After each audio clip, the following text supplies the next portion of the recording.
ನಮಸ್ಕಾರ ನಮಸ್ಕಾರ ನಮಸ್ಕಾರ ವೇದಾಂತು ಕರ್ನಾಟಕಕ್ಕೆ ಸ್ವಾಗತ. ನಾನು ನಿಮ್ಮ ಫೇವರೇಟ್ ಫಿಸಿಕ್ಸ್ ಟೀಚರ್ ಶ್ರೀವತ್ಸ. ನಾವಿವತ್ತು ನೋಡ್ತಾ ಇರೋದು ನಿಮ್ಮ ವೇವ್ ಆಪ್ಟಿಕ್ಸ್ ಅನ್ನ. ಇದು NCERT ಪ್ರಕಾರ 10ನೇ ಚಾಪ್ಟರ್ ವೇವ್ ಆಪ್ಟಿಕ್ಸ್ ನ ಇವತ್ತು ನೋಡ್ತಾ ಇದ್ದೇವೆ. ನಮಗೆ ಆಲ್ರೆಡಿ ಗೊತ್ತು, ನಾವು ರೇ ಆಪ್ಟಿಕ್ಸ್ ನ ಕಲ್ತ್ಕೊಂಡು ಬಂದಿದ್ದೇವೆ.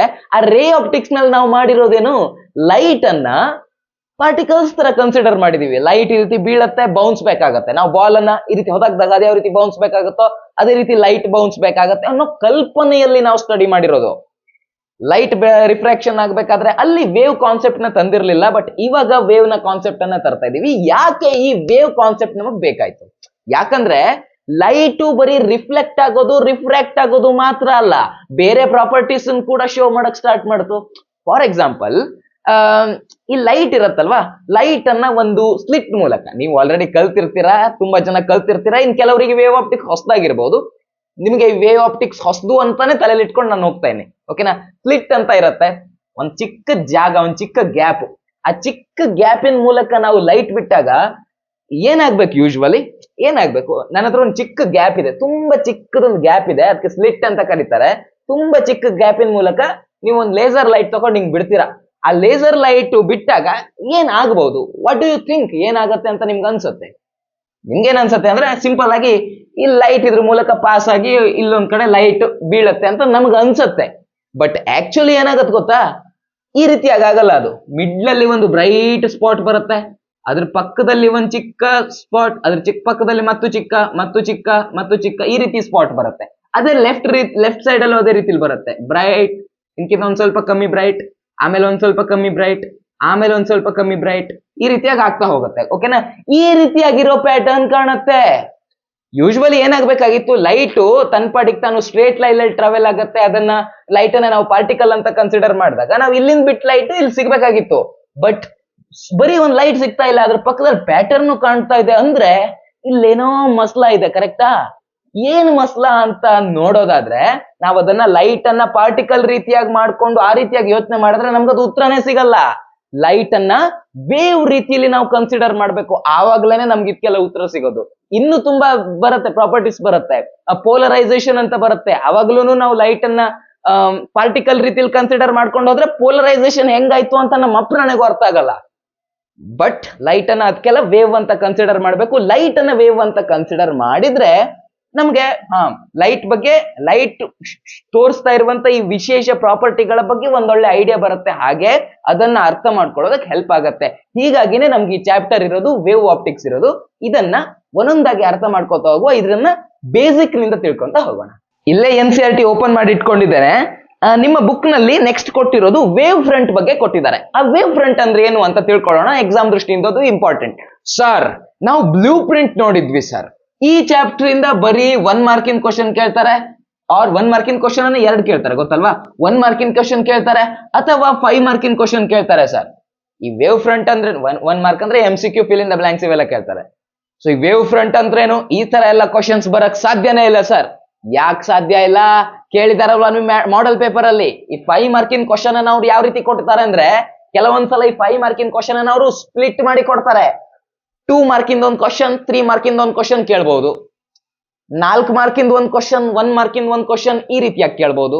ಸೊ ಗೊತ್ತಾಯ್ತಾ? ಹೀಗಾಗಿ ನಾವು ಮಿಡ್ಲಲ್ಲಿ ಯಾವ್ದು ಕೇಳೋದೇ ಇಲ್ಲ ಅಂತ ಅಂದಾಜ್ ಹಾಕೋದ್ ರಾಂಗ್ ಆಗುತ್ತೆ. ಸೊ 2 ಮಾರ್ಕು 3 ಮಾರ್ಕು ಎಲ್ಲದಕ್ಕೂ ಪ್ರಿಪೇರ್ ಆಗ್ಲೇಬೇಕು ನಾವು, ಸರಿನಾ? ಇವಾಗ ಹೋಗೋಣ, ವೇವ್ ಫ್ರಂಟ್ ಅಂದ್ರೆ ಏನು ಅಂತ ನೋಡೋಣ. ವೇವ್ ಫ್ರಂಟ್ ಅಂತಂದ್ರೆ ಸಿಂಪಲ್ ಎಕ್ಸಾಂಪಲ್ ತಗೊಳ್ವಾ. ನನ್ನ ಹತ್ರ ಒಂದು ಚಿಕ್ಕ ಲೈಟ್ ಇದೆ, ಓಕೆನಾ. ಒಂದು ಲೈಟ್ ಸೋರ್ಸ್ ಇಟ್ಕೊಂಡಿದ್ದೇನೆ ನಾನು, ಲೈಟ್ ಸೋರ್ಸ್ ಇಟ್ಕೊಂಡಿದ್ದೇನೆ. ಇದ್ರ ಸುತ್ತ ಏನಾಗತ್ತೆ, ಲೈಟ್ ಅನ್ನ ನಾವ್ ಇವಾಗ ವೇವ್ ಅಂತ ಕನ್ಸಿಡರ್ ಮಾಡ್ಬೇಕು. ತಲೆಯಲ್ಲಿರ್ಲಿ ಅದ್ ನಿಮ್ದು. ಲೈಟ್ ಅನ್ನ ಪಾರ್ಟಿಕಲ್ ಅಂತ ಕನ್ಸಿಡರ್ ಮಾಡಿದ್ರೆ ನಾವು ಈ ಚಾಪ್ಟರ್ ಕಲಿಯಕ್ಕೆ ಆಗಲ್ಲ, ಓಕೆನಾ. ಲೈಟ್ ಅನ್ನ ವೇವ್ ಅಂತ ಕನ್ಸಿಡರ್ ಮಾಡ್ಬೇಕು. ಸೊ ನಾನು ಲೈಟ್ ಸೋರ್ಸ್, ಒಂದು ಚಿಕ್ಕ ಪಾಯಿಂಟ್ ಲೈಟ್ ಸೋರ್ಸ್ ಇಟ್ಕೊಂಡಿದ್ದೇನೆ ಅಂದ್ರೆ ಇದ್ರ ಸುತ್ತ ಏನ್ ಸ್ಪ್ರೆಡ್ ಆಗತ್ತೆ? ನೀರ್ ಸ್ಪ್ರೆಡ್ ಆಗತ್ತಾ? ಏನು, ಲೈಟ್ ಸೋರ್ಸ್ ಇಟ್ಕೊಂಡಿದ್ದೇನೆ, ಇದ್ರ ಸುತ್ತ ಲೈಟ್ ಸ್ಪ್ರೆಡ್ ಆಗತ್ತೆ, ಕರೆಕ್ಟಾ? ಲೈಟ್ ಹೇಗ್ ಸ್ಪ್ರೆಡ್ ಆಗತ್ತೆ? ಲೈಟ್ ವೇವ್ ರೂಪದಲ್ಲಿ ಸ್ಪ್ರೆಡ್ ಆಗತ್ತೆ, ಕರೆಕ್ಟಾ? ಈ ರೀತಿ ಈ ರೀತಿ ಈ ರೀತಿ ಎಲ್ಲ ಸೇಮ್ ಇರುತ್ತೆ. ಈ ರೀತಿಯಾಗಿ ಲೈಟ್ ಸ್ಪ್ರೆಡ್ ಆಗತ್ತೆ, ಕರೆಕ್ಟಾ? ಸುತ್ತ ಲೈಟ್ ಈ ರೀತಿಯಾಗಿ ಸ್ಪ್ರೆಡ್ ಆಗತ್ತೆ, ನಮ್ಗೆ ಗೊತ್ತಿರುವಂತ ವಿಚಾರ. ಈಗ ವೇವ್ ಫ್ರಂಟ್ ಅಂದ್ರೆ ಏನು ಅಂತ ನೋಡುವ. ಇದು ಬೇಡ, ಇಲ್ಲಿ ನಾನು ಡಯಾಗ್ರಾಮ್ ಎಲ್ಲ ಒಂಥರ ಬಿಡಿಸ್ಕೊಂಡಿದ್ದೇನೆ. ಕರೆಕ್ಟ್ ಆಗಿ ಆ ವೇವ್ ಅನ್ನ ಬಿಡಿಸ್ಕೊಂಡು ನಿಮ್ಗೆ ವೇವ್ ಫ್ರಂಟ್ ಅಂದ್ರೆ ಏನು ಅಂತ ಎಕ್ಸ್ಪ್ಲೇನ್ ಮಾಡ್ತೀನಿ, ಓಕೆನಾ. ಇವಾಗ ವೇವ್ಸ್ ಇದಾವೆ, ಒಂದು 3 ವೇವ್ಸ್ ಅನ್ನ ಬಿಡಿಸ್ಕೊತೀನಿ ನಾನು, ಓಕೆನಾ. 3 ವೇವ್ಸ್ ಅನ್ನ ಬಿಡಿಸ್ಕೊತೀನಿ. ಯಾವ ವೇವ್ಸ್, ಯಾವ್ದಾದ್ರು ಒಂದು ವೇವ್ಸ್, ನೀವು ಇದನ್ನ ಯಾವ್ದು ಲೈಟ್ ವೇವ್ ಅಂತಾದ್ರು ಕನ್ಸಿಡರ್ ಮಾಡಿ ಅಥವಾ ಯಾವ ವೇವ್ ಅಂತಾದ್ರೂ ಕನ್ಸಿಡರ್ ಮಾಡಿ. ಓಕೆನಾ? ಸೊ ಈ ರೀತಿಯಾಗಿ ನಾವು 3 ವೇವ್ ಅನ್ನ ಬಿಡಿಸ್ಕೊಳ್ಳೋಣ. ಈಗ ನೀವು ಈ ಪಾಯಿಂಟ್ ಅನ್ನ ಅಬ್ಸರ್ವ್ ಮಾಡಿದ್ರೆ ಎಲ್ಲರೂ ಒಂದೇ ಫೇಸ್ ನಲ್ಲಿ ಇದ್ದಾರೆ. ಕರೆಕ್ಟಾ? ಎಲ್ಲರೂ ಒಂದೇ ಫೇಸ್ ನಲ್ಲಿ, ನೀವು ಇಲ್ಲಿ ಯಾವ ಪಾಯಿಂಟ್ ಅಬ್ಸರ್ವ್ ಮಾಡಿದ್ರು ಎಲ್ಲ ಒಂದೇ ಫೇಸ್ ನಲ್ಲೇ ಇದೆ ಅದು. ಬಟ್ ಸ್ಟಿಲ್ ಇವನು ಮೇಲಕ್ಕೆ ಹೋಗಿದ್ದಾನೆ, ಇವನು ಮೇಲಕ್ಕೆ ಹೋಗಿದ್ದಾನೆ, ಇವನು ಮೇಲಕ್ಕೆ ಹೋಗಿದ್ದಾನೆ. ರೈಟ್? ಇವನು ತನ್ನ ಪೀಕ್ ನಲ್ಲಿದ್ದಾನೆ, ಇವನು ತನ್ನ ಪೀಕ್ ನಲ್ಲಿದ್ದಾನೆ, ಇವನು ತನ್ನ ಪೀಕ್ ನಲ್ಲಿದ್ದಾನೆ. ಅಂದ್ರೆ ದೇ ಆರ್ ಇನ್ ಫೇಸ್, ಒಂದೇ ಫೇಸ್ ನಲ್ಲಿದ್ದಾರೆ, ಅವ್ರ ನಡುವೆ ಏನು ಫೇಸ್ ಡಿಫರೆನ್ಸ್ ಇಲ್ಲ. ಸೊ ಇಂಥ ಟೈಮ್ ನಲ್ಲಿ ಈ ಎಲ್ಲಾ ಪಾಯಿಂಟ್ ಗಳನ್ನ ಸೇರಿಸಿದ್ರೆ ನಮಗೆ ಏನ್ ಸಿಗತ್ತೋ ಅದನ್ನೇ ನಾವು ವೇವ್ ಫ್ರಂಟ್ ಅಂತ ಕರಿತೀವಿ. ಇಂಗ್ಲಿಷ್ ನಲ್ಲಿ ಹೇಳೋದಾದ್ರೆ, ಆ ಡೆಫಿನಿಷನ್ ಎಲ್ಲ ಕೊಡ್ತಾರಲ್ವಾ, ಅದ್ರ ಪ್ರಕಾರ ಹೇಳೋದಾದ್ರೆ the locus of all point which are vibrating ಅಥವಾ which are oscillating in same phase ಅಂತ ಹೇಳಿದ್ರೆ ಅದಕ್ಕೆ ನಾವು ವೇವ್ ಫ್ರಂಟ್ ಅಂತ ಕರಿಬಹುದು. ಸರಿನಾ? ಈಗ ಇಲ್ಲಿದೆ, ನಾನೊಂದು ಒಂದು ಪಾಯಿಂಟ್ ಸೋರ್ಸ್ ತಗೊಂಡಿದ್ದೀನಿ ಅಂತ ಆಲ್ರೆಡಿ ಹೇಳಿದ್ದೀನಿ. ಹೌದಾ? ಒಂದು ಪಾಯಿಂಟ್ ಸೋರ್ಸ್ ತಗೊಂಡಿದ್ದೇನೆ. ಇದ್ರ ವೇವ್ ಫ್ರಂಟ್ ಯಾವ ರೀತಿ ಇರುತ್ತೆ? ಇದ್ರ ವೇವ್ ಫ್ರಂಟ್ ಎಲ್ಲ ಒಂದೇ ಫೇಸ್ ನಲ್ಲಿರುವಂತ ಎಲ್ಲ ಪಾಯಿಂಟ್ ಗಳನ್ನ ನಾವು, ಇಲ್ಲಿ ನಾನು ಬಿಡಿಸೋದ್ ಸರಿ ಆಗಲಿಲ್ಲ, ಹೀಗಾಗಿ ನಿಮಗೆ ಒಂಥರ ಕಾಣಿಸ್ತಾ ಇರಬಹುದು. ಬಟ್ ಸ್ಟಿಲ್ ಒಂದು ಪಾಯಿಂಟ್ ಸೋರ್ಸ್ ತಗೊಂಡಿದ್ದೇನೆ, ಅದ್ರ ಸುತ್ತ ಇರುವಂತ ಎಲ್ಲ ಫೇಸ್ ನಲ್ಲಿ, ಒಂದೇ ಫೇಸ್ ನಲ್ಲಿ ಇರುವಂತ ಎಲ್ಲ ಪಾಯಿಂಟ್ ಗಳನ್ನ ಸೇರಿಸಿದ್ರೆ ನಮ್ಗೆ ಈ ರೀತಿಯಾಗಿ ಒಂದು ವೇವ್ ಫ್ರಂಟ್ ಸಿಗುತ್ತೆ. ಅದ್ರ ಮುಂದಕ್ಕೆ ಹೋದ್ರೆ ಅದ್ರ ಮುಂದೆ ಮತ್ತೆ ಯಾವ್ದಾದ್ರು ಇನ್ ಫೇಸ್ ನಲ್ಲಿ ಇರುವಂತ ಎಲ್ಲ ಪಾರ್ಟಿಕಲ್ ಗಳನ್ನ ಸೇರಿಸಿದ್ರೆ ಈ ರೀತಿಯಾಗಿ ಸಿಗತ್ತೆ. ಹೌದಾ? ಅದ್ರ ಮುಂದೆ ಇರುವಂತದ್ದು ನೋಡಿದ್ರೆ ಈ ರೀತಿಯಾಗಿ ಸಿಗ್ತಾ ಹೋಗುತ್ತೆ. ಹೌದಾ? ಒಂದು ಪಾಯಿಂಟ್ ತಗೊಂಡಿದ್ದೀನಿ ಅಂದ್ರೆ ಅದ್ರ ಸುತ್ತ ನಮ್ಗೆ ಯಾವ ರೀತಿ ವೇವ್ ಫ್ರಂಟ್ ಸಿಗತ್ತೆ? ಸ್ಫೆರಿಕಲ್ ವೇವ್ ಫ್ರಂಟ್ ಸಿಗತ್ತೆ. ಕರೆಕ್ಟಾ? ಈಗ ನೀವು ನಿಮ್ಮ ಬುದ್ಧಿ ಖರ್ಚು ಮಾಡ್ಕೊಂಡು ನನಗೆ ಆನ್ಸರ್ ಕೊಡ್ಬೇಕೀಗಿಲ್ಲಿ. ನಾನು ಟ್ಯೂಬ್ ಲೈಟ್ ತಗೊಂಡಿದ್ದೇನೆ. ಓಕೆ, ಟ್ಯೂಬ್ ಲೈಟ್ ನೋಡಿದಿರಲ್ವಾ? ನಾನು ಇವಾಗ ಒಂದು ಟ್ಯೂಬ್ ಲೈಟ್ ಇಟ್ಕೊಂಡಿದ್ದೇನೆ ಅಂತ ಇಟ್ಕೊಳ್ಳಿ. ಒಂದು ಟ್ಯೂಬ್ ಲೈಟ್ ಇಟ್ಕೊಂಡಿದ್ದೇನೆ. ಮೇಲಿಂದ ಲೈಟ್ ಬರಲ್ಲ, ಕೆಳಗಿಂದ ಲೈಟ್ ಬರಲ್ಲ, ಬರೀ ಸೈಡ್ ಇಂದ ಲೈಟ್ ಬರುತ್ತೆ. ಹೌದಾ? ಈ ಟ್ಯೂಬ್ ಲೈಟ್ ನ ಸುತ್ತ ನಾವು ವೇವ್ ಫ್ರಂಟ್ ಗಳನ್ನ ಟ್ರೇಸ್ ಮಾಡಿದ್ರೆ ಇದು ಯಾವ ರೀತಿಯಾಗಿ ಇರೋ ವೇವ್ ಫ್ರಂಟ್ ಗಳು ಬರುತ್ತೆ? ವಿಡಿಯೋ ಪಾಸ್ ಮಾಡಿ ಒಂದ್ ಸ್ವಲ್ಪ ಥಿಂಕ್ ಮಾಡ್ಕೊಂಡು ಆನ್ಸರ್ ಮಾಡಿ. ಓಕೆನಾ? ಕಮೆಂಟ್ ಸೆಕ್ಷನ್ ಅಲ್ಲಿ ನನಗೆ ಬೇಕು ಆನ್ಸರ್. ಟೈಮ್ ಎಷ್ಟಾಗಿದೆ ಅಂತ ನೋಡ್ಕೊಂಡು ಆ ಟೈಮ್ ಜೊತೆಗೆ ಕಮೆಂಟ್ ಮಾಡಿ. ಸರಿನಾ? ಯಾವ ರೀತಿ ವೇವ್ ಫ್ರಂಟ್ ಬರುತ್ತೆ? ಇಲ್ಲಿ ಟ್ಯೂಬ್ ಲೈಟ್ ಇದೆ, ಇಮ್ಯಾಜಿನ್ ಮಾಡ್ಕೊಳ್ಳಿ. ಲೈಟ್ ಹೆಂಗ್ ಸ್ಪ್ರೆಡ್ ಆಗತ್ತೆ? ಸೈಡ್ ಸ್ಪ್ರೆಡ್ ಆಗತ್ತೆ, ಮೇಲ್ ಸ್ಪ್ರೆಡ್ ಆಗಲ್ಲ, ಬರೀ ಸೈಡ್ ಮಾತ್ರ ಸ್ಪ್ರೆಡ್ ಆಗತ್ತೆ. ಅಂದ್ರೆ ಆ ಎಲ್ಲಾ ಪಾರ್ಟಿಗಳನ್ನ ಸೇರ್ಸ್ಕೊಂತ ಹೋದ್ರೆ ನಮ್ಗೆ ಈ ರೀತಿಯಾಗಿರೋ ವೇವ್ ಫ್ರಂಟ್ ಸಿಗತ್ತೆ. ಕರೆಕ್ಟಾ? ಯಾವ ರೀತಿ ಒಂದ್ ಸ್ವಲ್ಪ ಇಮ್ಯಾಜಿನ್ ಮಾಡ್ಕೊಳ್ರೋ, ಯಾವ ರೀತಿಯಾಗಿ ಸಿಗಬಹುದು? ಸಿಲಿಂಡ್ರಿಕಲ್ ವೇವ್ ಫ್ರಂಟ್ ಸಿಗತ್ತೆ. ಕರೆಕ್ಟಾ? ಸೊ ಈ ರೀತಿಯಾಗಿ ನಿಮ್ಮ ಪ್ರಶ್ನೆಗಳನ್ನು ಕೇಳ್ತಾರೆ. ಈಗ ಇನ್ನೊಂದು ಪ್ರಶ್ನೆ, ದೂರದಲ್ಲಿ ಸೂರ್ಯ ಇದ್ದಾನೆ. ಹೌದಾ? ಸೂರ್ಯನಿಂದ ತುಂಬಾ ದೂರದಿಂದ ನಮ್ಗೆ ರೇಸ್ ಬರುತ್ತೆ. ಈಗ ನಾನು ಬರೀ ಒಂದು ಪಾಯಿಂಟ್ ಸೋರ್ಸ್ ಅಂತ ತಕೊಂಡ್ರೆ ಲೈಟ್ ರೇಸ್ ಎಲ್ಲ ಈ ರೀತಿಯಾಗಿ ಹೋಗುತ್ತೆ. ಕರೆಕ್ಟಾ? ಲೈಟ್ ರೇಸ್ ಎಲ್ಲ ಈ ರೀತಿಯಾಗಿ ಹೋಗುತ್ತೆ. ಇವಾಗ ನಮ್ಗೆ ಇಲ್ಲಿ ಆ ಲೈಟ್ ರೇ ಡೈವರ್ಜ್ ಆಗೋದು ಕಾಣ್ತಾ ಇದೆ. ಸೂರ್ಯ ಏನಿದಾನೆ ತುಂಬಾ ದೂರದಲ್ಲಿದ್ದಾನೆ. ಸೂರ್ಯನ್ ರೇ ಭೂಮಿಗೆ ಬರೋದ್ರವರೆಗೆ ಅದು ಯಾವ ರೀತಿ ಆಗಿರುತ್ತೆ? ಅದು ಒಂದ್ ರೀತಿ ಸೂರ್ಯನ್ ರೇ ಪ್ಯಾರಲಲ್ ಆಗಿರುತ್ತೆ. ಕರೆಕ್ಟಾ? ಸೊ ಸೂರ್ಯನ್ ರೇಸ್ ಎಲ್ಲ ಪ್ಯಾರಲಲ್ ಆಗಿರುತ್ತೆ. ಸೊ ನಾವ್ ಇವಾಗ ಏನ್ ಮಾಡ್ಬೋದು? ಈ ಪ್ಯಾರಲಲ್ ರೇಸ್ ಬರ್ತಾ ಇದಾವೆ ಅಂತಂದ್ರೆ ಇಲ್ಲಿ ವೇವ್ ಫ್ರಂಟ್ ಡ್ರಾ ಮಾಡಿದ್ರೆ ನಾವು ಯಾವ ರೀತಿಯಾಗಿ ಬರ್ಬೋದು? ಇಲ್ಲಿ ವೇವ್ ಫ್ರಂಟ್ ಡ್ರಾ ಮಾಡಿದ್ರೆ ನಮ್ಗೆ ಈ ರೀತಿಯಾಗಿ ಸಿಗುತ್ತೆ. ಎಲ್ಲಾ ಪಾಯಿಂಟ್ಸ್, ಎಲ್ಲ ಒಂದೇ ಫೇಸ್ ನಲ್ಲಿರೋ ಎಲ್ಲಾ ಪಾಯಿಂಟ್ ಗಳನ್ನ ಸೇರಿಸಿದ್ರೆ ನಮ್ಗೆ ಈ ರೀತಿಯಾಗಿ ಸಿಗುತ್ತೆ. ಹೌದಾ? ಒಂದು ಪ್ಲೇನ್ ನಲ್ಲಿ ಎಲ್ಲ ಸಿಗತ್ತೆ. ಸೊ ಇಲ್ಲಿ ನಮಗೆ ಸಿಗ್ತಾ ಇರುವಂತ ವೇವ್ ಫ್ರಂಟ್ ಯಾವ ರೀತಿಯಾಗಿರುತ್ತೆ? ಪ್ಲೇನ್ ವೇವ್ ಫ್ರಂಟ್ ಆಗಿರುತ್ತೆ. ಈ ಪ್ಲೇನ್ ವೇವ್ ಫ್ರಂಟ್ ಗೆ ಇನ್ನೊಂದು ಎಕ್ಸಾಂಪಲ್, ಈಗಿನ ಕಾಲದಲ್ಲೆಲ್ಲ ಬಿಡಿ, ಇನ್ನೊಂದು ಎಕ್ಸಾಂಪಲ್, ಒಳ್ಳೆ ಎಕ್ಸಾಂಪಲ್ ಕೊಡ್ತೀನಿ. ನನ್ನ ಫೋನ್ ಸ್ಕ್ರೀನ್ ಫುಲ್ ವೈಟ್ ಆಗಿದೆ ಅಥವಾ ಫುಲ್ ರೆಡ್ ಆಗಿದೆ ಅಂತ ಇಟ್ಕೊಳ್ಳಿ. ಯಾವುದೋ ಒಂದು ಕಲರ್ ಬಿಡ್ತಾ ಇದೆ. ನನ್ನ ಫೋನ್ ಲೈಟ್ ಸೋರ್ಸ್ ಹೆಂಗಿದ್ದಂಗಾಯ್ತು? ಒಂದು ಪ್ಲೇನ್ ಇದ್ದಂಗಾಯ್ತು. ಹೌದಾ? ಇದರಿಂದ ಬರ್ತಾ ಇರುವಂತ ವೇವ್ ಫ್ರಂಟ್ ಯಾವ ರೀತಿಯಾಗಿರುತ್ತೆ? ಪ್ಲೇನ್ ವೇವ್ ಫ್ರಂಟ್ ಆಗಿರುತ್ತೆ. ಅಂದ್ರೆ ಇದ್ರಲ್ಲಿ ಬರ್ತಾ ಇರೋ ರೇಸ್ ಅನ್ನ ನಾವು ಬಿಡಿಸೋಕ್ ಹೋದ್ರೆ, ರೇ ಡಯಾಗ್ರಾಮ್ ಹಾಕೋಕ್ ಹೋದ್ರೆ ಯಾವ ರೀತಿಯಾಗಿ ಬಿಡಿಸಬೇಕಾಗಿತ್ತು? ಎಲ್ಲ ಪ್ಯಾರಲಲ್ ರೇಸ್ ಬಿಡಿಸಬೇಕಾಗಿತ್ತು. ಹೌದಾ? ಸೊ ಆ ಪ್ಯಾರಲಲ್ ರೇಸ್ ಗಳಿಂದ ಆಗುವಂತ wave front plane wave front. ಇಲ್ಲೊಂದು ವೇವ್ ಫ್ರಂಟ್ ಇರುತ್ತೆ, ಇಲ್ಲೊಂದು ವೇವ್ ಫ್ರಂಟ್ ಇರುತ್ತೆ, ಇಲ್ಲೊಂದು ವೇವ್ ಫ್ರಂಟ್, ಇಲ್ಲೊಂದು ವೇವ್ ಫ್ರಂಟ್. ಈ ರೀತಿಯಾಗಿ ವೇವ್ ಫ್ರಂಟ್ ಗಳನ್ನ ನಾವು ಇಮ್ಯಾಜಿನ್ ಮಾಡ್ಕೋಬಹುದು. ಸರಿನಾ? ಸೊ ವೇವ್ ಫ್ರಂಟ್ ಅಂದ್ರೆ ಏನು ಅನ್ನುವಂತ ಐಡಿಯಾ ನಿಮ್ಗೆ ಕೊಟ್ಟಿದ್ದೀನಿ ಅಂದ್ಕೊಂಡಿದ್ದೇನೆ. ಇವಾಗ ಮುಂದಿನ ಟಾಪಿಕ್ ಮೂವ್ ಆಗೋಣ. Huygens principle. ಕ್ರಿಸ್ಟಿಯನ್ ಹೈಗನ್ ಅನ್ನುವಂತ ಒಬ್ಬ ಸೈಂಟಿಸ್ಟ್ ಇದ್ರು. ಆ ಸೈಂಟಿಸ್ಟ್ ಈ ವೇವ್ ಫ್ರಂಟ್ ಗಳನ್ನ ಒಂದ್ ಸ್ವಲ್ಪ ಡಿಫ್ರೆಂಟ್ ಆಂಗಲ್ ಅಲ್ಲಿ ನಮಗೆ ಕಲ್ಪನೆಯನ್ನ ಕಟ್ಕೊಟ್ರು, ಆ ರೀತಿ ಹೇಳ್ಬೋದು. ಓಕೆನಾ? ಯಾಕಂದ್ರೆ ಅವ್ರ ಇಮ್ಯಾಜಿನೇಷನ್ ಅನ್ನ ನಾವು ಫಾಲೋ ಮಾಡಿದ್ರೆ ನಮ್ಗೆ ಇಲ್ಲಿ ಮುಂದೆ ಅನೇಕ ವಿಷಯಗಳನ್ನು ತಿಳ್ಕೊಳ್ಳೋದಕ್ಕೆ ಈಸಿ ಆಗುತ್ತೆ. ಸೊ ಅವ್ರು ಏನ್ ಇಮ್ಯಾಜಿನ್ ಮಾಡ್ಕೊಂಡ್ರೋ ಅದನ್ನ ಹೈಗನ್ಸ್ ಪ್ರಿನ್ಸಿಪಲ್ ಅಂತ ಕರಿತೇವೆ. ಆ ಹೈಗನ್ಸ್ ಪ್ರಿನ್ಸಿಪಲ್ ಅನ್ನ ನಾವು ಇಡೀ ಚಾಪ್ಟರ್ ನಾದ್ಯಂತ ಫಾಲೋ ಮಾಡ್ತೇವೆ. ಓಕೆನಾ? ಈ ಹೈಗನ್ಸ್ ಪ್ರಿನ್ಸಿಪಲ್ ಅಂದ್ರೆ ಏನು ಅಂತ ನೋಡೋಣ. ನಿಮ್ಗೆ ಆಲ್ರೆಡಿ ಗೊತ್ತಲ್ವಾ? ಈಗ ಸಪೋಸ್ ನಾನು ಒಂದು ಪಾಯಿಂಟ್ ಸೋರ್ಸ್ ಇಟ್ಕೊಂಡಿದ್ದೇನೆ ಅಂತ ಇಟ್ಕೊಳ್ಳಿ. ಒಂದು ಪಾಯಿಂಟ್ ಸೋರ್ಸ್ ಇಟ್ಕೊಂಡಿದ್ದೇನೆ, ಅದ್ರ ಸುತ್ತ ಏನಾಗುತ್ತೆ? ಸ್ಪೆರಿಕಲ್ ವೇವ್ ಫ್ರಂಟ್ ಬಿಲ್ಡ್ ಆಗತ್ತೆ. ಹೌದಾ, ಯಾವುದೋ ಒಂದು ವೇವ್ ಫ್ರಂಟ್ ಬಿಲ್ಡ್ ಆಯ್ತು. ಇದು ನನ್ನ ಪಾಯಿಂಟ್ ಸೋರ್ಸು, ಅಂದ್ರೆ ಲೈಟ್ ಇಟ್ಕೊಂಡಿದ್ದೇನೆ ಇಲ್ಲಿ ನಾನು, ಅದ್ರ ಸುತ್ತ ಒಂದು ಸ್ಪೆರಿಕಲ್ ವೇವ್ ಫ್ರಂಟ್ ಬಿಲ್ಡ್ ಆಯ್ತು ನಮ್ಗೆ, ಆಗತ್ತೆ. ಹೌದಾ, ಸೊ ಈಗ ಹೈಗನ್ ಏನ್ ಹೇಳ್ತಾನಪ್ಪ ಅಂತಂದ್ರೆ ಅದ್ರಲ್ಲಿ 2 ಪಾಯಿಂಟ್ ಇದೆ.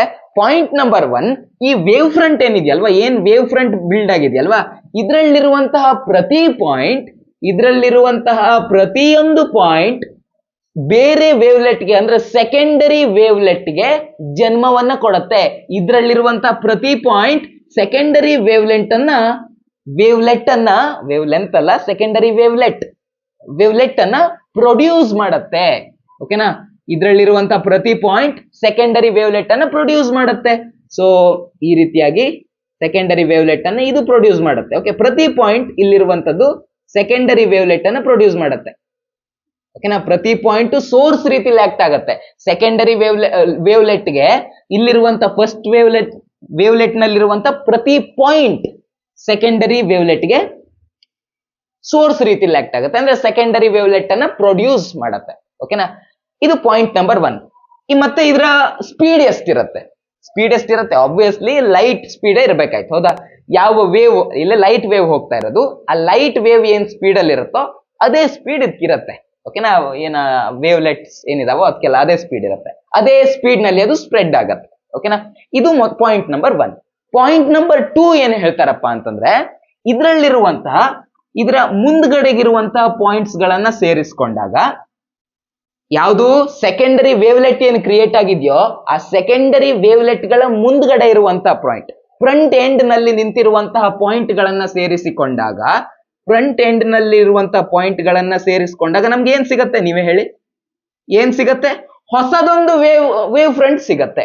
ಹೌದಾ, ಇದು ನಮ್ದು ಪ್ರೈಮರಿ ವೇವ್ ಫ್ರಂಟ್ ಆಗಿತ್ತು, ಅಂದ್ರೆ ಮೊದಲು ಈ ವೇವ್ ಫ್ರಂಟ್ ಕ್ರಿಯೇಟ್ ಆಗಿತ್ತು. ಹೌದಾ, ಈಗ ಈ ವೇವ್ ಫ್ರಂಟ್ ನ ಪ್ರತಿ ಪಾಯಿಂಟ್ ಯಾವ ರೀತಿಯಾಗಿ ಆಕ್ಟ್ ಆಗತ್ತೆ? ಪ್ರತಿ ಪಾಯಿಂಟ್ ಸೆಕೆಂಡರಿ ವೇವ್ಲೆಟ್ಗೆ ಸೋರ್ಸ್ ರೀತಿಲಿ ಆಕ್ಟ್ ಆಗತ್ತೆ. ಹೌದಾ, ಹೀಗಾಗಿ ಈ ಪಾಯಿಂಟ್ ಇಂದ ಏನ್ ಕ್ರಿಯೇಟ್ ಆಯ್ತು? ಸೆಕೆಂಡರಿ ವೇವ್ಲೆಟ್ಸ್ ಕ್ರಿಯೇಟ್ ಆಯ್ತು. ಆ ಸೆಕೆಂಡರಿ ವೇವ್ಲೆಟ್ಸ್ ಇವಾಗ ಹೇಳ್ತಾ ಇರೋದು ಸೆಕೆಂಡ್ ಪಾಯಿಂಟ್. ಆ ಸೆಕೆಂಡರಿ ವೇವ್ಲೆಟ್ ನಲ್ಲಿ ಮುಂದ್ಗಡೆಗಿರುವಂತಹ ಫ್ರಂಟ್ ನಲ್ಲಿರುವಂತಹ ಎಲ್ಲಾ ಪಾಯಿಂಟ್ ಗಳನ್ನ ನಾವು ಸೇರಿಸ್ಕೊಂಡ್ರೆ ನಮಗೆ ಹೊಸದೊಂದು ವೇವ್ ಫ್ರಂಟ್ ಸಿಗತ್ತೆ. ಓಕೆನಾ, ಇದೇ ಹೈಗನ್ಸ್ ಪ್ರಿನ್ಸಿಪಲ್, ತುಂಬಾ ಈಸಿ ಇತ್ತು. ಇವಾಗ ನೆಕ್ಸ್ಟ್ ಟಾಪಿಕ್ ಅನ್ನ ನೋಡೋಣ.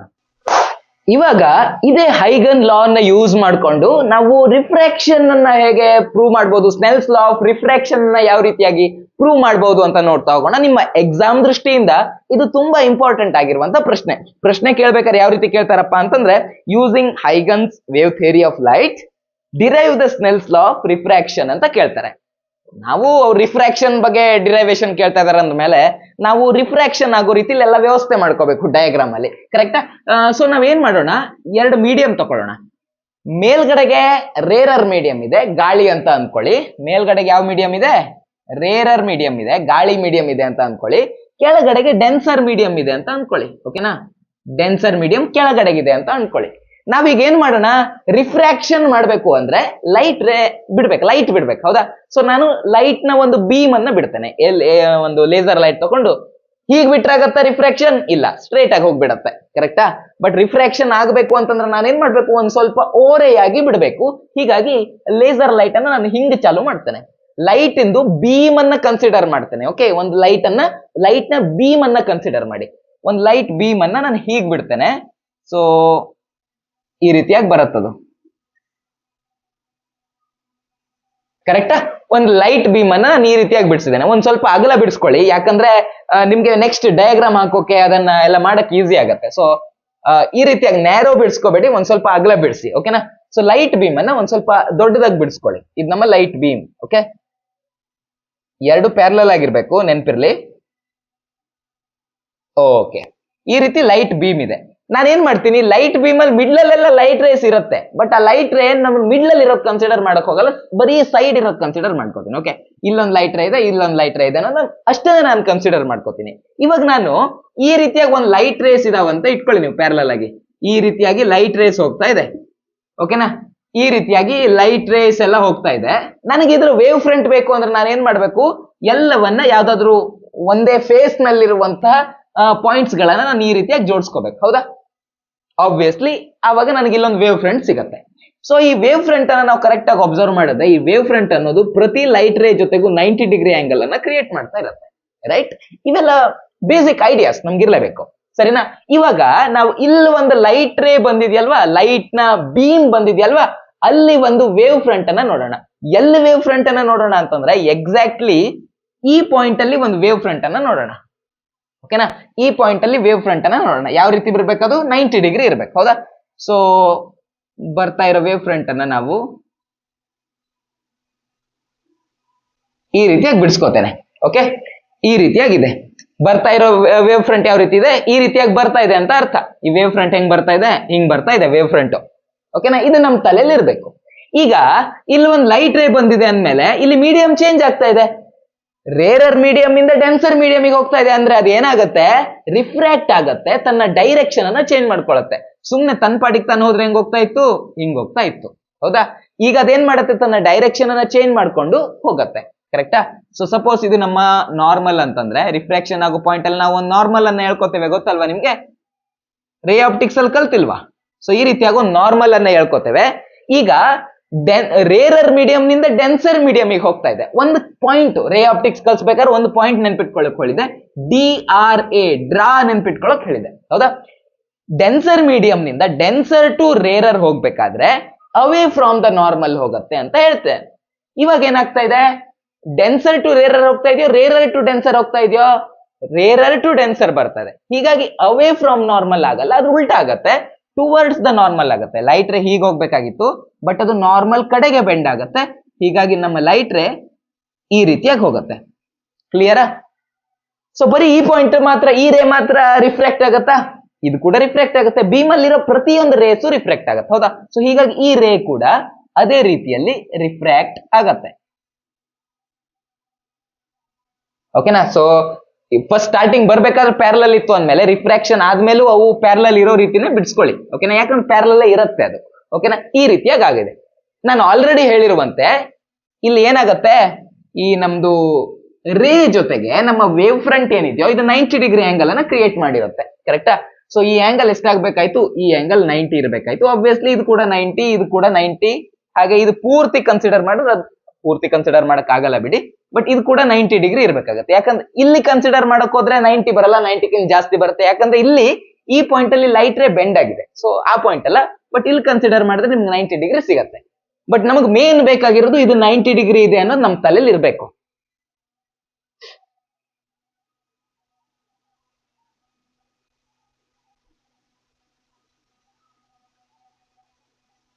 ಈಗ ನಾವು ಒಂದು ವೇವ್ ಫ್ರಂಟ್ ಬಿಡಿಸ್ಕೊಂಡಿದೀವಲ್ವಾ, ಈ ವೇವ್ ಫ್ರಂಟ್ ಗೆ ಒಂದು ಹೆಸರು ಕೊಟ್ಕೊಳ್ಳಿ. ಯಾಕೆ? ನೆಕ್ಸ್ಟ್ ನಮ್ಮ ಕ್ಯಾಲ್ಕುಲೇಷನ್ ಡಿರೈವೇಶನ್ ಮಾಡಕ್ ಈಸಿ ಆಗುತ್ತೆ. ಸೊ ಈ ವೇವ್ ಫ್ರಂಟ್ ಗೆ ನಾನು ಇಲ್ಲಿ ಒಂದು ವೇವ್ ಫ್ರಂಟ್ ಕ್ರಿಯೇಟ್ ಆಗಿದೆಯಲ್ಲ, ಈ ವೇವ್ ಫ್ರಂಟ್ ಗೆ AB ಅಂತ ಕರ್ಕೋತೇನೆ, ಓಕೆನಾ? ಇದಕ್ಕೆ AB ಅಂತ ಕರ್ಕೋತೇನೆ. ಈಗ ಈ ಲೈಟ್ ರೇ ರಿಫ್ರಾಕ್ಷನ್ ಆದ ನಂತರ ಯಾವ ರೀತಿ ವೇವ್ ಫ್ರಂಟ್ ಬರುತ್ತೆ ಅನ್ನೋದನ್ನ ನೋಡಿ. ರಿಫ್ರಾಕ್ಷನ್ ಆದ ನಂತರ ಯಾವ ರೀತಿಯಾಗಿ ವೇವ್ ಫ್ರಂಟ್ ಬರುತ್ತೆ ಅಂತ ಅದನ್ನ ಎಲ್ಲಿ ಬಿಡಿಸ್ಕೊಳ್ಳೋಣ? ಅದನ್ನ ಈ ಪಾಯಿಂಟ್ ಅಲ್ಲಿ ಬಿಡಿಸ್ಕೊಳ್ಳೋಣ, ಓಕೆನಾ? ಈ ಪಾಯಿಂಟ್ ಅಲ್ಲಿ ಬಿಡಿಸ್ಕೊಳ್ಳೋಣ. ಹೆಂಗಿರ್ಬೇಕು? 90 ಡಿಗ್ರಿಲಿ ಇರ್ಬೇಕು, ಓಕೆನಾ? ಸೊ ಇದು ಬಂದು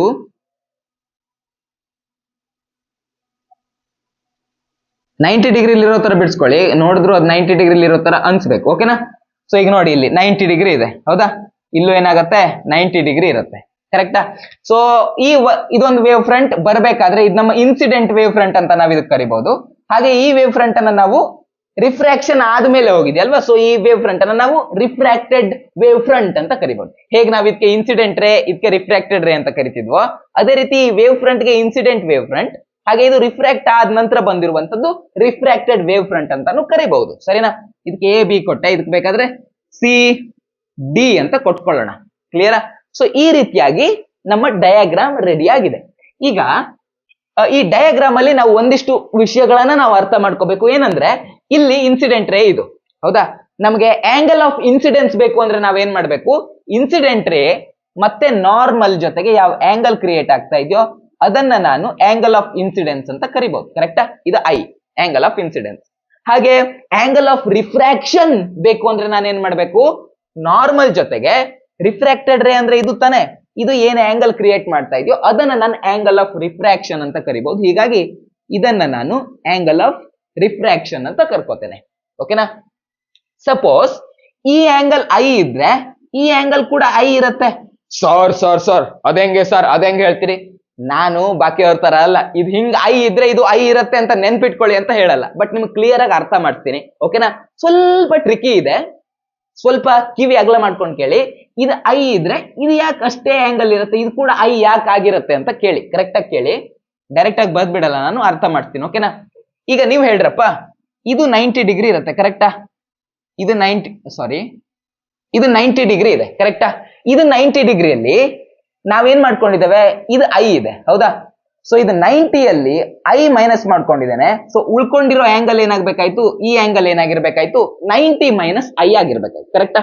ಸೊ ಇದು 90 ಮೈನಸ್ ಐ ಆಗಿರ್ಬೇಕಾಯ್ತು. ಇವಾಗ ನೀವೇ ಹೇಳ್ರಪ್ಪ, ಇದು 90 ಡಿಗ್ರಿ ಇದೆ, ಇದು 90 ಡಿಗ್ರಿ ಇದೆ, ಅದರಲ್ಲಿ ಇದು 90 ಮೈನಸ್ ಐ, ಹೀಗಾಗಿ ಉಳ್ಕೊಂಡಿರೋದು ಏನಾಗಬೇಕಾಯ್ತು, ಟೋಟಲ್ ಎಷ್ಟಿತ್ತು, ಟೋಟಲ್ 90 ಡಿಗ್ರಿ ಇತ್ತು, ಹೌದಾ?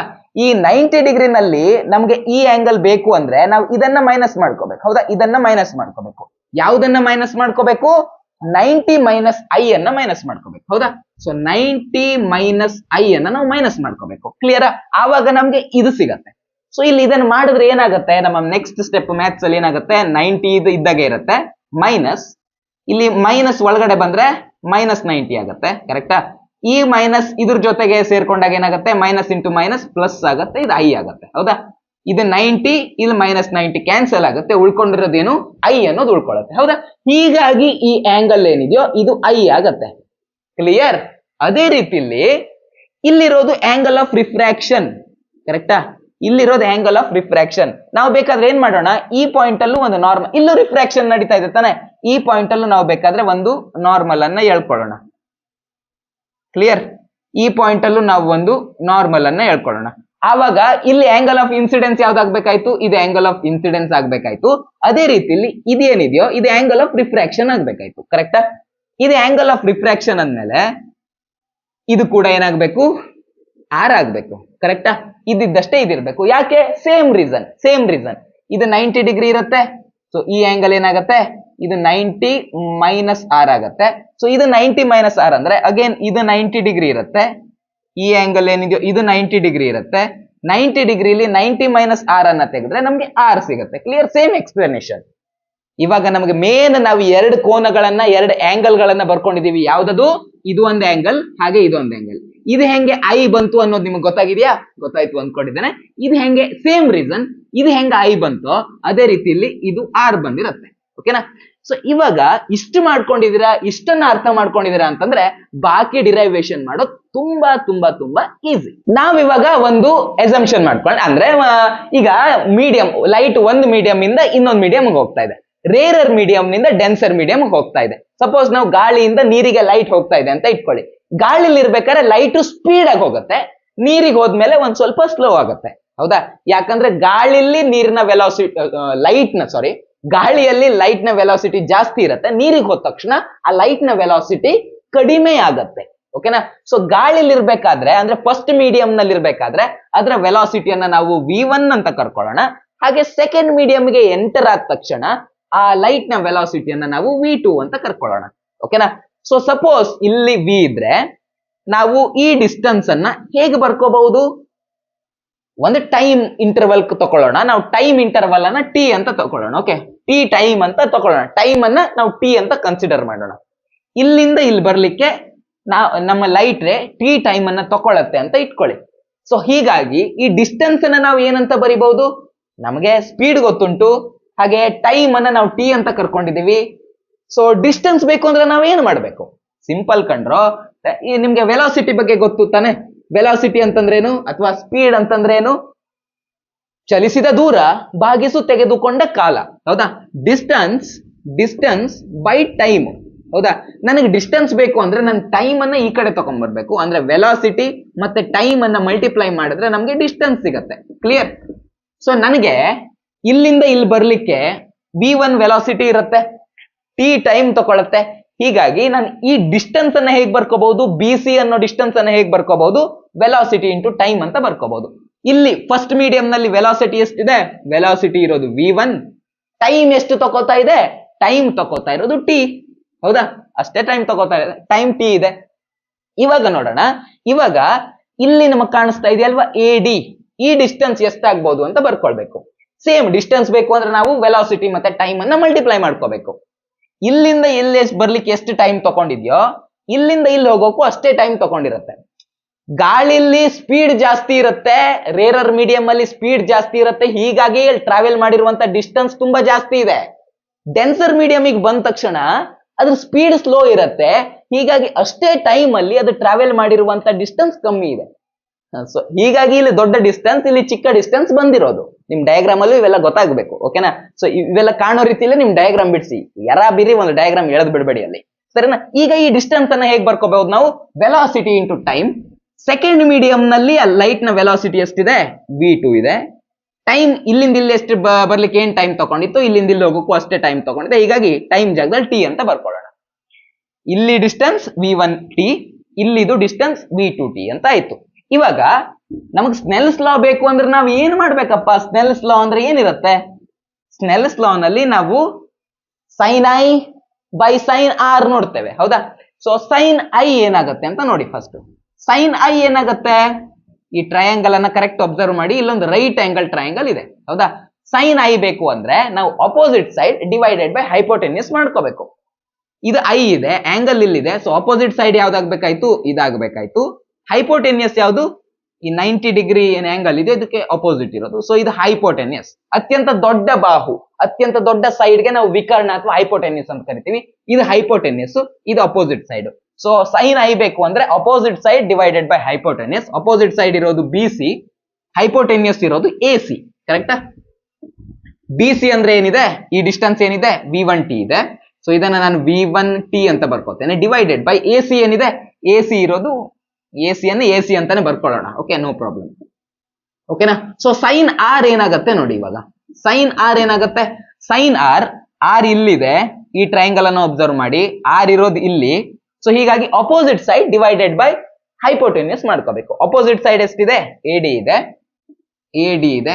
ಹೈಪೋಟೆನ್ಯೂಸ್ ಎಷ್ಟಿದೆ? ಅತ್ಯಂತ ದೊಡ್ಡ ಸೈಡ್ ಯಾವುದು? ಇದು, ಹೌದಾ?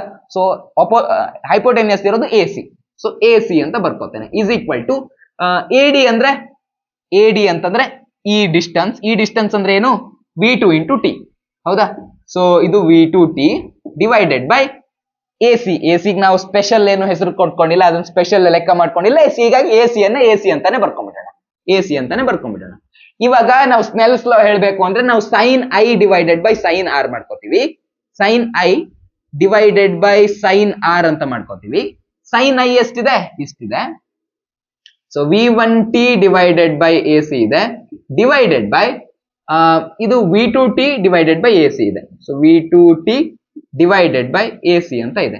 ಇದು ನಮ್ದು ಮೇನ್ ಗೆರೆ, ಓಕೆನಾ? ಮೇನ್ ಡಿವಿಷನ್ ನಾವ್ ಇಲ್ಲಿ ಮಾಡ್ತಾ ಇರೋದು. ಮೇಲ್ಗಡೆ ನೋಡಿ, ಕೆಳಗಡೆ ನೋಡಿ. ಮೇಲ್ಗಡೆಗಿರುವ ಕೆಳಗಡೆಯಲ್ಲೂ AC ಇದೆ, ಕ್ಯಾನ್ಸಲ್ ಮಾಡಿ. ಕೆಳಗಡೆಯಲ್ಲೂ AC ಇದೆ, ಕ್ಯಾನ್ಸಲ್ ಮಾಡಿ ಬಿಸಾಕಿ. ಸೊ ಉಳ್ಕೊಂಡಿರೋದು v1t ಡಿವೈಡೆಡ್ ಬೈ v2t. ಅರೆ, ಮೇಲ್ಗಡೆನೂ t ಇದೆ, ಕೆಳಗಡೆನೂ t ಇದೆ, ಇದನ್ನ ಯಾಕೆ ಸುಮ್ನೆ ಬಿಡೋದು? ಅದನ್ನು ಕ್ಯಾನ್ಸಲ್ ಮಾಡಿ ಬಿಸಾಕಿ. ಸೊ ಅದನ್ನು ಕ್ಯಾನ್ಸಲ್ ಮಾಡಿ ಬಿಸಾಕಿದ್ರೆ ನಮಗೆ ಈ ಎಕ್ಸ್ಪ್ರೆಷನ್ ಸಿಕ್ತು. ಇದೇ ಎಕ್ಸ್ಪ್ರೆಷನ್ ನಮಗೆ ಬೇಕಾಗಿರೋದು, ಓಕೆನಾ? ನಮ್ಮ ಪ್ರೂವ್ ಆಗಿದೆ. ಇಷ್ಟು ಮಾಡಿದ್ರೆ ಸಾಕು, 3 ಮಾರ್ಕ್ಸ್ ಸಿಗತ್ತೆ. ಬಟ್ ಇನ್ ಕೆಲವರು ಜಾಸ್ತಿ ಬರಿಬೇಕು ಅಂತ ಇರ್ತಾರೆ. So sin i by sin r ಮಾಡಿದ್ರೆ ಏನ್ ಸಿಗತ್ತಪ್ಪ? sin i by sin r ಮಾಡಿದ್ರೆ ರಿಫ್ರಾಕ್ಟಿವ್ ಇಂಡೆಕ್ಸ್ ಸಿಗತ್ತೆ. ಆ ರಿಫ್ರಾಕ್ಟಿವ್ ಇಂಡೆಕ್ಸ್ ಅನ್ನು ನಾವು n2 ಬೈ n1 ಅಂತಾನು ಬರ್ಕೋತೀವಿ. ಸೊ ಹೀಗಾಗಿ ನಾವು ಈ ಒಂದನ್ನು ಬೇಕಾದ್ರೂ ಎಕ್ಸ್ಟ್ರಾ ನೀವು ಬರ್ದ್ಬಿಡಿ. ನನ್ನ ಸಜೆಷನ್ ಏನು? ಇಷ್ಟಕ್ಕೆ ಯಾಕೆ ಸುಮ್ನೆ ಆಗ್ತೀರಾ? ಇದು ಗೊತ್ತು ತಾನೆ, ಅದನ್ನು ಬರ್ದ್ಬಿಡಿ. ಆಮೇಲೆ ಹೆನ್ಸ್ ಪ್ರೂವ್ಡ್ ಅಂತ ಒಂದು ಲೈನ್ ಬರ್ದ್ಬಿಡಿ, ಸರಿನಾ? ಸ್ನೆಲ್ಸ್ ಲಾವನ್ನ ನಾವು ಪ್ರೂವ್ ಮಾಡಿದ್ದೇವೆ. ಇವಾಗ ನೆಕ್ಸ್ಟ್ ಟಾಪಿಕ್ ಏನಿದೆ ನೋಡೋಣ. ಇವಾಗಷ್ಟೇ ನೀವು law of refraction, ಸ್ನೆಲ್ಸ್ law of refraction ಯಾವ ರೀತಿಯಾಗಿ ಡಿರೈವ್ ಮಾಡ್ಬೇಕು ಅಂತ ನೋಡಿದ್ರಿ. ಅದು ಕೇಳಿದ್ರೆ 5 ಮಾರ್ಕ್ ಅಥವಾ 4 ಮಾರ್ಕ್ ಆ ರೀತಿಯಾಗಿ ಕೇಳ್ತಾರೆ ಅದನ್ನ. ಈಗ ಅದಕ್ಕಿಂತ ಈಸಿ ಆಗಿರೋದು ಒಂದಿದೆ, ಲಾ ಆಫ್ ರಿಫ್ಲೆಕ್ಷನ್ ಅನ್ನ ನಾವೀಗ ಪ್ರೂವ್ ಮಾಡ್ಬೇಕು. ಯಾವುದ್ರ ಮೂಲಕ? ಇದೆ ಸೇಮ್ ಹೈಗನ್ಸ್ ಥಿಯರಿ, ಆ ವೇವ್ ಫ್ರಂಟ್ ಥಿಯರಿ, ಅದ್ರ ಮೂಲಕ ನಾವು ಲಾ ಆಫ್ ರಿಫ್ಲೆಕ್ಷನ್ ಅನ್ನ ಪ್ರೂವ್ ಮಾಡ್ಬೇಕು. ಲಾ ಆಫ್ ರಿಫ್ಲೆಕ್ಷನ್ ಅಲ್ಲಿ ಏನಾಗುತ್ತೆ? ಒಂದ್ ಕನ್ನಡಿ ಇಟ್ಕೊಂಡು ಅದ್ರ ಮೇಲೆ ಒಂದು ಲೈಟ್ ಬಿಟ್ಟಿದೀರಾ ಅಂತಂದ್ರೆ ಏನಾಗುತ್ತೆ? ಅದು ರಿಫ್ಲೆಕ್ಟ್ ಆಗಿ ಈ ರೀತಿಯಾಗಿ ಬರುತ್ತೆ, ಹೌದಾ?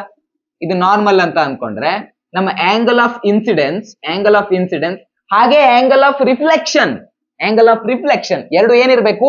ಎರಡು ಈಕ್ವಲ್ ಆಗಿರ್ಬೇಕು. ಸೊ ನಾವಿವಾಗ ಒಂದು ಲೈಟ್ ರೇ ಅನ್ನ ಬಿಟ್ಕೊಂಡು, ಅಂದ್ರೆ ಲೈಟ್ ಬೀಮ್ ಅನ್ನ ಬಿಟ್ಕೊಂಡು ಇನ್ಸಿಡೆಂಟ್ ಆಂಗಲ್ ಎಷ್ಟಿದೆ ನೋಡ್ಕೋತೀವಿ, ಹಾಗೆ ರಿಫ್ಲೆಕ್ಟೆಡ್ ಆಂಗಲ್ ಎಷ್ಟಿದೆ ಅಂತ ನೋಡ್ಕೋತೀವಿ. ಆ ಎರಡು ಆಂಗಲ್ಗಳು ಈಕ್ವಲ್ ಅಂತ ನಾವ್ ಇವಾಗ ಏನ್ ಮಾಡ್ಬೇಕು, ಪ್ರೂವ್ ಮಾಡ್ಬೇಕು. ಇದೆ ಈ ರೀತಿ ಕ್ವಶನ್ ಬಂದ್ರೆ 3 ಮಾರ್ಕಿಗೆ ಕಟ್ಟು. ಸರ್ 3 ಮಾರ್ಕಿಗೆಲ್ಲ ನಮ್ಮ ಎಕ್ಸಾಮ್ ಅಲ್ಲಿ ಕೇಳಲ್ಲ ಸರ್. ಅರೆ ನಿಮ್ದು ಇದ್ ನೋಡ್ರೋ, ನಿಮ್ದು ಮಾಡೆಲ್ ಕ್ವಶನ್ ಪೇಪರ್ ನೋಡ್ರೋ, ಮತ್ತೆ ನಿಮ್ದು ಪ್ರಿಪರೇಟರಿ ನೋಡ್ರೋ, ಫಸ್ಟ್ ಪ್ರಿಪರೇಟರಿ ಕ್ವಶನ್ ಪೇಪರ್ ನೋಡ್ರೋ, ಅದ್ರಲ್ಲೆಲ್ಲ ಇದನ್ನೇ ಕೇಳಿದಾರೆ ತಾನೆ, ಲಾ ಆಫ್ ರಿಫ್ಲೆಕ್ಷನ್ ಅನ್ನ ಡಿರೈವ್ ಮಾಡಿ ಅಂತ ಕೇಳಿದ್ರೆ 5 ಮಾರ್ಕಿನ ಕ್ವಶನ್ ನಲ್ಲೇ ಸ್ಪ್ಲಿಟ್ ಮಾಡಿ ಕೇಳಿದ್ದಾರೆ. ಇದು 3 ಮಾರ್ಕ್ ಇರುತ್ತೆ, ಅವಾಗ ಇದಕ್ಕೆ 3 ಮಾರ್ಕ್ ಇರುತ್ತೆ. ಸೊ ಅದು ಯಾವ ರೀತಿ ಮಾಡೋದು ಅಂತ ನೋಡ್ತಾ ಹೋಗೋಣ. ಲಾ ಆಫ್ ರಿಫ್ಲೆಕ್ಷನ್ ಬೇಕು ತಾನೆ ನಮ್ಗೆ, ಹೀಗಾಗಿ ರಿಫ್ಲೆಕ್ಷನ್ ಗೆ ಸಂಬಂಧಪಟ್ಟಂತ ಒಂದು ಡಯಾಗ್ರಾಮ್ ಅನ್ನು ಆಲ್ರೆಡಿ ಇಲ್ಲಿ ಬಿಡಿಸಿಟ್ಕೊಂಡಿದ್ದೇನೆ. ಇಲ್ಲಿ ನಂದು ಮಿರರ್ ಇದೆ, ಈ ಮಿರರ್ ಮೇಲೆ ನಾನು ಏನ್ ಮಾಡ್ಕೋತಾ ಇದ್ದೇನೆ, ಒಂದು ಲೈಟ್ ಬೀಮ್ ಅನ್ನ ಈ ರೀತಿಯಾಗಿ ಬಿಟ್ಕೊಂಡಿದ್ದೇನೆ. ಇದು ಇನ್ಸಿಡೆಂಟ್ ಲೈಟ್ ಬೀಮ್. ಸೊ ನಾನೀಗ ಏನ್ ಮಾಡ್ಬೇಕು, ವೇವ್ ಫ್ರಂಟ್ ಹೆಂಗ್ ಬರುತ್ತೆ ಅಂತ ನೋಡ್ಕೋಬೇಕು. ಜಸ್ಟ್ ಲೈಕ್ ಹಿಂದಿನ ಡಿರೈವೇಶನ್, ನಾವಿಲ್ಲಿ ವೇವ್ ಫ್ರಂಟ್ ಹೆಂಗಿರತ್ತೆ ಅಂತ ನಾವು ಆರಾಮಾಗಿ ಹೇಳ್ಕೋಬಹುದು. ವೇವ್ ಫ್ರಂಟ್ ಹೆಂಗಿರತ್ತಪ್ಪ, ಆಬ್ವಿಯಸ್ಲಿ ವೇವ್ ಫ್ರಂಟ್ ಹೇಗೆ ಬರ್ತಾ ಇದೆ, ಹೀಗೆ ಬರ್ತಾ ಇದೆ, ಹೌದಾ? ಸೊ ವೇವ್ ಫ್ರಂಟ್ ನಮ್ದು ಹೀಗೆ ಬರ್ತಾ ಇದೆ, ಅಂದ್ರೆ ಈ ಪಾಯಿಂಟ್ ಅಲ್ಲಿ ಈ ರೀತಿಯಾಗಿರುತ್ತೆ. ಕ್ಲಿಯರ್? ಸೊ ನಮ್ ವೇವ್ ಫ್ರಂಟ್ ಹೆಂಗಿರುತ್ತೆ,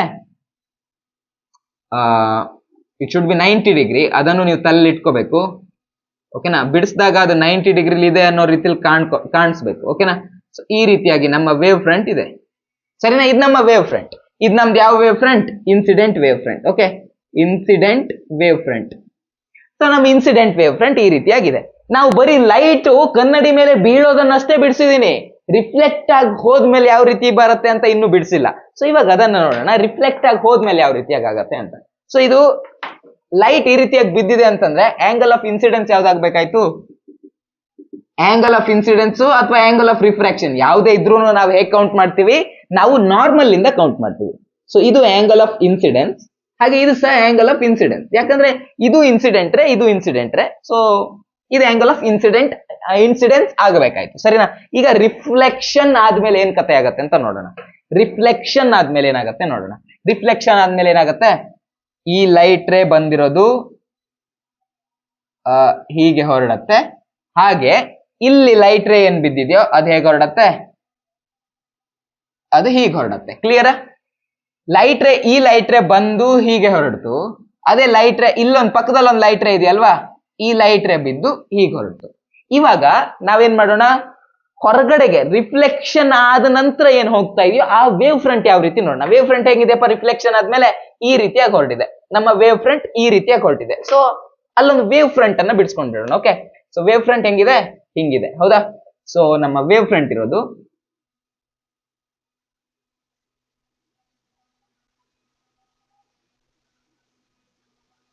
ಈ ರೀತಿಯಾಗಿದೆ.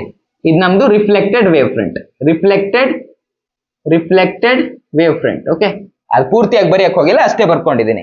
ನಮ್ಗೆ ಆಲ್ರೆಡಿ ಗೊತ್ತಲ್ವಾ, ನಂದು ರೇ ಈ ರೀತಿಯಾಗಿದೆ ಅಂತ ಇಟ್ಕೊಳ್ಳಿ. ನಮ್ ವೇವ್ ಫ್ರಂಟ್ ಈ ರೀತಿ ಬರುತ್ತೆ. ಆ ವೇವ್ ಫ್ರಂಟ್ ಮತ್ತೆ ರೇ ನಡುವೆ ಆಂಗಲ್ ಎಷ್ಟಿರುತ್ತೆ, 90 ಡಿಗ್ರಿ ಇರುತ್ತೆ. ಹೀಗಾಗಿ ಆಬ್ವಿಯಸ್ಲಿ ಈ ಆಂಗಲ್ ಎಷ್ಟಿರ್ಬೇಕು, ಇದು ನಮ್ದು ಯಾವುದು ಇನ್ಸಿಡೆಂಟ್ ವೇವ್ ಫ್ರಂಟ್, ಇದು ನಮ್ದು ಇನ್ಸಿಡೆಂಟ್ ರೇ.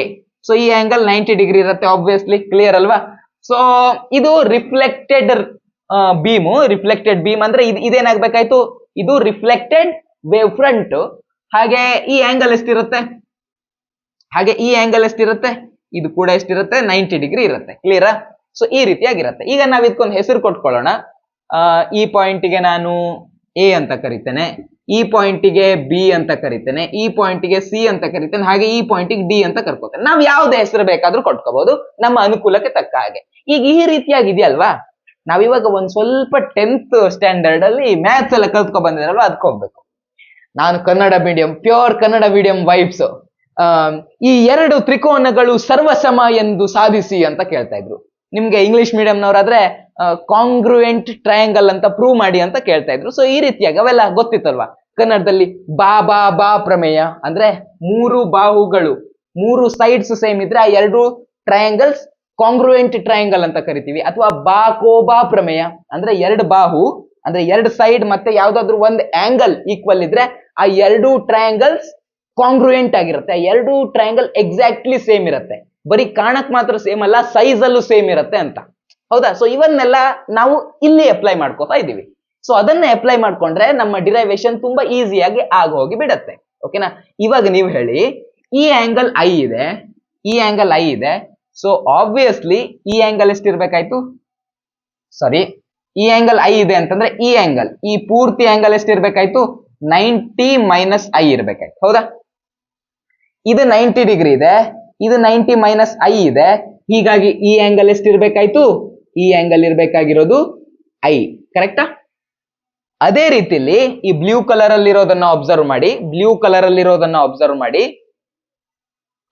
ಆಂಗಲ್ ಆಫ್ ರಿಫ್ಲೆಕ್ಷನ್ ಅನ್ನ ನಾವು ಬರ್ಕೊಳ್ವಾ. ಆಂಗಲ್ ಆಫ್ ರಿಫ್ಲೆಕ್ಷನ್ ಇನ್ನು ಬರ್ದಿಲ್ಲ ನಾನು. ಈ ಲೈಟ್ ರೇ ಹಿಂಗ್ ಬಂದು ಹಿಂಗ್ ಹೋಗಿದೆ ಅಂತಂದ್ರೆ ಆಂಗಲ್ ಆಫ್ ರಿಫ್ಲೆಕ್ಷನ್ ಯಾವ್ದಪ್ಪ ಇಲ್ಲಿ? ಆಂಗಲ್ ಆಫ್ ರಿಫ್ಲೆಕ್ಷನ್ ಯಾವ್ದು? ಇದೆಲ್ಲ ಬೇಡ, ಈಗ 90 ಮೈನಸ್ ಐ ಎಲ್ಲ ಬರ್ಕೊಳ್ಳೋ ಅವಶ್ಯಕತೆ ಇಲ್ಲ, ನಿಮ್ ಡಯಾಗ್ರಾಮ್ ಅಲ್ಲಿ ಬರ್ಕೊಳ್ಳೋ ಅವಶ್ಯಕತೆನೂ ಇಲ್ಲ. So reflection, angle of reflection ಯಾವ್ದಿಲ್ಲಿ? ಇದು ಆಂಗಲ್ ಆಫ್ ರಿಫ್ಲೆಕ್ಷನ್. ಕರೆಕ್ಟಾ? ಸೊ ಇಲ್ಲಿ ನೋಡಿ, ಈ ಲೈಟ್ ರೇ ಹಿಂಗ್ ಬಿದ್ದು ಹಿಂಗ್ ಹೋಗಿದೆ. ಸೊ ಇದೇನಾಗ್ಬೇಕಾಯ್ತು? ಇದು ಆಂಗಲ್ ಆಫ್ ರಿಫ್ಲೆಕ್ಷನ್ ಆಗ್ಬೇಕಾಯ್ತು. ಕರೆಕ್ಟಾ? ಸೊ ಇದು ಆಂಗಲ್ ಆಫ್ ರಿಫ್ಲೆಕ್ಷನ್ ಅಂತಂದ್ರೆ, ಇದು ಆಂಗಲ್ ಆಫ್ ರಿಫ್ಲೆಕ್ಷನ್ ಅಂತಂದ್ರೆ ಇದಿರೋದು 90 ಡಿಗ್ರಿ. ಕರೆಕ್ಟಾ? ಇದಿರೋದು 90 ಡಿಗ್ರಿ. ಸೊ ಈ ಪೂರ್ತಿ ಆಂಗಲ್ ಇದು ಆರ್ ಇದೆ, ಅದರಲ್ಲಿ ಆಂಗಲ್ ಆಫ್ ರಿಫ್ಲೆಕ್ಷನ್ ಇಷ್ಟಿದೆ. ಸೊ ಇದು 90 ಡಿಗ್ರಿ ಅಂದ್ಮೇಲೆ ಇದೇನಾಗ್ಬೇಕಾಯ್ತು? ಈ ಪೂರ್ತಿ ಆಂಗಲ್ ಇದು 90 ಮೈನಸ್ ಆರ್ ಆಗ್ಬೇಕಾಯ್ತು. ಹೌದಾ? ಇವಾಗ ನೀವು ಇದನ್ನೇ ಕರೆಕ್ಟ್ ಆಗಿ ಅಬ್ಸರ್ವ್ ಮಾಡ್ಕೊಂಡ್ರೆ, ಆ 90 ಮೈನಸ್ ಆರ್ ಅನ್ನ ಕರೆಕ್ಟ್ ಆಗಿ ಅಬ್ಸರ್ವ್ ಮಾಡ್ಕೊಂಡ್ರೆ ಇಲ್ಲೊಂದು ನಮಗೆ 90 ಡಿಗ್ರಿ ಕಾಣಿಸ್ತಾ ಇದೆ. ಹೌದಾ? ಸೊ 90 ಮೈನಸ್ ಆರ್ ನಲ್ಲಿ ಇದು 90 ಡಿಗ್ರಿ ಇದೆ, ಇದು 90 ಮೈನಸ್ ಆರ್. ಹೀಗಾಗಿ ಇದೆಷ್ಟಿರ್ಬೇಕಾಯ್ತು? ಇದು ಆರ್ ಇರ್ಬೇಕಾಯ್ತು. ಕ್ಲಿಯರ್? ಸೊ ನಮ್ಗೆ ಮೇನ್ ಆಗಿರುವಂತ ಎರಡು ಆಂಗಲ್ ಅನ್ನ ಬರ್ಕೊಂಡಿದ್ದೇನೆ. ಬಾಕಿ ಎಲ್ಲ ಬರ್ಕೊಂಡಿರೋದೇನು ಗಿಜಿಬಿಜಿ ಆಗಿದೆಯಲ್ವಾ, ಅದನ್ನ ಅಳಿಸ್ಬಿಡೋಣ ನಾವು. ಈಗ ಇಲ್ಲಿ ಗಿಜಿಬಿಜಿ ಆಗಿದೆ, ಲೆಕ್ಕ ಅಂದ್ರೆ ನಮ್ಗೆ ಅದು ಡಿರೈವೇಶನ್ ಗೆ ಮೇನ್ ಬೇಕಂತ ಇಲ್ಲ, ಜಸ್ಟ್ ನಿಮ್ಗೆ ಅರ್ಥ ಮಾಡ್ಸೋಕೋಸ್ಕರ ಬರ್ದಿರೋದು. ಸರಿನಾ? ನೀವು ಇದ್ರಲ್ಲಿ ನೋಡಿದ್ರಲ್ಲ, ಇದಕ್ಕಿಂತ ಹಿಂದಿನ ಡಿರೈವೇಶನ್ ನೋಡಿದ್ರಲ್ಲ, ಯಾಕೆ ಅದು ಆರ್ ಬಂತು, ಯಾಕೆ ಇದು ಐ ಬಂತು. ಸೊ ಅದೇ ಸೇಮ್ ಎಕ್ಸ್ಪ್ಲನೇಷನ್ ನಾನು ಇಲ್ಲಿ ಕೊಟ್ಟಿರೋದು. ಅಲ್ಲಿ ಒಂದ್ ಸ್ವಲ್ಪ ನಿಧಾನಕ್ಕೆ ಬಿಡಿಸಿ ಹೇಳಿದ್ದೆ, ಇಲ್ಲೊಂದ್ ಸ್ವಲ್ಪ ಟ್ರೈನ್ ಓಡಿಸ್ಬಿಟ್ಟಿದ್ದೇನೆ. ಹೀಗಾಗಿ ಒಂದ್ ಸ್ವಲ್ಪ ನಿಮ್ಗೆ ತಲೆಯಲ್ಲಿ ಹುಳ ಬಿಟ್ಟಂಗೆ ಆಗ್ತಾ ಇರಬಹುದು, ಬಟ್ ಸೇಮ್ ಎಕ್ಸ್ಪ್ಲನೇಷನ್ ಅದು. ಓಕೆನಾ? ಸೊ ನಿಮ್ಗೆ ಕ್ಲಿಯರ್ ಅರ್ಥ ಆಗಿರತ್ತೆ. ಆಲ್ರೆಡಿ ಒಂದ್ಸಲ ಅರ್ಥ ಮಾಡ್ಕೊಂಡಿರ್ತೀರಾ ಅಂತ ನಾನು ಸ್ವಲ್ಪ ಸ್ಪೀಡ್ ಹೋಗಿದ್ದಷ್ಟೇ. ಇವಾಗ ನೀವು ಎರಡು ಟ್ರಯಾಂಗಲ್ ಅನ್ನ ಇಲ್ಲಿ ಅಬ್ಸರ್ವ್ ಮಾಡಿ. ಎರಡು ಟ್ರಯಾಂಗಲ್ ಕಾಣಿಸ್ತಾ ಇದೆ. ಒಂದು ಟ್ರಯಾಂಗಲ್ ಯಾವುದು? ಒಂದು ಟ್ರಯಾಂಗಲ್ ಇದು. ಓಕೆನಾ? ಈ ಟ್ರಯಾಂಗಲ್ ಅನ್ನ ನಾನು ಏನಂತ ಕರಿಬಹುದು? ಸಿ ಎ ಡಿ ಅಂತ ಕರಿಬಹುದು. ಹೌದಾ? ಟ್ರಯಾಂಗಲ್ ಸಿ ಎ ಡಿ ಅಂತ ಕರಿಬಹುದು. ಹಾಗೆ ಇನ್ನೊಂದು ಟ್ರಯಾಂಗಲ್ ಇದೆ, ಈ ಟ್ರಯಾಂಗಲ್ ಬಿ ಎ ಡಿ. ಈ ಟ್ರಯಾಂಗಲ್ ಕಾಣಿಸ್ತಾ ಇದೆಯಲ್ಲ, B A D triangle. Correct ಆಗಿ ನೋಡಿ, ಬಿ ಎ ಡಿ ಟ್ರಯಾಂಗಲ್. ಅದನ್ನ ನೋಡಿ, ಅದನ್ನ ನೋಡಿದ್ರೆ ಆ ಎರಡು ಟ್ರಯಾಂಗಲ್ ಅನ್ನ ನಾವು ಇವಾಗ ಕನ್ಸಿಡರ್ ಮಾಡೋಣ. ಟ್ರಯಾಂಗಲ್ ಬಿ ಎ ಡಿ ಅಂತ ಕನ್ಸಿಡರ್ ಮಾಡೋಣ. ಓಕೆ? ಎರಡು ಟ್ರಯಾಂಗಲ್ ನೋಡಿ, ಈ ಎರಡು ಟ್ರಯಾಂಗಲ್ ಗಳಿಗೆ ಈ ಬೇಸ್ ಸೇಮ್ ಇದೆ. ಎರಡು ಟ್ರಯಾಂಗಲ್ ಅಲ್ಲಿ ಬೇಸ್ ಏನಿದೆಯೋ, ಈ ಬೇಸ್ ಏನಿದೆಯೋ ಈ ಎರಡು ಟ್ರಯಾಂಗಲ್ ಗಳಿಗೆ ಸೇಮ್ ಇದೆ. ಹೀಗಾಗಿ ಎರಡು ಟ್ರಯಾಂಗಲ್ ಅಲ್ಲಿ ಕಾಮನ್ ಇರೋದು ಏನಾಗ್ಬೇಕಾಯ್ತು? ಎರಡು ಟ್ರಯಾಂಗಲ್ ನಲ್ಲಿ ಎ ಡಿ ಇಸ್ ಕಾಮನ್. ಹೌದಾ? A D is common. Correct? ಇದೊಂದು ಕಾಮನ್ ಆಗಿದೆ. ಇವಾಗ ನೀವು ಒಂದ್ ಸ್ವಲ್ಪ ಥಿಂಕ್ ಮಾಡ್ಬೇಕು. ನಮ್ಗೆ ಆಲ್ರೆಡಿ ಗೊತ್ತಲ್ವಾ, ನಮ್ಗೆ ಸ್ಪೀಡ್ ಅಂದ್ರೇನು? ಸ್ಪೀಡ್ ಅಂದ್ರೆ ಡಿಸ್ಟೆನ್ಸ್ ಬೈ ಟೈಮ್, ಅಥವಾ ವೆಲಾಸಿಟಿ ಅಂತಂದ್ರೆ ಡಿಸ್ಟೆನ್ಸ್ ಬೈ ಟೈಮ್. ಕರೆಕ್ಟಾ? Displacement by time, distance by time. ಸದ್ಯ ಹೀಗೆ ಸ್ಟ್ರೇಟ್ ಟ್ರಾವೆಲ್ ಆಗುತ್ತೆ, ಹೀಗಾಗಿ ಡಿಸ್ಪ್ಲೇಸ್ಮೆಂಟ್ ಡಿಸ್ಟೆನ್ಸ್ ಎಲ್ಲ ಒಂದೇ ಆಗುತ್ತೆ. ಇದೇ ಫಾರ್ಮುಲಾ ನಮ್ಗೆ ಸಿಗುತ್ತೆ. ನಮ್ಗೆ ಡಿಸ್ಟೆನ್ಸ್ ಬೇಕು ಅಂತಂದ್ರೆ ನಾವೇನ್ ಮಾಡ್ಬೇಕು? ವೆಲಾಸಿಟಿ ಮತ್ತೆ ಟೈಮ್ ಅನ್ನ ಮಲ್ಟಿಪ್ಲೈ ಮಾಡ್ಕೋಬೇಕು. ಇವಾಗ ಹಿಂದಿನ ಡಿರೈವೇಶನ್ ಎಲ್ಲಿತ್ತು? ಎರಡು ಡಿಫ್ರೆಂಟ್ ಮೀಡಿಯಂ ಇತ್ತು. ಗಾಳಿಯಿಂದ ಬಂದು ನೀರಿಗೆ ಹೋಗ್ತಾ ಇತ್ತು, ಅಂದ್ರೆ ಆ ಲೈಟ್ ನ ವೆಲಾಸಿಟಿ ಕಮ್ಮಿ ಆಗ್ತಾ ಇತ್ತು, ಲೈಟ್ ನ ವೆಲಾಸಿಟಿ ಚೇಂಜ್ ಆಗ್ತಾ ಇತ್ತು. ಬಟ್ ಇಲ್ಲಿ ಯಾವ ಮೀಡಿಯಂ ಇಂದ ಬಂದಿದ್ಯೋ ಅದೇ ಮೀಡಿಯಂ ಅಲ್ಲಿ ರಿಫ್ಲೆಕ್ಟ್ ಆಗಿ ಹೋಗ್ತಾ ಇದೆ. ಸೊ ಮೀಡಿಯಂ ಸೇಮ್ ಇದೆ, ಮೀಡಿಯಂ ಸೇಮ್ ಇರೋದ್ರಿಂದ ವೆಲಾಸಿಟಿ ಕೂಡ ಸೇಮ್ ಇರುತ್ತೆ. ಇವಾಗ ವೆಲಾಸಿಟಿ ಸೇಮ್ ಇರೋದ್ರಿಂದ ಮೊದಲು ಒಂದು ವೇವ್ ಫ್ರಂಟ್ ನೋಡ್ಕೊಂಡಿದ್ವಿ ನಾವು. ಇನ್ಸಿಡೆಂಟ್ ವೇವ್ ಫ್ರಂಟ್ ಯಾವುದು? ಇದು ಇನ್ಸಿಡೆಂಟ್ ವೇವ್ ಫ್ರಂಟ್. ಕರೆಕ್ಟಾ? ಇದು ನಮ್ಮ ಇನ್ಸಿಡೆಂಟ್ ವೇವ್ ಫ್ರಂಟ್. ಈ ಡಿಸ್ಟೆನ್ಸ್ ಏನಾಗ್ಬೇಕಾಯ್ತು? ಈ ಡಿಸ್ಟೆನ್ಸ್ ಏನಾಗ್ಬೇಕಾಯ್ತು? Velocity into time. ಹೌದಾ? ಸೊ ಸಿ ಡಿ ಡಿಸ್ಟೆನ್ಸ್ ಏನಾಗ್ಬೇಕಾಯ್ತು? ವೆಲಾಸಿಟಿ ಇಂಟು ಟೈಮ್ ಆಗ್ಬೇಕಾಯ್ತು. ಕರೆಕ್ಟಾ? ಅದೇ ರೀತಿಲಿ ಹೊರಗಡೆ ಹೋಗ್ತಾ ಇರುವಂತ ವೇವ್ ಫ್ರಂಟ್ ನೋಡಿ, ಈ ವೇವ್ ಫ್ರಂಟ್ ನೋಡಿ, ಈ ವೇವ್ ಫ್ರಂಟ್ ನೋಡಿ. ಆವಾಗ ಈ ಡಿಸ್ಟೆನ್ಸ್ ಏನಾಗ್ಬೇಕಾಯ್ತು? ಈ ಡಿಸ್ಟೆನ್ಸ್ ಕೂಡ ವೆಲಾಸಿಟಿ ಇಂಟು ಟೈಮ್ ಆಗ್ಬೇಕಾಯ್ತು. ಅಷ್ಟೇ ಟೈಮ್ ಅಲ್ಲಿ ಹೋಗಿರೋದು, ಅಷ್ಟೇ ವೆಲಾಸಿಟಿ ಇದೆ. ಸೊ ಹೀಗಾಗಿ ಈ ಡಿಸ್ಟೆನ್ಸ್ ಏನಾಗ್ಬೇಕಾಯ್ತು? ವೆಲಾಸಿಟಿ ಇಂಟು ಟೈಮ್ ಆಗ್ಬೇಕಾಯ್ತು. ಇವಾಗ ನೀವು ಅದನ್ನು ಕನ್ಸಿಡರ್ ಮಾಡಿದ್ರೆ ಇಲ್ಲೂ ವೆಲಾಸಿಟಿ ಇಂಟು ಟೈಮ್ ಇದೆ, ಇದು ವೆಲಾಸಿಟಿ ಇಂಟು ಟೈಮ್ ಇದೆ. ಹೀಗಾಗಿ ಏನಾಗ್ಬೇಕಾಯ್ತು? ಇದು ಎರಡು ಈಕ್ವಲ್ ಆಗ್ಬೇಕಾಯ್ತು. ಕರೆಕ್ಟಾ? ಸೊ ಯಾವುದು? ಇದು ಮತ್ತೆ ಇದು ಎರಡು ಈಕ್ವಲ್ ಆಗಬೇಕು. ಎರಡು ವೆಲಾಸಿಟಿ ಇಂಟು ಟೈಮ್ ಇದೆ, ವಿ ಇಂಟು ಟಿ ಇದೆ. ಸೊ ಎರಡು ವ್ಯಾಲ್ಯೂ ಸೇಮ್ ಬರ್ತಾ ಇದೆ. ಹೀಗಾಗಿ A B is equal to C D ಅಂತ ಆಯ್ತು. ಹೌದಾ? A B is equal to C D ಅಂತ ಆಯ್ತು. ಎ ಡಿ ಎರಡರಲ್ಲೂ ಇದೆ, ಎರಡರಲ್ಲೂ ಸೇಮ್ ಸೈಡ್ ಆಗಿದೆ. ಹಾಗೆ ಎ ಬಿ ಸಿ ಡಿಗೆ ಈಕ್ವಲ್ ಆಗಿದೆ. ಅಂದ್ರೆ ನಮ್ಗೆ ಎರಡು ಸೇಮ್ ಸೈಡ್ ಸಿಕ್ಕಿದೆ. ಇವಾಗ ಆಂಗಲ್ ನೋಡ್ರಪ್ಪ, ಈ ಟ್ರಯಾಂಗಲ್ ಅನ್ನ ಕನ್ಸಿಡರ್ ಮಾಡಿ. ಈ ಟ್ರಯಾಂಗಲ್ ಅಲ್ಲೂ 90 ಡಿಗ್ರಿ ಇದೆ. ಈ ಟ್ರಯಾಂಗಲ್ ಕನ್ಸಿಡರ್ ಮಾಡಿ. ಈ ಟ್ರಯಾಂಗಲ್ ಅಲ್ಲೂ 90 ಡಿಗ್ರಿ ಇದೆ. ಹೌದಾ? ಸೊ ನಾವೇನ್ ಬರ್ಕೋಬಹುದು, ಕೋನ್ ಬಿ ಇಸ್ ಈಕ್ವಲ್ ಟು ಕೋನ C is equal to 90 degree ಅಂತ ಬರ್ಕೋಬಹುದು. ಇವಾಗ ನಮ್ಗೆ ಏನಾಯ್ತು, ಈ ಎರಡು ಟ್ರಯಾಂಗಲ್ ಗಳಲ್ಲೂ ಇದು ಒಂದು ಸೈಡ್ ಎರಡಕ್ಕೂ ಸೇಮ್ ಸಿಕ್ತು, ಈ ಎರಡು ಸೈಡ್ ಈಕ್ವಲ್ ಆಯ್ತು. ಅಂದ್ರೆ ಎರಡು ಸೈಡ್ ಗಳು ಈಕ್ವಲ್ ಆಗಿದೆ, ಎರಡು ಸೈಡ್ ಈಕ್ವಲ್ ಆಗಿದೆ. ಹಾಗೆ ಒಂದು ಆಂಗಲ್ ಈಕ್ವಲ್ ಆಗಿದೆ, ಎರಡು ಟ್ರಯಾಂಗಲ್ ಅಲ್ಲಿ ಯಾವ್ದಾದ್ರು ಎರಡು ಸೈಡ್ ಹಾಗೆ ಕರೆಸ್ಪಾಂಡಿಂಗ್ ಆಂಗಲ್ ಈಕ್ವಲ್ ಆಗಿದ್ರೆ ಆ ಎರಡು ಟ್ರಯಾಂಗಲ್ ಗಳು ಏನಂತ ಅರ್ಥ, ಆ ಎರಡು ಟ್ರಯಾಂಗಲ್ ಗಳು ಕಾಂಗ್ರುಯೆಂಟ್ ಅಂತ ಅರ್ಥ. ಹೀಗಾಗಿ ಟ್ರಯಾಂಗಲ್ ಯಾವ್ದಾಯ್ತಿದು, ಬಾ ಸಿದ್ಧಾಂತ ಆಯ್ತು. ಹೌದಾ? ಕನ್ನಡ ಮೀಡಿಯಂ. ಇಂಗ್ಲಿಷ್ ಮೀಡಿಯಂ ನಲ್ಲಿ ಅದಕ್ಕೆ ಏನಂತ ಕರೀತಾರೆ ಗೊತ್ತಿಲ್ಲ, ಬಟ್ ಅದೇ ಎರಡು ಸೈಡ್ ಹಾಗೆ ಅದಕ್ಕೆ ಕರೆಸ್ಪಾಂಡ್ ಆಗಿರುವಂತ ಆಂಗಲ್ ಈಕ್ವಲ್ ಆಗಿದ್ರೆ ಅದಕ್ಕೆ ಯಾವ್ದು ಅಂತಿದ್ರು ಅದನ್ನ ನೀವು ಹೇಳಿ. ನಿಮಗ್ ಗೊತ್ತಿದ್ರೆ 10th ಇಂದೆಲ್ಲ ನೆನಪು ಬಂದ್ರೆ ಒಂದ್ಸಲ ಕಮೆಂಟ್ ಮಾಡಿ ಇದಕ್ಕೆ ಯಾವ ಥೇರಮ್ ಅಂತಾರೆ ಅಂತ. ಕನ್ನಡದಲ್ಲಿ ಆದ್ರೆ ಬಾ ಸಿದ್ಧಾಂತ ಅಂತ ಕರಿತಿದ್ವಿ. ಸರಿನಾ? ಇವಾಗ ಇಲ್ಲಿ ನೋಡಿ, ಎರಡು ಸೈಡ್ ಮತ್ತೆ ಒಂದು ಆಂಗಲ್ ಈಕ್ವಲ್ ಆಗಿದೆ ಅಂತಂದ್ರೆ ಈ ಎರಡು ಟ್ರಯಾಂಗಲ್ ಗಳು ಏನಂತ ಅರ್ಥ, ಎರಡು ಟ್ರಯಾಂಗಲ್ ಗಳು ಕಾಂಗ್ರುಯೆಂಟ್ ಅಂತ ಅರ್ಥ. ಹೌದಾ? ಟ್ರಯಾಂಗಲ್ ಸಿ ಡಿ ಡಿ ನ ಏನೋ ರಾಂಗ್ ಆಗಿದೆ ಅಲ್ಲಿ, ಸಿ ಎ ಡಿ. ಓಕೆ, ಇದು ಸಿ ಎ ಡಿ ಆಗ್ಬೇಕು. ಕ್ಲಿಯರ್? ಇದು ಬಿ ಎ ಡಿ ಮತ್ತೆ C A D. Triangle C A D and triangle B A D are congruent. Congruent ಅಂತಂದ್ರೆ ಏನರ್ಥ ಗುರು? ಕಾಂಗ್ರುಯೆಂಟ್ ಅಂತಂದ್ರೆ ಅದರ ಪ್ರತಿಯೊಂದು ಸೈಡ್ ಸೇಮ್ ಅಂತ ಅರ್ಥ. ಅದರ ಪ್ರತಿಯೊಂದು side corresponding side same size ಇದೆ ಅಂತ ಅರ್ಥ. ಹಾಗೆ ಅದರ ಪ್ರತಿಯೊಂದು ಆಂಗಲ್ ಕೂಡ ಸೇಮ್ ಇದೆ ಅಂತ ಅರ್ಥ. ಅದರ ಕರೆಸ್ಪಾಂಡಿಂಗ್ ಆಂಗಲ್ಸ್ ಕೂಡ ಸೇಮ್ ಇದೆ ಅಂತ ಅರ್ಥ.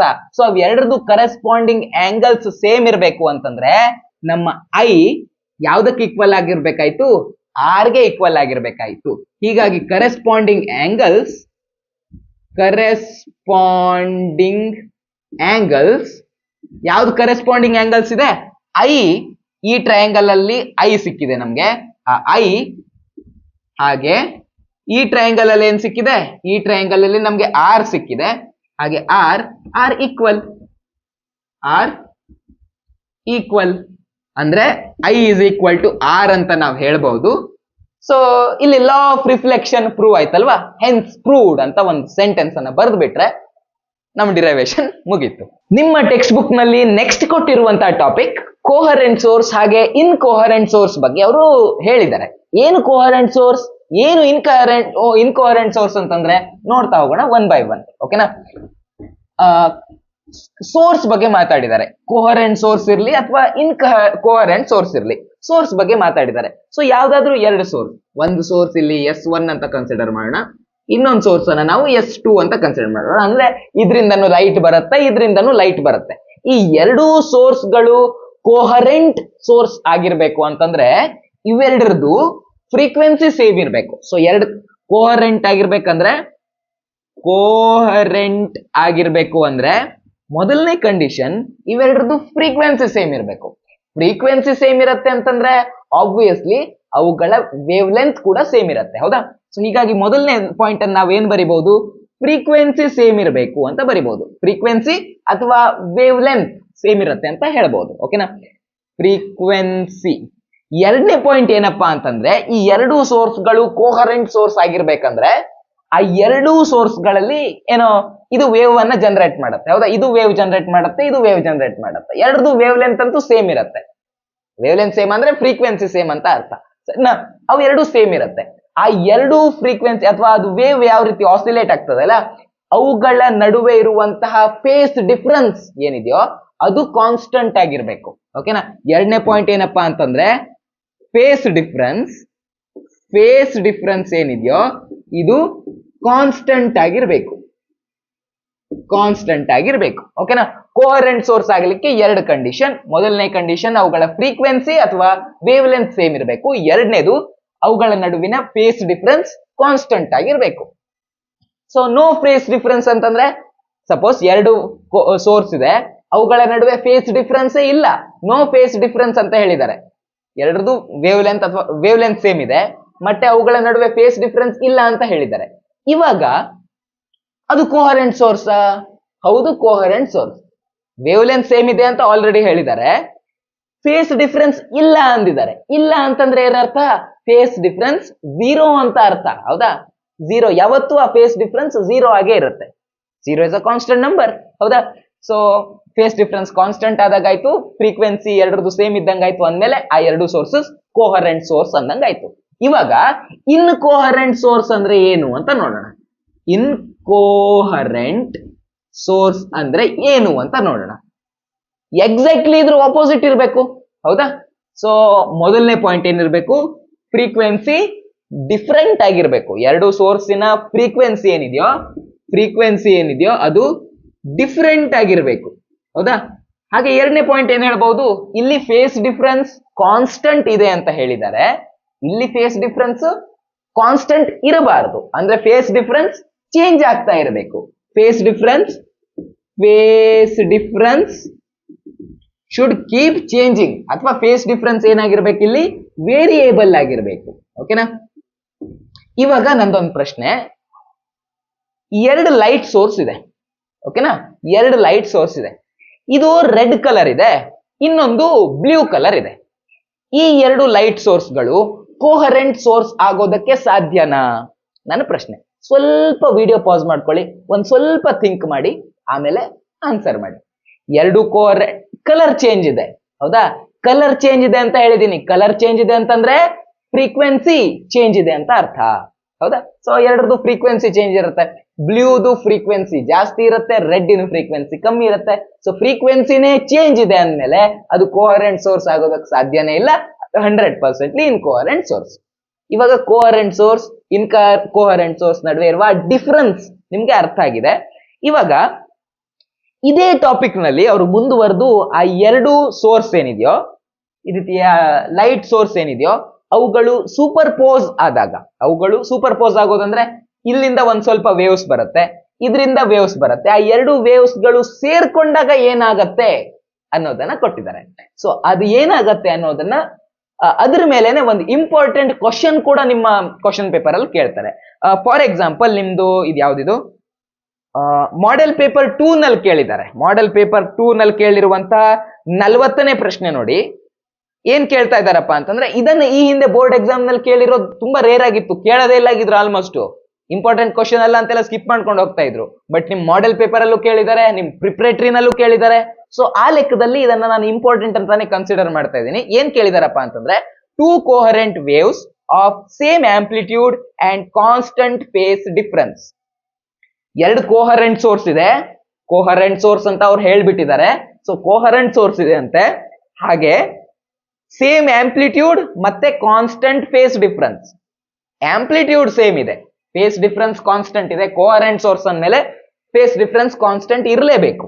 ಅದರ ಜೊತೆಗೆ ಆಂಪ್ಲಿಟ್ಯೂಡ್ ಎರಡರದ್ದು ಸೇಮ್ ಇದೆ ಅಂತ ಹೇಳ್ತಾ ಇದ್ದಾರೆ. ಹಾಗೆ ಎರಡು ಆಂಪ್ಲಿಟ್ಯೂಡ್ ಸೇಮ್ ಇದ್ರೆ ದೇ ಅಂಡರ್ಗೋ ಇಂಟರ್ಫರೆನ್ಸ್. ಓಕೆ, ಅಂದ್ರೆ ಅವೆರಡು ಏನಾಗುತ್ತೆ? ಇಂಟರ್ಫರೆನ್ಸ್ ಅಂದ್ರೆ ಇದರ ವೇವ್ ಅದರ ವೇವ್ ಏನಾಗೋದು? ಜಾಯಿನ್ ಆಗೋದು. ಸರಿನಾ? ಅದಕ್ಕೆ ನಾವು ಇಂಟರ್ಫರೆನ್ಸ್ ಅಂತ ಕರಿತೀವಿ. obtain the expression for resultant displacement ಅಂತ ಕೇಳ್ತಾರೆ. ಸೊ ಇವಾಗ ಈ ರೀತಿ ಪ್ರಶ್ನೆಗೆ ನಾವು ಹೇಗೆ ಆನ್ಸರ್ ಮಾಡೋದು ಅಂತ ನೋಡ್ತಾ ಹೋಗೋಣ. ಓಕೆನಾ? ಸೊ ಹೇಗ್ ಮಾಡ್ಬೇಕು ಅಂತಂದ್ರೆ, ಎರಡು ಸೋರ್ಸ್ ಇದೆ, ಎರಡು ಸೋರ್ಸ್ ನಿಂದ ಎರಡು ತರದ ಲೈಟ್ ಬರುತ್ತೆ. ಹೌದಾ? ಎರಡು ರೀತಿ ಲೈಟ್ ವೇವ್ಸ್ ಜನರೇಟ್ ಆಗುತ್ತೆ. ನಾವು ವೇವ್ ಇಕ್ವೇಶನ್, ಕಾಮನ್ ಆಗಿ ನಾವು ವೇವ್ ಇಕ್ವೇಶನ್ ಯಾವ ರೀತಿ ಬರ್ಕೋತೀವಪ್ಪ ಅಂತಂದ್ರೆ, ಯಾವ್ದೋ ಒಂದು ಆ ವೇವ್ ಒಂದು ಹೆಸರು ಕೊಟ್ಕೋತೀವಿ. ಆ ವೇವ್ ಯಾವ ರೀತಿ ಇರುತ್ತಪ್ಪ ಅಂತಂದ್ರೆ, ಮೊದಲು ಅದ್ರ ಆಂಪ್ಲಿಟ್ಯೂಡ್ ಬರ್ಕೋತೀವಿ. ಆ ಆಂಪ್ಲಿಟ್ಯೂಡ್ ಬರ್ಕೋತೀವಿ, ಆಂಪ್ಲಿಟ್ಯೂಡ್ ಅನ್ನ ಎ ಅಂತ ಕರ್ಕೊಂಡಿದ್ದೀನಿ ನಾನು. ಆ ಆಂಪ್ಲಿಟ್ಯೂಡ್ ಬರ್ಕೊಂಡು ಅದನ್ನ ಒಂದು ಸೈನ್ ಅಥವಾ ಕಾಸ್ ವ್ಯಾಲ್ಯೂ ಇಂದ ಮಲ್ಟಿಪ್ಲೈ ಮಾಡ್ಕೋತೀವಿ. ಯಾಕಪ್ಪ ಹೀಗ್ ಮಾಡ್ತೀವಿ ಅಂತಂದ್ರೆ, ನಮ್ದು ವೇವ್ ಯಾವತ್ತು ಯಾವ ತರ ಇರುತ್ತೆ? ಈ ರೀತಿಯಾಗಿರುತ್ತೆ. ಹೌದಾ? ನೀವು ಈ ಟ್ರಿಗ್ನೋಮೆಟ್ರಿ ಎಲ್ಲ ಕಲ್ತಿರ್ತೀರಾ, ವೈಷ್ಣವಿ ಮ್ಯಾಮ್ ಶಿಷ್ಯರಲ್ವಾ ನೀವೆಲ್ಲ? ಟ್ರಿಗ್ನೋಮೆಟ್ರಿ ಕಲ್ತಿರ್ತೀರಾ. ಟ್ರಿಗ್ನೋಮೆಟ್ರಿನಲ್ಲಿ ಸೈನ್ ಇಂದು ಗ್ರಾಫ್ ತೆಗೆದ್ರೆ ಯಾವ ರೀತಿ ಬರುತ್ತೆ? ಈ ರೀತಿಯಾಗೆ ಬರುತ್ತೆ. ಹೌದಾ? ಈ ರೀತಿಯಾಗೆ ಬರುತ್ತೆ. ಕಾಸ್ ಇನ್ ಗ್ರಾಫ್ ತೆಗೆದ್ರೆ ಯಾವ ರೀತಿಯಾಗಿ ಬರುತ್ತೆ? ಕಾಸ್ ಇನ್ ಗ್ರಾಫ್ ತೆಗೆದ್ರೆ ಈ ರೀತಿಯಾಗಿ ಬರುತ್ತೆ. ಕರೆಕ್ಟಾ? ಅಂದ್ರೆ ಈ ಹಾವು ತರ ನಮ್ದು ಗ್ರಾಫ್ ಬಂದಿದೆ ಅಂತಂದ್ರೆ ಅದು ಒಂದೇ ಸೈನ್ ಆಗಿರ್ಬೇಕು ಅಥವಾ ಕಾಸ್ ಆಗಿರ್ಬೇಕು. ಹೌದಾ? ನಮ್ ವೇವ್ ಕೂಡ ಇದೇ ರೀತಿ ಹಾವು ತರ ಇರುತ್ತೆ, ಹೀಗಾಗಿ ಅಲ್ಲಿ ಸೈನ್ ಅಥವಾ ಕಾಸ್ ಬರುತ್ತೆ. ಓಕೆನಾ? ಸೊ ನೀವು ವೇವ್ ಇಕ್ವೇಶನ್ ಬರ್ಕೋಬೇಕಾದ್ರೆ ಸೈನ್ ಅಂತ ಬರ್ಕೊಂಡ್ ಮಾಡಿದ್ರೂ ಇಟ್ಸ್ ಫೈನ್, ಕಾಸ್ ಅಂತ ಬರ್ಕೊಂಡ್ ಮಾಡಿದ್ರೇನು ಫೈನ್. ಬಟ್ ನಿಮ್ ಟೆಕ್ಸ್ಟ್ ಬುಕ್ ನಲ್ಲಿ ಈ ಡಿರೈವೇಶನ್ ಅನ್ನ ಕಾಸ್ ಅಂತ ಬರ್ಕೊಂಡ್ ಮಾಡಿದರೆ, ಹೀಗಾಗಿ ನಾನು ಕಾಸ್ ಅಂತ ಬರ್ಕೊಂಡು ಹೋಗ್ತೀನಿ. ಓಕೆನಾ? ಕಾಸ್ ಅಂತ ಬರ್ದ್ಮೇಲೆ ಅದ್ರ ಆಂಗಲ್ ಬರಿಬೇಕಲ್ವಾ, ಆಂಗಲ್ ಅನ್ನ ಒಮೆಗಾ ಟಿ ಅಂತ ಬರ್ಕೋತೀನಿ. ಆಂಗಲ್ ಎಷ್ಟಿದೆ? ಒಮೆಗಾ ಟಿ ಇದೆ. ಸೊ ಇಲ್ಲಿ ನಾವೇನ್ ಮಾಡ್ಕೋಬೇಕು, ಎರಡು ಸೋರ್ಸ್ ಅನ್ನ ತಗೋಬೇಕು. 2 ಕೋಹರೆಂಟ್ ಸೋರ್ಸ್ ಅಂತ ಅವರೇ ಹೇಳಿದ್ದಾರೆ. ಸೊ 2 ಕೋಹರೆಂಟ್ ಸೋರ್ಸ್ ಅಂದ್ಮೇಲೆ ಇದಕ್ಕೆ ಒಂದು ಇಕ್ವೇಶನ್ ಬರಿಬೇಕು, ಇದಕ್ಕೆ ಒಂದು ಇಕ್ವೇಶನ್ ಬರಿಬೇಕು. ಕಾಮನ್ ಇಕ್ವೇಶನ್ ಈ ರೀತಿ ಇರುತ್ತೆ. ನಾನು ಫಸ್ಟ್ ಸೋರ್ಸ್ ಬರಿಬೇಕು ಅಂತಂದ್ರೆ ಇದನ್ನ 1 ಅಂತ ಕೊಡ್ತೇನೆ, ಹಾಗೆ ಇದು ಈ ರೀತಿಯಾಗಿದೆ ಅಂತ ಇಟ್ಕೊಳ್ಳಿ. ಓಕೆನಾ? ಈ ರೀತಿ ನಂದು ಇಕ್ವೇಶನ್ ಇದೆ. ಎರಡನೇದನ್ನ ನಾನು y2 ಅಂತ ಬರ್ಕೊಂಡು ಎರಡನೇ ಸೋರ್ಸ್ ನಿಂದ ಬರುವಂತ ವೇವ್ಗೆ ಇಕ್ವೇಶನ್ ಅನ್ನ ಬರ್ಕೋತೇನೆ, ಎ ಕಾಸ್ ಒಮೆಗಾ ಟಿ. ಓಕೆನಾ? ಕಾಸ್ ಒಮೆಗಾ ಟಿ. ಬಟ್ ಅವ್ರು ಏನ್ ಹೇಳ್ತಾ ಇದ್ದಾರೆ, ಆ ಎರಡೂ ವೇವ್ ಗಳ ನಡುವೆ ಒಂದು ಕಾನ್ಸ್ಟೆಂಟ್ ಫೇಸ್ ಡಿಫರೆನ್ಸ್ ಇದೆ ಅಂತ ಹೇಳ್ತಾ ಇದ್ದಾರೆ. ಸೊ ಆಂಗಲ್ ಅನ್ನ ನಾನು ಸೇಮ್ ಬರ್ಕೊಳ್ಳೋವಾಗಿಲ್ಲ, ಆ ಡಿಫರೆನ್ಸ್ ಏನಿದೆಯೋ, ಫೇಸ್ ಡಿಫರೆನ್ಸ್ ಏನಿದೆಯೋ ಅದನ್ನ ನಾನು ಇಲ್ಲಿ ತೋರಿಸ್ಬೇಕಲ್ವಾ. ಹೀಗಾಗಿ ಆ ಫೇಸ್ ಡಿಫರೆನ್ಸ್ ಸಪೋಸ್ 5 ಆಗಿದ್ರೆ, ಈ ಎರಡು ವೇವ್ ಗಳ ನಡುವಿನ ಫೇಸ್ ಡಿಫರೆನ್ಸ್ ಅಂದ್ರೆ ಆಂಗಲ್ ಅಲ್ಲಿ ಏನೋ ಡಿಫರೆನ್ಸ್ ಇರುತ್ತೆ, ಆ ಆಂಗಲ್ 5 ಆಗಿದ್ರೆ ಅದನ್ನ ನಾನು ಇಲ್ಲಿ ಆಡ್ ಮಾಡ್ಕೋಬೇಕು. ಸಪೋಸ್ ಇಲ್ಲಿ ನಾನು ಆಡ್ ಆದ್ರೂ ಮಾಡ್ಕೋಬಹುದು, ಅಥವಾ ಇಲ್ಲಿಂದ -5 ಅಂತಾನು ಬರ್ಕೊಬಹುದು. Both are fine. ಓಕೆನಾ? ಸೊ ನೀವು ಹೇಗ್ ಕನ್ಸಿಡರ್ ಮಾಡ್ಕೊಂಡಾದ್ರೂ ಮಾಡ್ಬೋದು. ಬಟ್ ನೀವು ಸಪೋಸ್ ಇಲ್ಲಿ ನೀವು ಮೈನಸ್ ತಗೊಂಡ್ರೆ ನೆಕ್ಸ್ಟ್ ಸ್ಟೆಪ್ ನಲ್ಲಿ ನೀವು ಟ್ರಿಗ್ನೋಮೆಟ್ರಿಕ್ ಫಾರ್ಮುಲಾ ಎಲ್ಲ ಹಾಕ್ತಿರಲ್ವಾ, ಅಲ್ಲಿ ಮೈನಸ್ ಬಂದಾಗ ಯಾವ ಫಾರ್ಮುಲಾ ಆಗುತ್ತೋ ಅದನ್ನ ಹಾಕಬೇಕು. ಕ್ಲಿಯರ್? ನೀವು ಇಲ್ಲಿ ಸೈನ್ ಕಾಸ್ ಬದಲಿಗೆ ನೀವು ಸೈನ್ ತಕೊಂಡು ಮಾಡಬಹುದು, ಬಟ್ ನೀವು ಸೈನ್ ತಗೊಂಡ್ ಮಾಡಿದ್ರೆ ಫಾರ್ಮುಲಾದಲ್ಲಿ ಸೈನ್ ಬರೋ ಫಾರ್ಮುಲಾ ಟ್ರಿಗ್ನೋಮೆಟ್ರಿಕ್ ಐಡೆಂಟಿಟೀಸ್ ನ ಯೂಸ್ ಮಾಡ್ಕೋಬೇಕು. ಹಾಗೆ ನೀವು ಇಲ್ಲಿ ಆಂಗಲ್ ಅನ್ನ ಫೇಸ್ ಡಿಫರೆನ್ಸ್ ಅನ್ನ ಆಡ್ ಮಾಡ್ಕೋಬಹುದು ಅಥವಾ ಫೇಸ್ ಡಿಫರೆನ್ಸ್ ಅನ್ನ ಸಬ್ಟ್ರಾಕ್ಟ್ ಮಾಡ್ಕೋಬಹುದು, ಎಲ್ಲ ಒಂದೇ ಅದು. ಓಕೆ? ಸೊ ಅದನ್ನ ಮಾಡ್ಕೊಂಡ್ರೆ ನಮ್ಗೆ ಫೈನಲ್ ಆಗಿ ಆನ್ಸರ್ ಸಿಗುತ್ತೆ. ಆ ಆನ್ಸರ್ ನಿಮ್ಗೆ ಸ್ವಲ್ಪ ಚೇಂಜ್ ತರ ಕಾಣ್ಬೋದು, ಬಟ್ ಫಿಸಿಕಲಿ ಅವು ಯಾವುದು ಏನು ಮ್ಯಾಟರ್ ಆಗಲ್ಲ. ಸರಿನಾ?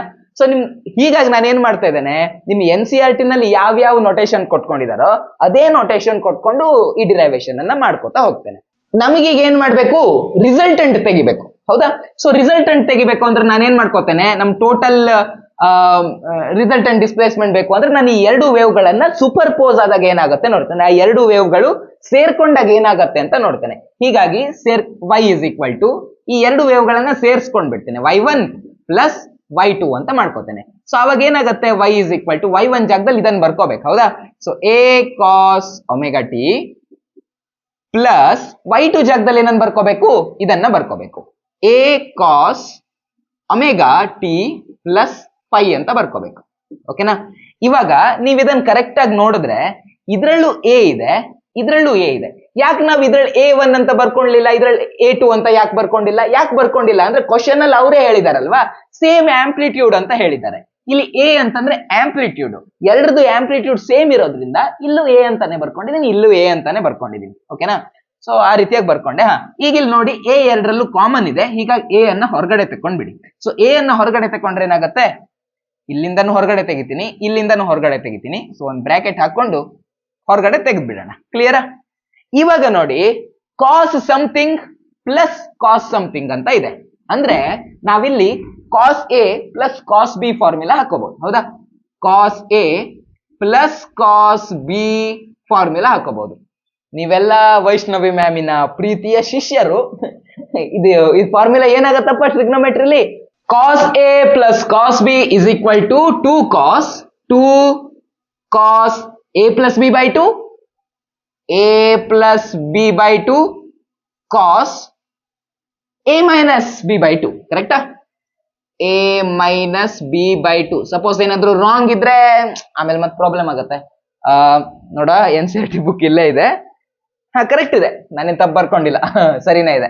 ಬಟ್ ಸಪೋಸ್ ಇಲ್ಲಿ ಫಾರ್ಮುಲಾ ಹಾಕ್ಬೇಕಾದ್ರೆ ನೀವು ಇಲ್ಲಿ, ನಾನು ಆಲ್ರೆಡಿ ಹೇಳ್ದಲ್ವಾ, ನೀವು ಕಾಸ್ ಜಾಗದಲ್ಲಿ ಸೈನ್ ತಕೊಂಡ್ ಮಾಡ್ಬೋದು. ಇಲ್ಲಿ ಒಮೆಗಾ ಟಿ ಪ್ಲಸ್ 5 ಇತ್ತು, ಫೇಸ್ ಡಿಫರೆನ್ಸ್ 5 ಬಂದ್ರೆ ಸಾಕು. ಹೀಗಾಗಿ ಇಲ್ಲಿ ಬೇಕಾದ್ರೆ -5 ತಗೋಬಹುದು, ಅಥವಾ ನೀವು ಇಲ್ಲಿ 5 ಅನ್ನ ಆಡ್ ಮಾಡ್ಕೋಬಹುದು. ಓಕೆ, ಏನ್ ಬೇಕಾದ್ರೂ ಮಾಡ್ಬೋದು. ಬಟ್ ನೀವು ಇಲ್ಲಿ ಫಾರ್ಮುಲಾ ಹಾಕೋತಿರಲ್ವಾ, ಟ್ರಿಗ್ನೋಮೆಟ್ರಿಕ್ ಐಡೆಂಟಿಟಿ ಹಾಕೋತಿರಲ್ವಾ, ಆವಾಗ ಕರೆಕ್ಟ್ ಆಗಿ ಹಾಕೋಬೇಕು ಅಂತ. ಸರಿನಾ? ಸೊ ಇಲ್ಲಿ ಫಾರ್ಮುಲಾ ಹಾಕೊಳ್ಳೋದೇ ವೆರಿ ಇಂಪಾರ್ಟೆಂಟ್. ಎ ಜಾಗದಲ್ಲಿ ಏನಿದೆ, ಎ ಜಾಗದಲ್ಲಿ ಒಮೆಗಾ ಟಿ ಇದೆ. ಸೊ ಎ ಜಾಗದಲ್ಲಿ ಇರೋದು ಒಮೆಗಾ ಟಿ, ಹಾಗೆ ಬಿ ಜಾಗದಲ್ಲಿ ಇರೋದು ಒಮೆಗಾ ಟಿ ಪ್ಲಸ್ ಫೈ. ಓಕೆನಾ? ಸೊ ಬಿ ಜಾಗದಲ್ಲಿ ಇರೋದು omega T plus phi. So ಈ ಫಾರ್ಮುಲಾದಲ್ಲಿ ಇದೇ ಫಾರ್ಮುಲಾ ಇಲ್ಲಿರೋದು, ಇದು ಎಕ್ಸ್ಪ್ಲೇನ್ ಮಾಡ್ಕೊಂಡಾಗ ಇದು ಸಿಗತ್ತೆ. ಸೊ ಇದೇ ಫಾರ್ಮುಲಾದಲ್ಲಿ ಈ ವ್ಯಾಲ್ಯೂಗಳನ್ನ ಹಾಕಿ ಆನ್ಸರ್ ಏನು ಬರುತ್ತೆ ಅನ್ನೋದನ್ನ ನೋಡ್ತಾ ಹೋಗೋಣ. ಓಕೆನಾ? So y is equal to A ಅಂತೂ ಹೊರಗಡೆಗಿದೆ, ಎ ಅಂತ ನಾವ್ ಏನು ಛೇಡ್ಛಾಡ್ ಮಾಡೋಂಗಿಲ್ಲ. ಬಾಕಿ ಒಳಗಡೆ ಬ್ರಾಕೆಟ್ ಒಳಗಡೆ ಇದೆಯಲ್ವಾ, ಇದನ್ನ ನೋಡೋಣ. ಏನಾಗತ್ತೆ, 2 cos a ಪ್ಲಸ್ ಬಿ ಅಂತ ಇದೆ. a ಪ್ಲಸ್ ಬಿ ಅಂದ್ರೆ ಇದು ಪ್ಲಸ್ ಇದು ಮಾಡ್ಕೋಬೇಕು. ಇದು ಪ್ಲಸ್ ಇದು ಮಾಡಿದ್ರೆ 2 ಒಮೆಗಾ ಟಿ ಪ್ಲಸ್ ಫೈ ಅಂತ ಆಗತ್ತೆ. ಕರೆಕ್ಟಾ? So 2 omega T plus phi by 2 ಅಂದ್ರೆ ಓಕೆ, ಈ ರೀತಿಯಾಗಿ ಆಗತ್ತೆ. ಆಮೇಲೆ ಇಲ್ಲಿ ಈ ರೀತಿಯಾಗಾಯ್ತು, into cos A minus B. ಇದರಲ್ಲಿ ಇದನ್ನ ಮೈನಸ್ ಮಾಡ್ಕೋಬೇಕು. ಸೊ ಇದರಲ್ಲಿ ಇದನ್ನ ಮೈನಸ್ ಮಾಡ್ಕೊಂಡ್ರೆ ಏನಾಗತ್ತೆ, ಒಮೆಗಾ ಟಿ ಕ್ಯಾನ್ಸಲ್ ಆಗತ್ತೆ, ಹಾಗೆ ಫೈಗೆ ಮೈನಸ್ ಸೈನ್ ಬರುತ್ತೆ. ಕರೆಕ್ಟಾ? ಸೊ ಮೈನಸ್ ಫೈ ಆಗತ್ತೆ ಇಲ್ಲಿ ಫೈನಲಿ. ನೋಡ್ರೋ, ಎ ಮೈನಸ್ ಬಿ ಮಾಡಿದ್ರೆ ಒಮೆಗಾ ಟಿ ಪ್ಲಸ್ ಫೈ ಆಗತ್ತೆ. ಕರೆಕ್ಟಾ? ಸೊ ಇದನ್ನ ಬ್ರಾಕೆಟ್ ಅನ್ನ ಸಾಲ್ವ್ ಮಾಡಿ ಬರ್ಕೊಂಡ್ರೆ ಮೈನಸ್ ಇಂಟು ಪ್ಲಸ್ ಮೈನಸ್ ಆಗತ್ತೆ, minus into plus again minus phi, ಈ ರೀತಿಯಾಗಿ ಆಗತ್ತೆ. ಈ ಒಮೆಗಾ ಟಿ ಕ್ಯಾನ್ಸಲ್ ಆಗತ್ತೆ, ಹಾಗೆ ಮೈನಸ್ ಫೈ ಉಳ್ಕೊಳಲ್ವಾ, ಅದನ್ನ ಬರ್ಕೊಂಡಿರೋದು. ಓಕೆನಾ? ಸೊ ಎ ಮೈನಸ್ ಬಿ ಜಾಗದಲ್ಲಿ ಅದನ್ನ ಬರ್ಕೊಂಡೆ, ಡಿವೈಡೆಡ್ ಬೈ 2 ಅಂತ ಬಂತು. ಓಕೆನಾ? ಸೊ ಇವಾಗ ನೆಕ್ಸ್ಟ್ ಏನ್ ಮಾಡ್ಬೇಕು, ಒಂದ್ ಸ್ವಲ್ಪ ತಲೆ ಖರ್ಚು ಮಾಡ್ರೋ. ಇಲ್ಲಿ 2 ಇದೆಯಲ್ವಾ, ಇದನ್ನ ಸಪರೇಟ್ ಆಗಿ ಬರ್ಕೊಳ್ಳೋಣ. ಓಕೆನಾ? ಯಾಕಂದ್ರೆ ಮೇಲ್ಗಡೆಗೆ ಪ್ಲಸ್ ಬಂದಿದೆ ಅಂದ್ರೆ ಇದೊಂದು ಟರ್ಮ್ 2 ಟರ್ಮ್ ಇದೆ. ಸೊ ಅದನ್ನ ಸಪರೇಟ್ ಆಗಿ ಬರ್ಕೊಳ್ಳೋಣ. ಸೊ 2 ಇರೋದನ್ನ ಇಲ್ಲಿ ನಾವು ಸಪರೇಟ್ ಮಾಡಿ ಬರ್ಕೊಳ್ಳೋಣ. ಓಕೆ, ಸಪರೇಟ್ ಮಾಡಿ ಬರ್ಕೊಳ್ಳೋಣ. ಸೊ 2 ಈ ರೀತಿಯಾಗಿ ಡಿನೋಮಿನೇಟರ್ 2 ಇತ್ತು, ಹೌದಾ? ಸೊ ಇಲ್ಲಿ 2 ಕ್ಯಾನ್ಸಲ್ ಆಗತ್ತೆ. ಫಸ್ಟ್ ಟರ್ಮ್ ಅನ್ನ ಕರೆಕ್ಟ್ ಆಗಿ ನೋಡಿದ್ರೆ ಮೇಲ್ಗಡೆನೂ 2 ಇದೆ, ಕೆಳಗಡೆನೂ 2 ಇದೆ. ಹೀಗಾಗಿ ಆ 2 ಅನ್ನ ನಾವು ಈಸಿಯಾಗಿ ಕ್ಯಾನ್ಸಲ್ ಮಾಡ್ಕೋಬಹುದು. ಓಕೆನಾ? ಇಲ್ಲಿ ಪ್ಲಸ್ 5/2 ಅನ್ನೋದು ಉಳ್ಕೋತು. ಇಲ್ಲಿ ನೋಡಿ, ಕಾಸ್ ಆಫ್ ಮೈನಸ್ ಸಮಥಿಂಗ್ ಇದೆ. ಓಕೆನಾ? ಕಾಸ್ ಆಫ್ ಮೈನಸ್ ಎಕ್ಸ್ ಏನಾಗತ್ತೆ, ನಾವು ಇದನ್ನ ಕಾಸ್ ಎಕ್ಸ್ ಅಂತ ಬರಿಬಹುದು. ಅಂದ್ರೆ ಈ ಒಳಗಡೆಗಿರೋದು ಮೈನಸ್ ಇದ್ರೆ ಅದನ್ನ ನಾವು ಪಾಸಿಟಿವ್ ಅಂತಾನೆ ಕನ್ಸಿಡರ್ ಮಾಡ್ಕೋಬಹುದು ಕಾಸ್ ಬಂದಾಗ, ಹೌದಾ? ಸೊ ಇಲ್ಲಿ ಕಾಸ್ ಆಫ್ ಮೈನಸ್ 5/2 ಅನ್ನ ನಾವು ಕಾಸ್ 5/2 ಅಂತ ಬರ್ಕೋಬಹುದು. ಓಕೆನಾ? ಇವಾಗ ಈ 2 ಅನ್ನ ಒಳಗಡೆ ತಕೊಂಡು ಇದನ್ನೇ ಸ್ವಲ್ಪ ನಾವು ರಿಅರೇಂಜ್ ಮಾಡಿ ಬರ್ಕೊಳ್ಳೋದಾದ್ರೆ, ಈ ಎ ಅನ್ನ ನಾವು ಇದ್ರ ಜೊತೆ ಡೈರೆಕ್ಟ್ ಆಗಿ ಮಲ್ಟಿಪ್ಲೈ ಮಾಡ್ಬೋದು ಅಲ್ವಾ? ಯಾಕಂದ್ರೆ ಇಲ್ಲಾದ್ರೆ ಏನಾಗಿತ್ತು, ಈ ಮೇಲ್ಗಡೆಗೆ ಮಲ್ಟಿಪ್ಲೈ ಮಾಡ್ಕೊಳ್ಳೋದಾಗಿದ್ರೆ ಇಲ್ಲಿ ಪ್ಲಸ್ ಬಂದಿತ್ತು. ಸೊ ಎ ಅನ್ನೋದು ಇವಂದು ಪ್ರಾಪರ್ಟಿ ಆಗ್ತಾ ಇತ್ತು. ಬಟ್ ಇವಾಗ ಪ್ಲಸ್ ಅನ್ನೋ ಟರ್ಮ್ ಇಲ್ಲ ಇಲ್ಲಿ. ಸೊ ಎ ಅನ್ನ ನಾವಿಲ್ಲಿ ಜಸ್ಟ್ ಮಲ್ಟಿಪ್ಲೈ ಮಾಡ್ಕೊಂಡ್ರೆ ಆಗ ಹೋಗುತ್ತೆ. ಕ್ಲಿಯರಾ? ಸೊ ಅದನ್ನ ಮಾಡ್ಕೊಂಡು ನಮ್ ಫೈನಲ್ ಎಕ್ಸ್ಪ್ರೆಷನ್ ಅನ್ನ ಬರ್ಕೊಂಡ್ಬಿಡೋಣ. y is equal to 2a, 2 ಇದೆ, a ಇದೆ. ನಾನೇನ್ ಮಾಡ್ಕೋತೀನಿ, ಇದನ್ನ ಫಸ್ಟ್ ಬರ್ಕೋತೀನಿ. ಓಕೆ, ಯಾವ್ದನ್ನ ಫಸ್ಟ್ ಬರೀರಿ, ಯಾವ್ದನ್ನ ಸೆಕೆಂಡ್ ಬರೀರಿ, ಏನೂ ಪ್ರಾಬ್ಲಮ್ ಇಲ್ಲ. 2a ಕಾಸ್ 5/2 ಅಂತ ಬರ್ಕೋತೀನಿ ಫಸ್ಟ್. ಆಮೇಲೆ ಮತ್ತೆ ಇದು ಬರ್ಕೊಂಡೆ, ಎ ಬರ್ಕೊಂಡೆ, 2 ಬರ್ಕೊಂಡೆ, ಕಾಸ್ 5/2 ಬರ್ಕೊಂಡೆ. ಇದೊಂದು ಬರ್ಕೊಳ್ಳೋದು ಬಾಕಿ ಉಂಟಲ್ಲ, ಅದನ್ನ ಬರ್ಕೊಂಡ್ಬಿಡೋಣ. Cos omega T plus 5/2, omega T plus 5/2. ಈ ಎಕ್ಸ್ಪ್ರೆಷನ್ ನಮಗೆ ಬೇಕಾಗಿತ್ತು. ಓಕೆನಾ? ಇದೇ ನಮಗೆ ಬೇಕಾಗಿರುವಂತ ಎಕ್ಸ್ಪ್ರೆಷನ್. ಇದು ನಮ್ಗೆ ಏನ್ ಸಿಗತ್ತೆ, ಟೋಟಲ್ ಡಿಸ್ಪ್ಲೇಸ್ಮೆಂಟ್ ಅಥವಾ ರಿಸಲ್ಟೆಂಟ್ ಡಿಸ್ಪ್ಲೇಸ್ಮೆಂಟ್ ನಮಗೆ ಸಿಗತ್ತೆ. ಓಕೆನಾ? ಇದ್ರಲ್ಲಿ ಏನ್ ಸಿಗತ್ತೆ, ರಿಸಲ್ಟೆಂಟ್ ಡಿಸ್ಪ್ಲೇಸ್ಮೆಂಟ್ ಸಿಗತ್ತೆ. ಇವಾಗ ಏನ್ ಮಾಡ್ಬೇಕು, ಡಿಸ್ಪ್ಲೇಸ್ಮೆಂಟ್. ಓಕೆ, ನಮ್ಗೆ ಇಲ್ಲಿ ರಿಸಲ್ಟೆಂಟ್ ಡಿಸ್ಪ್ಲೇಸ್ಮೆಂಟ್ ಸಿಕ್ತು. ಕ್ವಶನ್ ನಲ್ಲಿ ಇಷ್ಟೇ ಕೇಳಿದ್ದಾರೆ, ನಿಮ್ದು ಯಾವುದು ಮಾಡೆಲ್ ಪೇಪರ್ ನಲ್ಲಿರೋ ಕ್ವಶನ್ ನಲ್ಲಿ ಇಷ್ಟೇ ಕೇಳಿದ್ದಾರೆ. ಬಟ್ ನಿಮ್ದು NCERT ಬುಕ್ ನಲ್ಲಿ ಇದನ್ನೇ ಒಂದ್ ಸ್ವಲ್ಪ ಮುಂದುವರ್ಸ್ಕೊಂಡು ಅಲ್ಲಿ ಆಂಪ್ಲಿಟ್ಯೂಡ್ ಮೇಲೆ ಯಾವ ರೀತಿ ಪರಿಣಾಮ ಬೀರುತ್ತೆ ಅನ್ನುವಂತ ಕ್ವಶನ್ ಅನ್ನು ಕೂಡ ಕೇಳಿದ್ದಾರೆ. ಸೊ ನಾವು ಇಷ್ಟೇ ಆಕ್ಚುಲಿ ನಿಮ್ ಬೋರ್ಡ್ ಎಕ್ಸಾಮ್ ಅಂದ್ರೆ ನಿಮ್ಮ ಮಾಡೆಲ್ ಕ್ವಶನ್ ಪೇಪರ್ ಅಲ್ಲಿ ನಿಮ್ ಪ್ರಿಪರೇಟರಿ ಕೇಳಿರೋದು ಇಷ್ಟೇ. ಬಟ್ ನಾನು ಇನ್ನು ಒಂದ್ ಸ್ವಲ್ಪ ಜಾಸ್ತಿ ಹೇಳ್ಕೊಂತೇನೆ. ಸಪೋಸ್ ಕೇಳಿದ್ರೆ ಅನ್ನುವಂಥದ್ದೊಂದು ಭಯ ನನಗೆ. ಇಷ್ಟು ಸಲ ಕೇಳಿಲ್ಲ, ಬಟ್ ಸಪೋಸ್ ಕೇಳಿದ್ರೆ ಅನ್ನುವಂತ ಭಯ. ಹೀಗಾಗಿ ಆಂಪ್ಲಿಟ್ಯೂಡ್ ನಲ್ಲಿ ಏನು ಬದಲಾವಣೆ ಆಗುತ್ತೆ ಅಂತ ಒಂದ್ ಸ್ವಲ್ಪ ನೋಡೋಣ.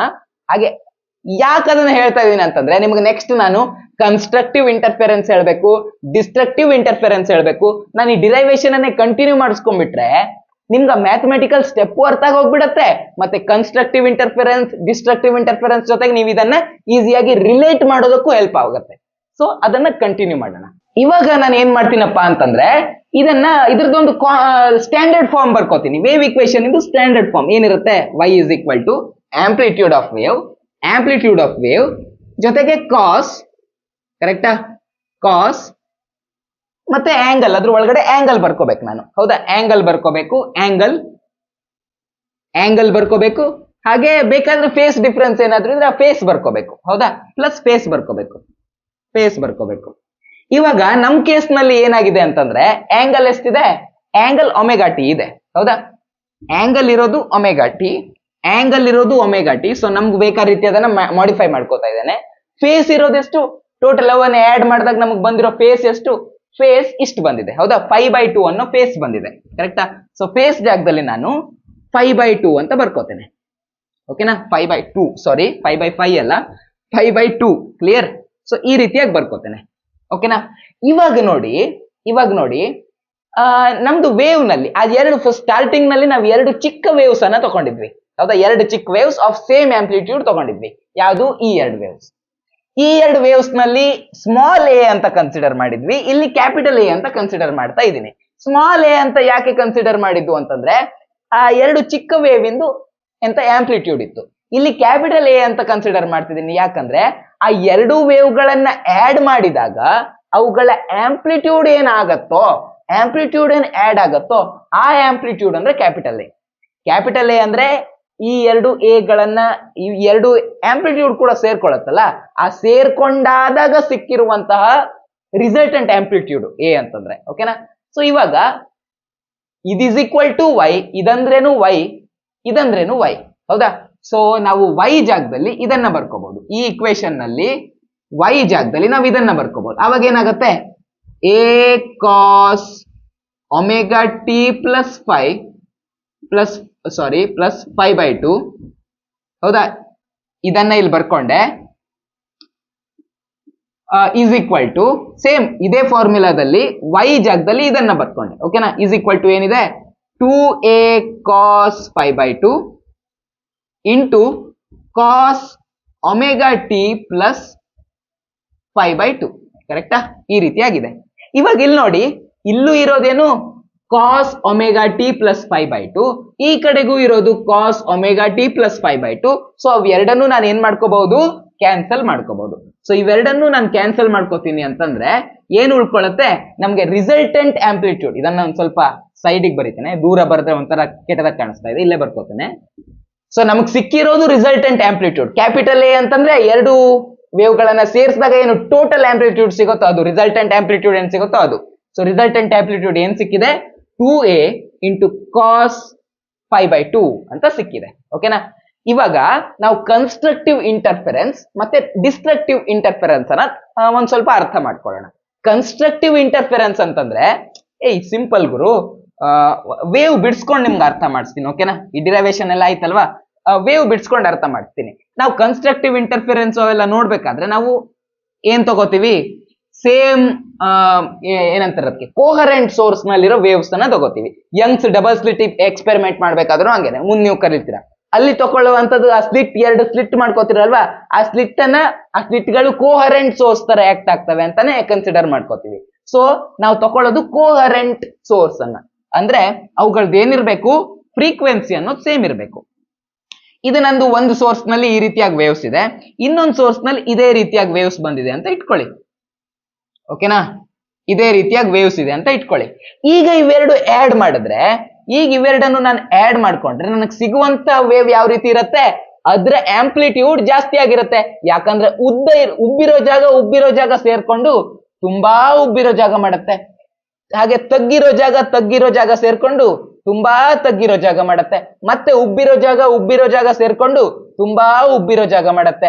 ತಗ್ಗಿರೋ ಜಾಗ ಸೇರ್ಕೊಂಡು ತುಂಬಾ ತಗ್ಗಿರೋ ಜಾಗ ಮಾಡುತ್ತೆ. ಸೊ ಈ ರೀತಿಯಾಗಿ ನಮ್ಮ ಆಂಪ್ಲಿಟ್ಯೂಡ್ ಅನ್ನ ಅದು ಜಾಸ್ತಿ ಮಾಡುತ್ತೆ.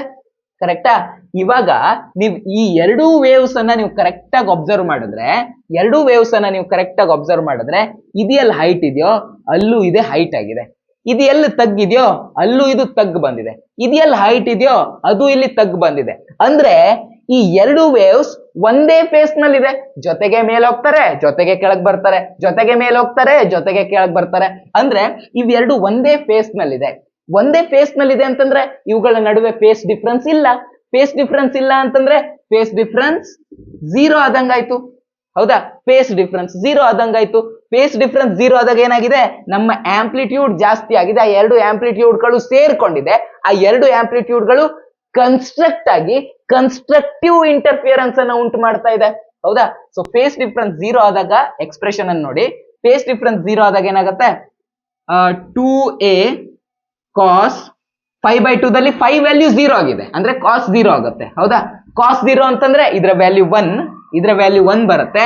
ಅಂದ್ರೆ ನಮ್ಗೆ ಟೋಟಲ್ ಆಂಪ್ಲಿಟ್ಯೂಡ್ ಏನ್ ಸಿಗತ್ತೋ ಅದು ಇಷ್ಟು ಸಿಗತ್ತೆ. ಓಕೆನಾ? 2a ಸಿಗತ್ತೆ, ಮ್ಯಾಕ್ಸಿಮಮ್ ಸಿಗತ್ತೆ. ಓಕೆನಾ?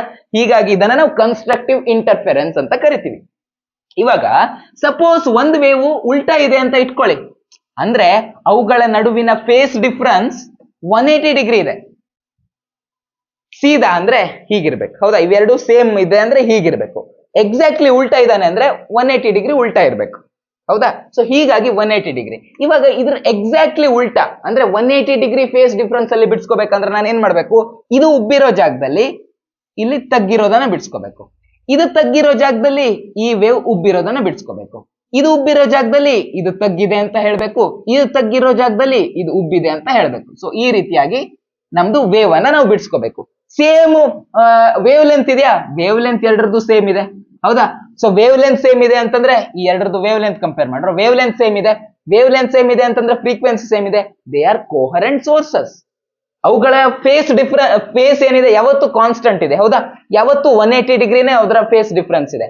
ಬಟ್ ಇದು ಉಬ್ಬಿದಾಗ ಇದು ತಗ್ಗಿದೆ, ಇದು ತಗ್ಗಿದಾಗ ಇದು ಉಬ್ಬಿದೆ. ಸೊ ಇವೆರಡು ಆಡ್ ಮಾಡ್ಕೊಂಡ್ರೆ, ಇವೆರಡು ವೇವ್ ಅನ್ನ ಆಡ್ ಮಾಡ್ಕೊಂಡ್ರೆ ನನಗೆ ಸಿಗೋವಂತ ವೇವ್ ಹೇಗ್ ಸಿಗ್ಬೇಕು? ಇದು ಉಬ್ಬಿರೋದು ಇದು ತಗ್ಗಿರೋದು ಕ್ಯಾನ್ಸಲ್ ಆಗತ್ತೆ. ಇದು ಉಬ್ಬಿರೋದು ಇದು ತಗ್ಗಿರೋದು ಮಾಡಿದ್ರೆ ಅಗೇನ್ ಕ್ಯಾನ್ಸಲ್ ಆಗತ್ತೆ. ಸೊ ಹಾಗೆ ಕ್ಯಾನ್ಸಲ್ ಆಗ್ತಾ ಹೋಗುತ್ತೆ. ನನ್ನ ವೇವ್ ಏನಾಗತ್ತೆ? ಅಲ್ಲಿ ಕಂಪ್ಲೀಟ್ಲಿ ಡಿಸ್ಟ್ರಕ್ಟ್ ಆಗಿ ಹೋಗುತ್ತೆ, ಕಂಪ್ಲೀಟ್ಲಿ ನಾಶ ಆಗಿ ಹೋಗುತ್ತೆ. ಸೊ ಇಂತಹ ಇಂಟರ್ಫೆರೆನ್ಸ್ ಅನ್ನ, ಇಂತಹ ಒಂದಾಗುವಿಕೆಯನ್ನ, ಇಂಟರ್ಫೆರೆನ್ಸ್ ಅಂದ್ರೆ ಆ ಎರಡು ವೇವ್ಸ್ ಸೇರ್ಕೊಳ್ಳೋದು. ಸೊ ಈ ರೀತಿ ಇಂಟರ್ಫೆರೆನ್ಸ್ ಅಲ್ಲಿ ಏನಾಯ್ತು? ಡಿಸ್ಟ್ರಕ್ಷನ್ ಆಯ್ತು, ವೇವ್ ನಾಶ ಆಗೋಯ್ತು. ಹೀಗಾಗಿ ಇಂಥ ಇಂಟರ್ಫೆರೆನ್ಸ್ ಅನ್ನ ನಾವು ಡಿಸ್ಟ್ರಕ್ಟಿವ್ ಇಂಟರ್ಫೆರೆನ್ಸ್ ಅಂತ ಕರಿತೀವಿ. ಓಕೆನಾ? ಸೊ ಇಲ್ಲಿ ಫೇಸ್ ಡಿಫ್ರೆನ್ಸ್ ಎಷ್ಟಿತ್ತು? ಡಿಸ್ಟ್ರಕ್ಟಿವ್ ಇಂಟರ್ಫೆರೆನ್ಸ್ ಅಲ್ಲಿ ಫೇಸ್ ಡಿಫ್ರೆನ್ಸ್ ಇದ್ದದ್ದು 180 ಡಿಗ್ರಿ. ಯಾಕಂದ್ರೆ ಇದ್ರ ಎಕ್ಸಾಕ್ಟ್ಲಿ ಉಲ್ಟಾ ಇತ್ತು. 180 ಡಿಗ್ರಿಯ ಫೇಸ್ ಡಿಫ್ರೆನ್ಸ್ ಇತ್ತು. ತಾಕ್ತಾ ಬಾಯಿಗೆ? ಅಂದ್ರೆ ಸ್ವಲ್ಪ ಮಾರ್ಕರ್ ಟಚ್ ಆಯ್ತು ಅನ್ಸುತ್ತೆ. ಮಾರ್ಕ್ ಬಿತ್ತ ಮತ್ತೆ ಆಮೇಲೆ ಕನ್ನಡಿಗೆ ಹೋಗಿ ನೋಡ್ಕೋತೀನಿ, ಪರವಾಗಿಲ್ಲ. ಇಲ್ಲಿ 180 ಡಿಗ್ರಿ ಫೇಸ್ ಡಿಫ್ರೆನ್ಸ್ ಬಂತು. 180 ಡಿಗ್ರಿ ಫೇಸ್ ಡಿಫ್ರೆನ್ಸ್ ಬಂತು ಅಂತಂದ್ರೆ ನಮ್ಮ ಫಾರ್ಮುಲಾದಲ್ಲಿ ಹಾಕಿ ನೋಡ್ರೆ ಏನಾಗುತ್ತೆ?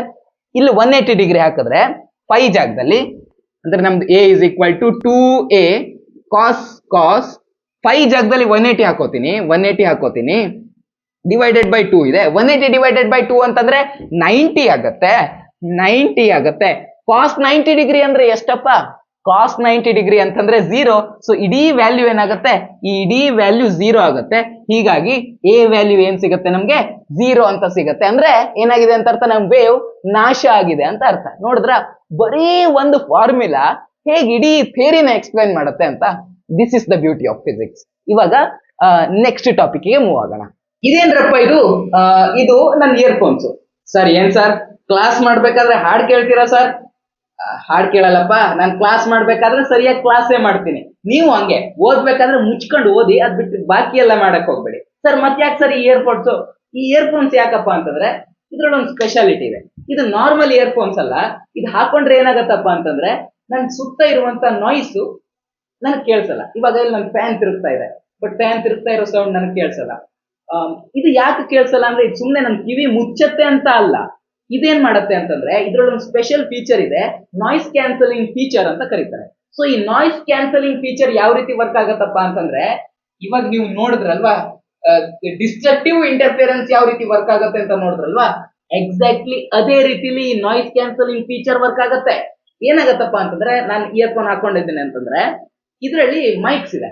ಇದ್ರಲ್ಲಿರೋ ಮೈಕ್ಸ್ ಏನ್ ಮಾಡುತ್ತೆ, ಹೊರಗಡೆಗಿರೋ ನಾಯ್ಸ್ ಯಾವ ರೀತಿ ಇದೆ ಅನ್ನೋದನ್ನ ಡಿಟೆಕ್ಟ್ ಮಾಡುತ್ತೆ. ನಾಯ್ಸ್ ಎಲ್ಲ ಡಿಟೆಕ್ಟ್ ಮಾಡ್ಕೊಂಡು ಆ ನಾಯ್ಸ್ ಯಾವ ರೀತಿ ಇರುತ್ತೆ ಅಂತ ನೋಡುತ್ತೆ. ಸಪೋಸ್ ಆ ನಾಯ್ಸ್ ವೇವ್ಸ್ ಈ ರೀತಿಯಾಗಿದೆ ಅಂತ ಇಟ್ಕೊಳ್ಳಿ.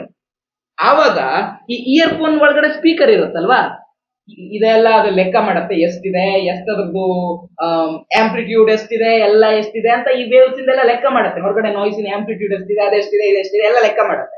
ಹಾಗೆ ಇದು ಪ್ರೊಸೆಸ್ ಮಾಡಿ ಇದರಿಂದ ಸ್ಪೀಕರ್, ಇದ್ರೊಳಗಡೆ ಸ್ಪೀಕರ್ ಇರುತ್ತಲ್ವ ನಮ್ಗೆ ಸೌಂಡ್ ಕೇಳಲಿಕ್ಕೆ.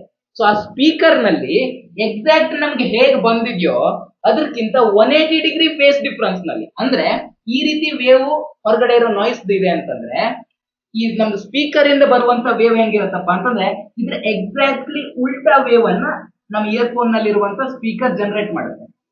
ಆವಾಗ ಏನಾಗುತ್ತೆ, ಈ ಎರಡು ವೇವ್ ಹೊರಗಡೆ ಬರ್ತಾ ಇರುವಂತ ಸೌಂಡ್ ಹಾಗೆ ಈ ನನ್ನ ಸ್ಪೀಕರ್ ಪ್ರೊಡ್ಯೂಸ್ ಮಾಡಿರುವಂತ ಸೌಂಡ್ ಎರಡು ಮಿಕ್ಸ್ ಆಗತ್ತೆ. ಎರಡು ಮಿಕ್ಸ್ ಹಾಕೊಂಡು ನನಗೆ ಯಾವ ನಾಯ್ಸು ಕೇಳಲ್ಲ, ನನಗೆ ಫುಲ್ ಪ್ರಶಾಂತವಾಗಿದೆ ವಾತಾವರಣ ಅಂತ ಅನ್ಸೋ ರೀತಿಯಲ್ಲಿ ಫೀಲ್ ಬರುತ್ತೆ. ಸರಿನಾ? ಇವಾಗ ಮುಂದಿನ ಟಾಪಿಕ್ ಹೋಗೋಣ. ನಿಮ್ಮ ನೆಕ್ಸ್ಟ್ ಟಾಪಿಕ್ ಇರೋದು Young's double slit experiment. Double slit experiment ಅಂದ್ರೆ ಆಬ್ವಿಯಸ್ಲಿ 2 ಸ್ಲಿಟ್ ತಗೊಂಡಿರ್ತಾರೆ ಮಾಡದಂತವನು ಯಂಗ್, ಹೀಗಾಗಿ ಯಂಗ್ಸ್ ಡಬಲ್ ಸ್ಲಿಟ್ ಎಕ್ಸ್ಪೆರಿಮೆಂಟ್ ಅಂತ ಕರೀತಾರೆ. ಏನಾಗಿದೆಯಪ್ಪ ಅಂತಂದ್ರೆ ಈ ಯಂಗ್ ಅನ್ನುವಂತ ಒಬ್ಬ ಸೈಂಟಿಸ್ಟ್ ಒಂದು ಸೋರ್ಸ್ ತಗೋತಾನೆ ಅಂದ್ರೆ ಸೋರ್ಸ್ ಇಂದ ಏನ್ ಬರುತ್ತೆ, ಲೈಟ್ ಬರುತ್ತೆ. ಹೀಗೆ ಆ ಸೋರ್ಸ್ ನ ಮುಂದ್ಗಡೆಗೆ ಸ್ಲಿಟ್ ಇಟ್ಕೋತಾನೆ. ಎರಡು ಸ್ಲಿಟ್ ಅಂದ್ರೆ ಈ ಲೈಟ್ ಪಾಸ್ ಆಗೋಕೆ ಎರಡು ಚಿಕ್ಕದಾಗಿರುವಂತ ಗ್ಯಾಪ್ ಮಾಡ್ಕೋತಾನೆ. ಇಲ್ಲಿ ಕಾಣಿಸ್ತಾ ಇದೆ, ಇಲ್ಲೊಂದು ಗ್ಯಾಪ್ ಇದೆ, ಇಲ್ಲೊಂದು ಗ್ಯಾಪ್ ಇದೆ. ಸೊ ಆ ರೀತಿಯಾಗಿ ಎರಡು ಚಿಕ್ಕದಾಗಿರುವಂತ ಗ್ಯಾಪ್ ಮಾಡ್ಕೋತಾನೆ. ಸೊ ಇವಾಗ ಲೈಟ್ ಮುಂದಕ್ಕೆ ಹೋಗಿ ಲೈಟ್ ಬೀಳಲಿ ಅಂತ ಒಂದು ಸ್ಕ್ರೀನ್ ಇಟ್ಕೋತಾನೆ. ಓಕೆನಾ? ಇದು ನಮ್ದೇನು ಸ್ಕ್ರೀನ್, SCREEN, ಇದು ನಮ್ ಸ್ಕ್ರೀನ್. ಸೊ ಇವಾಗ ಏನಾಗತ್ತೆ ಅಂತಂದ್ರೆ ನಾರ್ಮಲಿ ನಮ್ ಥಿಂಕಿಂಗ್ ಹೆಂಗಿರತ್ತಪ್ಪ, ಇಲ್ಲಿ ಸೋರ್ಸ್ ಇದೆ, ಇಲ್ಲಿ 2 ಗ್ಯಾಪ್ ಇದೆ. ಹಿಂಗಾಗಿ ನಮ್ದು ಪ್ಯಾಟರ್ನ್ ಏನ್ ಬರ್ಬೇಕಾಗಿತ್ತು, ಇಲ್ಲಿಂದ ಲೈಟ್ ಪಾಸ್ ಆಗಿ ಇಲ್ಲೇನೋ ಒಂದ್ ಸ್ವಲ್ಪ ಲೈಟ್ ಬರುತ್ತೆ, ಇಲ್ಲಿಂದ ಲೈಟ್ ಪಾಸ್ ಆಗಿ ಇಲ್ಲೇನೋ ಒಂದ್ ಸ್ವಲ್ಪ ಲೈಟ್ ಬರುತ್ತೆ ಅನ್ನೋದು ನಮ್ಮ ಐಡಿಯಾ ಆಗಿತ್ತು. But light has wave nature, ಹೌದಾ? ಸೊ ಲೈಟ್ ಏನಾಗತ್ತೆ, ಇದ್ರ ಮೂಲಕ ಪಾಸ್ ಆಗ್ಬೇಕಾದ್ರೆ ಹೈಗನ್ಸ್ ಪ್ರಿನ್ಸಿಪಲ್ ಎಲ್ಲ ನೋಡ್ರೋ, ಈ ಪಾಯಿಂಟ್ ಅಲ್ಲಿ ಏನಾಗತ್ತೆ, ಇಲ್ಲಿ ಲೈಟ್ಸ್ ಮತ್ತೆ ವೇವ್ ರೀತಿ ಆಕ್ಟ್ ಆಗೋಕ್ ಶುರು ಆಗತ್ತೆ. ಈ ಪಾಯಿಂಟ್ ಅಲ್ಲೂ ಲೈಟ್ ವೇವ್ ರೀತಿಯಾಗಿ ಬಿಹೇವ್ ಮಾಡಕ್ ಶುರು ಆಗುತ್ತೆ. ಓಕೆನಾ? ಲೈಟ್ ಇಲ್ಲಿ ಬಂದಿರೋದು ಈ 2 ಪಾಯಿಂಟ್ ಇಂದ ಬಂದಿರುತ್ತೆ. ಸೊ ಈ 2 ಪಾಯಿಂಟ್ ಅಲ್ಲಿ ನಾವು ಸೇಮ್ ಲೈಟ್ ಅನ್ನ ಬಿಟ್ಕೊಂಡಿದ್ದೇವೆ, ಸೇಮ್ ಸೋರ್ಸ್ ಇಂದ ಲೈಟ್ ಬಂದಿದೆ. ಹೀಗಾಗಿ ಆ ಲೈಟ್ ನ ಆಬ್ವಿಯಸ್ಲಿ ಆ ಲೈಟ್ ಇಂದು ಇದು ವೇವ್ ಲೆಂತ್ ಸೇಮ್ ಇರುತ್ತೆ, ಫ್ರೀಕ್ವೆನ್ಸಿ ಸೇಮ್ ಇರುತ್ತೆ, ಹಾಗೆ ಅದು ಒಂದೇ ಫೇಸ್ ನಲ್ಲಿ ಇರುತ್ತೆ. ಓಕೆನಾ? ಅಂದ್ರೆ ಅಲ್ಲಿ ಫೇಸ್ ಡಿಫರೆನ್ಸ್ ಕಾನ್ಸ್ಟೆಂಟ್ ಆಗಿರುತ್ತೆ. ಅಂದ್ರೆ ಈ 2 ಪಾಯಿಂಟ್ ನಲ್ಲಿ ನಮ್ದು 2 ಸೋರ್ಸ್ ರೀತಿಯಲ್ಲಿ ನಮ್ಮ ಲೈಟ್ ಏನ್ ಆಕ್ಟ್ ಆಗ್ತಾ ಇದೆಯೋ this is acting like a coherent source. So ಇದು ವೇವ್ ರೀತಿ ಬಿಹೇವ್ ಮಾಡಕ್ ಶುರು ಆಗುತ್ತೆ. ಓಕೆನಾ? ಸೊ ಇದ್ರ ವೇವ್ಸ್ ಈ ರೀತಿಯಾಗಿ ಎಲ್ಲ ಸ್ಪ್ರೆಡ್ ಆಗುತ್ತೆ. ಸೊ ಇದ್ರದ್ದು ವೇವ್ಸ್ ಏನಾಗುತ್ತೆ, ಈ ರೀತಿಯಾಗಿ ಎಲ್ಲ ಸ್ಪ್ರೆಡ್ ಆಗುತ್ತೆ. ಓಕೆನಾ? ಸೊ ಇಲ್ಲಿ ನೋಡಿ, ಈ ಪಾಯಿಂಟ್ ಅನ್ನ ನೋಡಿ, 2 ವೇವ್ಸ್ ಸೇರಿದೆ, ಹೌದಾ? ಈ ಪಾಯಿಂಟ್ ನೋಡಿ 2 ವೇವ್ಸ್ ಸೇರಿದೆ, ಈ ಪಾಯಿಂಟ್ ನೋಡಿ 2 ವೇವ್ಸ್ ಸೇರಿದೆ, ಈ ಪಾಯಿಂಟ್ ನೋಡಿ 2 ವೇವ್ಸ್ ಸೇರಿದೆ, ಈ ಪಾಯಿಂಟ್ ನೋಡಿ 2 ವೇವ್ಸ್ ಸೇರಿದೆ, ಹೌದಾ? ಸೊ ಈ ರೀತಿಯಾಗಿ 2 ವೇವ್ಸ್ ಎಲ್ಲೆಲ್ಲಿ ಸೇರ್ಕೊಂಡಿದೆಯಲ್ವಾ, ಅಲ್ಲೆಲ್ಲ ನಮ್ಗೆ ಬ್ರೈಟ್ ಫ್ರಿಂಜ್ ಸಿಕ್ಕೋಗತ್ತೆ. ಎಲ್ಲಿ ವೇವ್ಸ್ ಸೇರ್ಕೊಂಡಿದ್ವು ಅಲ್ಲಿ ನಮ್ಗೆ ಡಾರ್ಕ್ ಫ್ರಿಂಜ್ ಸಿಗತ್ತೆ, ಹೌದಾ? ಸೊ ಈ ಪಾಯಿಂಟ್ ಇಂದ ನೋಡಿದ್ರೆ ಫೈನಲಿ ನಮ್ಗೆ ಯಾವ ರೀತಿಯ ಕಾಣಿಸುತ್ತೆ ಅಂತಂದ್ರೆ, ಸ್ಕ್ರೀನ್ ಮೇಲೆ ಯಾವ ರೀತಿಯಾಗಿ ಕಾಣಿಸುತ್ತೆ ಅಂತಂದ್ರೆ, ಸ್ಕ್ರೀನ್ ಮೇಲೆ ಆಲ್ಟರ್ನೇಟಿವ್ಲಿ ಡಾರ್ಕ್ ಫ್ರಿಂಜ್ ಮತ್ತೆ ವೈಟ್ ಫ್ರಿಂಜಸ್ ಬರುತ್ತೆ. ಓಕೆನಾ? ಈ ರೀತಿಯಾಗಿ ಒಂದು ಫ್ರಿಂಜ್ ಬಂತು ಅಂತ ಇಟ್ಕೊಳ್ಳಿ, ಅದ್ರ ಪಕ್ಕದಲ್ಲಿ ಏನು ಬರಲ್ಲ, ಇದ್ರ ಪಕ್ಕದಲ್ಲಿ ಮತ್ತೊಂದು ಫ್ರಿಂಜ್ ಬರುತ್ತೆ, ಅದ್ರ ಪಕ್ಕದಲ್ಲಿ ಏನು ಬರಲ್ಲ, ಇದ್ರ ಪಕ್ಕದಲ್ಲಿ ಮತ್ತೆ ಒಂದು ಫ್ರಿಂಜ್ ಬರುತ್ತೆ, ಅದರ ಪಕ್ಕದಲ್ಲಿ ಏನು ಬರಲ್ಲ, ಇದ್ರ ಪಕ್ಕದಲ್ಲಿ ಮತ್ತೆ ಒಂದು ಫ್ರಿಂಜ್ ಬರುತ್ತೆ, ಅದ್ರ ಪಕ್ಕದಲ್ಲಿ ಏನು ಬರಲ್ಲ. ಈ ರೀತಿಯಾಗಿ ಫ್ರಿಂಜಸ್ ಕಾಣಿಸ್ಕೊಂತ ಹೋಗ್ತವೆ. ಆ ಫ್ರಿಂಜ್ಗಳ ಏನು ವಿಡ್ತ್ ಏನಿದೆಯೋ ಅದು ಸೇಮ್ ಇರುತ್ತೆ, ಹಾಗೆ ಎಲ್ಲ ಬಾಕಿ ಎಲ್ಲ ಸೇಮ್ ಇರುತ್ತೆ, ಅವುಗಳ ಇಂಟೆನ್ಸಿಟಿ ಸೇಮ್ ಇರುತ್ತೆ. ಗ್ರಾಫಿಕಲಿ ನೋಡೋದಾದ್ರೆ, ನಾವ್ ಇದನ್ನ ಒಂದು ಗ್ರಾಫ್ ಹಾಕೊಂಡು ನೋಡೋದಾದ್ರೆ ಯಾವ ರೀತಿಯಾಗಿ ಬರುತ್ತಪ್ಪ ಅಂತಂದ್ರೆ ಈ ರೀತಿಯಾಗಿ ಬರುತ್ತೆ ನಮ್ದು. ಓಕೆನಾ? ಈ ರೀತಿಯಾಗಿ ಬರುತ್ತೆ. ಈ ಹೈಟ್ ಇರುವಂತ ಪಾಯಿಂಟ್ ಅಂದ್ರೆ ಏನರ್ಥ, ಹೈಟ್ ಇರುವಂತ ಪಾಯಿಂಟ್ ಅಂದ್ರೆ ಬ್ರೈಟ್ ಫ್ರಿಂಜ್ ಅಂತ ಅರ್ಥ. ಓಕೆನಾ? ಕೆಳಗಡೆಗಿರೋದು ಈ ಪಾಯಿಂಟ್ ಅಂತಂದ್ರೆ ಡಾರ್ಕ್ ಫ್ರಿಂಜ್ ಅಂತ ಅರ್ಥ. ಇವೆಲ್ಲ ಯಾವ್ದು ಫ್ರಿಂಜ್, ಡಾರ್ಕ್ ಫ್ರಿಂಜ್ ಅಂತ ಅರ್ಥ. So alternatively dark fringe, bright fringe ಈ ರೀತಿಯಾಗಿ ಸಿಗ್ತಾ ಹೋಗುತ್ತೆ. ಯಾವಾಗ ಬ್ರೈಟ್, ಈಗ ಗೊತ್ತಾಯ್ತಲ್ವ ಯಂಗ್ಸ್ ಎಕ್ಸ್ಪೆರಿಮೆಂಟ್ ಅಲ್ಲಿ ಏನ್ ಮಾಡ್ದ ಅಂತ, ಫಸ್ಟ್ ಒಂದು ಸೋರ್ಸ್ ಇಟ್ಕೊಂಡ, ಅದ್ರ ಮುಂದೆ 2 ಸ್ಲಿಟ್ ಅನ್ನ ಮಾಡ್ಕೊಂಡ. ಈ ಪ್ರತಿ ಸ್ಲಿಟ್ ಒಂದೊಂದು ಸೋರ್ಸ್ ರೀತಿಲಿ ಆಕ್ಟ್ ಆಗ್ತಾ ಇರತ್ತೆ. ಒಂದೇ ನಮ್ದು ಲೈಟ್ ಸೋರ್ಸ್ ಇರೋದ್ರಿಂದ ಈ ಸ್ಲಿಟ್ ಗಳಿಂದ ಹೊರಗೆ ಬರುವಂತ ಲೈಟ್ ಗಳೇನಿದೆಯೋ ಅದು ಕೋಹರೆಂಟ್ ಸೋರ್ಸ್ ತರ ಬಿಹೇವ್ ಮಾಡುತ್ತೆ. ಹೀಗಾಗಿ ಆ ಕೋಹರೆಂಟ್ ಸೋರ್ಸ್ ಗಳಿಂದ ಬಂದಿರುವಂತ ಲೈಟ್ ಇಂಟರ್ಫಿಯರ್ ಆಗಿ ನಮ್ಮ ಸ್ಕ್ರೀನ್ ಮೇಲೆ ಪ್ಯಾಟರ್ನ್ ಅನ್ನ ಉಂಟು ಮಾಡುತ್ತೆ. ಯಾವ ರೀತಿಯ ಪ್ಯಾಟರ್ನ್ ಅನ್ನ ಉಂಟು ಮಾಡುತ್ತೆ? ಈ ರೀತಿಯಾಗಿ alternatively dark fringe bright fringe ಈ ರೀತಿಯಾಗಿರೋ ಪ್ಯಾಟರ್ನ್ ಅನ್ನ ಉಂಟು ಮಾಡುತ್ತೆ. ಓಕೆನಾ? ಸೊ ನಿಮ್ ಬುಕ್ ನಲ್ಲೇ ತೋರಿಸ್ಬಿಡ್ತೀನಿ ನಾನು. ಇಲ್ಲಿ ಕಾಣಿಸ್ತಾ ಇದೆಯಲ್ವಾ, ಇದು ಈ ರೀತಿಯ ಪ್ಯಾಟರ್ನ್ ಅನ್ನ ಅದು ಉಂಟು ಮಾಡುತ್ತೆ. So Young slit double slit experiment ಅನ್ನ ಎಕ್ಸ್ಪ್ಲೇನ್ ಮಾಡಿ ಅಂದ್ರೆ ನೀವು ಇವಿಷ್ಟು ಪಾಯಿಂಟ್ ಅನ್ನ ಬರೆದ್ರೆ ಸಾಕು. ಇವಾಗ ಬ್ರೈಟ್ ಫ್ರಿಂಜ್ ಯಾವಾಗ ಬರುತ್ತೆ, ಡಾರ್ಕ್ ಫ್ರಿಂಜ್ ಯಾವಾಗ ಬರುತ್ತೆ ಅನ್ನೋದನ್ನ ನೋಡಿ. ಯಾವಾಗ ಬ್ರೈಟ್ ಫ್ರಿಂಜ್ ಬರುತ್ತಪ್ಪ ಅಂತಂದ್ರೆ, ನಾವು ಈ ರೀತಿಯಾಗಿ ಕಾಣಿಸುತ್ತಲ್ವಾ, ಮಿಡ್ಲ್ ಅಲ್ಲಿ ಇರುವಂತಹ ಬ್ರೈಟ್ ಫ್ರಿಂಜ್ ಏನಿದೆಯೋ ಇದಕ್ಕೆ ಸೆಂಟ್ರಲ್ ಬ್ರೈಟ್ ಫ್ರಿಂಜ್ ಅಂತಾನು ಕರೀತಾರೆ, ಅಥವಾ ಸೆಂಟ್ರಲ್ ಮ್ಯಾಕ್ಸಿಮಾ ಅಂತಾನು ಕರೀತಾರೆ. ಸೊ ಇದ್ರ ಪಕ್ಕದಲ್ಲಿರೋ ಈ ಬ್ರೈಟ್ ಫ್ರಿಂಜ್ಗೆ ಇದಕ್ಕೆ ನಂಬರ್ 1 ಅಂತ ಕೊಟ್ಕೋತಾರೆ, ಇದಕ್ಕೆ ನಂಬರ್ 2 ಅಂತ ಕೊಟ್ಕೋತಾರೆ, ಇದಕ್ಕೆ ನಂಬರ್ 3 ಅಂತ ಕೊಟ್ಕೋತಾರೆ. ಓಕೆನಾ? ಇದಕ್ಕೂ ಸಹ ನಂಬರ್ 1, ಇದಕ್ಕೆ ನಂಬರ್ 2, ಇದಕ್ಕೆ ನಂಬರ್ 3 ಈ ರೀತಿಯಾಗಿ ಕೊಟ್ಕೊಂತ ಹೋಗ್ತಾರೆ. ಓಕೆನಾ? ಡಾರ್ಕ್ ಫ್ರಿಂಜ್ ಎಲ್ಲಿ ಬಂದಿದೆ, ಬ್ರೈಟ್ ಫ್ರಿಂಜ್ ಎಲ್ಲಿ ಬಂದಿದೆ? ಬ್ರೈಟ್ ಫ್ರಿಂಜ್ ಎಲ್ಲಿ ಬಂದಿದೆಯಪ್ಪ ಅಂತಂದ್ರೆ n ಇಸ್ ಈಕ್ವಲ್ ಟು ಯಾವ್ದಾದ್ರು ನಂಬರ್ ಆಗಿದ್ದಾಗ. ಓಕೆನಾ? n ಇಸ್ ಈಕ್ವಲ್ ಟು ಯಾವ್ದಾದ್ರು ನಂಬರ್ ಇದ್ದಾಗ. ಓಕೆ, ಅಂದ್ರೆ ಸಮ್ ನಂಬರ್ ಇದ್ದಾಗ ಒಂದು ಹೋಲ್ ನಂಬರ್ ಅಂತ ಏನ್ ಕರಿತೀವೋ ಆ ರೀತಿ ನಂಬರ್, ಹೋಲ್ ನಂಬರ್ ಅಂತ ಹೋಲ್ ನಂಬರ್ ಇಲ್ಲಿ 0 ಬರುತ್ತೆ ಅಲ್ವಾ. ಸೊ n ಅಂದ್ರೆ ಹೋಲ್ ನಂಬರ್ ಬಂದಾಗ ನಮ್ಗೆ ಬ್ರೈಟ್ ಫ್ರಿಂಜ್ ಸಿಕ್ಕಿದೆ. ಡಾರ್ಕ್ ಫ್ರಿಂಜ್ ಎಲ್ಲೆಲ್ಲಿ ಸಿಕ್ಕಿದೆ, ಎಲ್ಲೆಲ್ಲಿ ಡಾರ್ಕ್ ಫ್ರಿಂಜ್ ಸಿಕ್ಕಿದೆಯಪ್ಪ ಅಂತಂದ್ರೆ, ಎಲ್ಲೆಲ್ಲಿ ಈಗ ನೋಡಿ ಡಾರ್ಕ್ ಫ್ರಿಂಜ್ ಸಿಕ್ಕೋದು ಈ ಪಾಯಿಂಟಿಗೆ ನಾವೇನಂತ ಕರಿಬಹುದು, ಹಾಫ್ ಅಂತ ಕರಿಬಹುದು. ಹೌದಾ? ಈ ಪಾಯಿಂಟಿಗೆ ಏನಂತ ಕರಿಬಹುದು, ಈ ಪಾಯಿಂಟಿಗೆ ಸೆಕೆಂಡ್ ಹಾಫ್ ಅಂತ ಕರಿಬಹುದು, ಅಂದ್ರೆ 2.5 ಅಂತ, ಸಾರಿ ಈ ಪಾಯಿಂಟ್ಗೆ 1.5 ಅಂತ ಕರಿಬಹುದು. ಹೌದಾ? ಈ ಪಾಯಿಂಟ್ಗೆ ನಾವು 2.5 ಅಂತ ಕರಿಬಹುದು. ಹೌದಾ? 2.5 ಅಂತ ಕರಿಬಹುದು. ಈ ರೀತಿಯಾಗಿ ನಾವು ಕರ್ಕೊಂತ ಹೋಗ್ಬೋದು. ಈ 1.5 ಅಂದ್ರೆ 3/2 ಅಂತ ಬರಿಬಹುದು. ಹೌದಾ? 1.5 ಅಂದ್ರೆ 3/2. ಸೊ ಇಲ್ಲಿ ನಾವು 3/2 ಅಂತ ಬರಿಬಹುದು. ಹಾಗೆ ಇಲ್ಲಿ 2.5 ಅಂದ್ರೆ 5/2 ಅಂತ ಬರಿಬಹುದು. ಹೌದಾ? ಸೊ ಇಲ್ಲಿ 5/2 ಅಂತ ಬರಿಬಹುದು. ಅಂದ್ರೆ ಡಾರ್ಕ್ ಫ್ರಿಂಜ್ ಎಲ್ಲ ಯಾವ್ಯಾವಾಗ ಸಿಕ್ಕಿದೆ, n ಇಸ್ ಈಕ್ವಲ್ ಟು 1, 0, 1, 2, 3 ಈ ರೀತಿಯಾಗೆಲ್ಲ ಬಂದಿದೆ ಅಲ್ವಾ. n ಇಸ್ ಈಕ್ವಲ್ ಟು 0, 1, 2, 3 ಈ ರೀತಿಯಾಗೆಲ್ಲ ಬಂದಾಗ ನಮಗೆ ಸಿಕ್ಕಿರೋದು ಬ್ರೈಟ್ ಫ್ರಿಂಜ್. ಅದ್ರ ಮಧ್ಯದಲ್ಲಿ ಸಿಕ್ಕಿರೋದು ಡಾರ್ಕ್ ಫ್ರಿಂಜ್. ಯಾವ ರೀತಿಯಾಗಿ ಡಾರ್ಕ್ ಫ್ರಿಂಜ್ ಸಿಕ್ಕಿದೆ, ಯಾವ ರೀತಿಯಾಗಿ ಡಾರ್ಕ್ ಫ್ರಿಂಜಸ್ ಸಿಕ್ಕಿದಾವಪ್ಪ ಅಂತಂದ್ರೆ, ಇಲ್ಲಿ ಆಡ್ ನಂಬರ್ ಇದೆ. ಹೌದಾ? ಮೇಲ್ಗಡೆಗೆ ನೋಡಿ ಆಡ್ ನಂಬರ್ ಇದೆ, ಮೇಲ್ಗಡೆಗೆ ಯಾವತ್ತು ಆಡ್ ನಂಬರ್ ಇದೆ, ಮೇಲ್ಗಡೆಗೆ ಆಡ್ ನಂಬರ್ ಇದೆ. ಆಡ್ ನಂಬರ್ ಅನ್ನ ನಾವು ಹೇಗೆ ಬರ್ಕೋಬಹುದು, ಆಡ್ ನಂಬರ್ ಅನ್ನ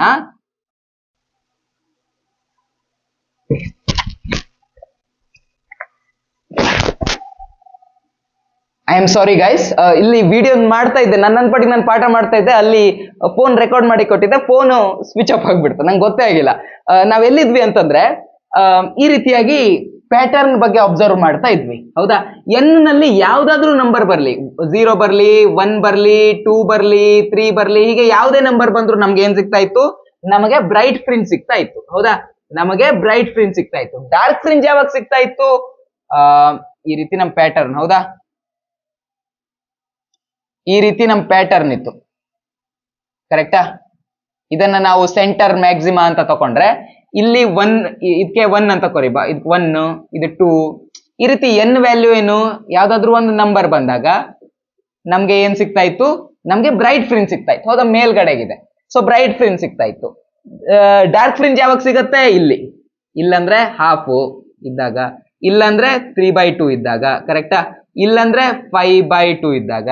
ಈ ರೀತಿಯಾಗಿದ್ದಾಗ ನಮ್ಗೆ ಡಾರ್ಕ್ ಫ್ರಿಂಜ್ ಸಿಗ್ತಾ ಇತ್ತು. ಸೊ ಡಾರ್ಕ್ ಫ್ರಿಂಜ್ ಸಿಗ್ಬೇಕು ಅಂತಂದ್ರೆ ಆಡ್ ನಂಬರ್ ಡಿವೈಡೆಡ್ ಬೈ 2 ಇರಬೇಕು. ಕರೆಕ್ಟಾ? ಸೊ ಡಾರ್ಕ್ ಫ್ರಿಂಜ್ ಸಿಗ್ಬೇಕು ಅಂತಂದ್ರೆ ಆಡ್ ನಂಬರ್ ಡಿವೈಡೆಡ್ ಬೈ 2 ಇರಬೇಕು. ಆಡ್ ನಂಬರ್ ಅಂತಂದ್ರೆ ಆಡ್ ನಂಬರ್ ನ ನಾವು ಹೇಗೆ ಬರಿಬಹುದು, 2n + 1 ಅಂತ ಬರಿಬಹುದು. ಓಕೆನಾ? n ಜಾಗದಲ್ಲಿ ನೀವು ಯಾವುದೇ ವ್ಯಾಲ್ಯೂ ಹಾಕಿ, n ಜಾಗದಲ್ಲಿ 0 ಹಾಕಿದ್ರೆ 0 + 1 1 ಆಗುತ್ತೆ, n ಜಾಗದಲ್ಲಿ 1 ಹಾಕಿದ್ರೆ 2 + 1 3 ಆಗುತ್ತೆ. ಓಕೆನಾ? ಸೊ ಹೀಗಾಗಿ 2n + 1 ಅಂತ ಬರ್ದಿವಿ ಅಂತಂದ್ರೆ ಆಡ್ ನಂಬರ್ ಅಂತ ಅರ್ಥ.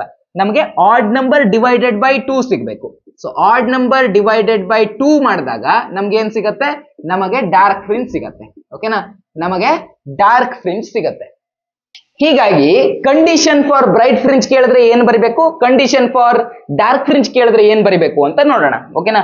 ಈಗ ನಾವು ಎಕ್ಸ್ಪೆರಿಮೆಂಟ್ ಮಾಡಿದಾಗ ನಾವ್ ಇಲ್ಲೆಲ್ಲ ಸೋರ್ಸ್ ಇಟ್ಕೊಂಡಿದ್ವಿ, ಇಲ್ಲಿ ನಾವೇನ್ ಇಟ್ಕೊಂಡಿದ್ವಿ, ಸ್ಲಿಟ್ ಇಟ್ಕೊಂಡಿದ್ವಿ, ಹಾಗೆ ಇಲ್ಲಿ ನಾವು ಸ್ಕ್ರೀನ್ ಇಟ್ಕೊಂಡಿದ್ವಿ.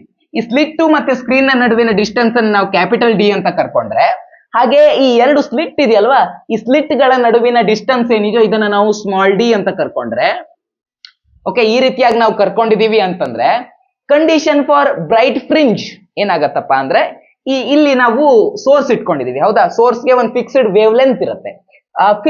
ಆ ವೇವ್ ಲೆಂತ್ ಅನ್ನ ನಾವು ಲ್ಯಾಂಬ್ಡಾ ಅಂತ ಕರ್ಕೊಳ್ಳೋಣ. ಓಕೆನಾ. ಸೊ ಇವಾಗ ಫ್ರಿಂಜ್ ವಿಡ್ತ್ ಅನ್ನುವಂತ ಒಂದು ಕಾನ್ಸೆಪ್ಟ್ ಬರುತ್ತೆ. ಅದೇನ್ ಬರುತ್ತಪ್ಪ ಅಂತಂದ್ರೆ ಲ್ಯಾಂಬ್ಡಾ ಡಿ ಬೈ ಡಿ ಅಂತ ಬರುತ್ತೆ. ಲ್ಯಾಂಬ್ಡಾ ಡಿ ಬೈ ಡಿ ಈ ರೀತಿಯಾಗಿ ಬರುತ್ತೆ. ಹೀಗಂತಂದ್ರೆ ಫ್ರಿಂಜ್ ವಿಡ್ತ್.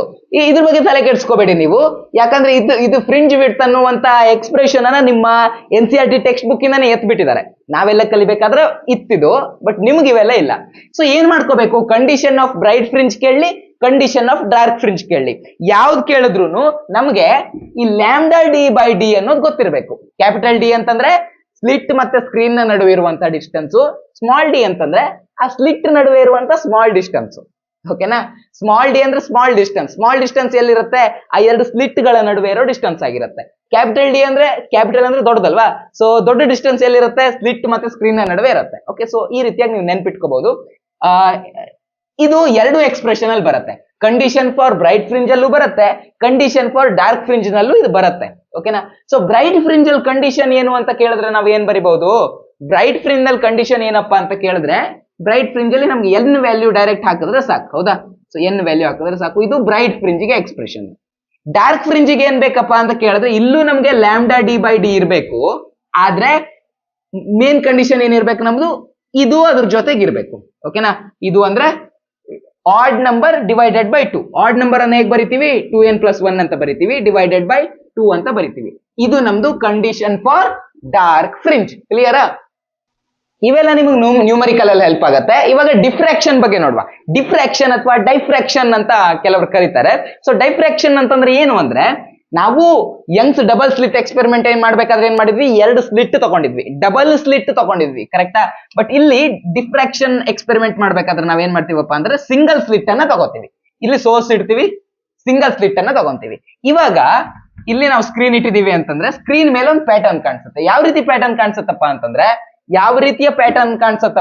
ಅಲ್ಲಿ ಏನಾಗಿತ್ತು, ಎಲ್ಲದ್ರದ್ದು ಬ್ರೈಟ್ನೆಸ್ ಸೇಮ್ ಇತ್ತು, ಹೌದಾ.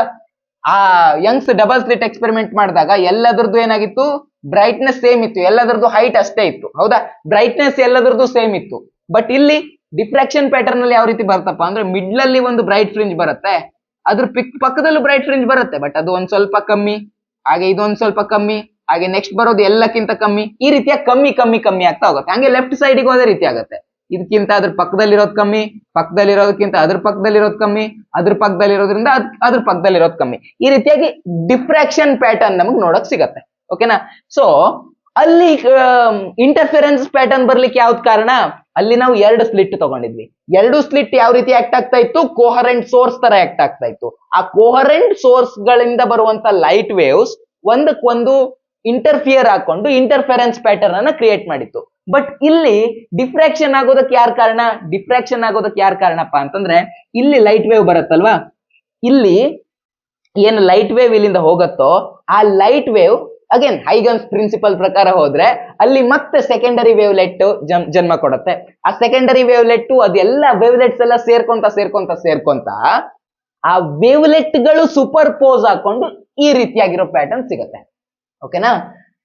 ಸೊ ಎಕ್ಸಾಮ್ ನಲ್ಲೆಲ್ಲ ಕೇಳಿದ್ರೆ ಏನ್ ಕೇಳ್ಬೋದು, ಎಕ್ಸಾಮ್ ನಲ್ಲಿ ಡಿಫ್ರಾಕ್ಷನ್ ಮತ್ತೆ ಇಂಟರ್ಫೆರೆನ್ಸ್ ನಡುವೆ ಇರುವಂತಹ ಡಿಫ್ರೆನ್ಸ್ ಬರೀರಿ ಅಂತ ಕೇಳ್ಬೋದು. ಅದೊಂದು ಸ್ವಲ್ಪ ನೋಡ್ಕೊಂಡು ಹೋಗಿ. ಓಕೆನಾ. ಬಟ್ ಕೇಳೋ ಚಾನ್ಸಸ್ ತುಂಬಾ ಕಮ್ಮಿ ಅಂತ ನಾನು ಅನ್ಕೊಂಡಿದ್ದೇನೆ. ಯಾಕಂದ್ರೆ ಅದು ನಿಮ್ದು ಇದ್ರಲ್ಲೂ ಬರ್ಲಿಲ್ಲ, ಮಾಡೆಲ್ ಪೇಪರ್ ಅಲ್ಲೂ ಕೇಳಿಲ್ಲ, ಹಾಗೆ ನಿಮ್ದು ಏನಂತಾರಕ್ಕೆ ಪ್ರಿಪರೇಟರಿ ಎಕ್ಸಾಮ್ ಅಲ್ಲೂ ಇದರೆಲ್ಲ ಕೇಳಿಲ್ಲ.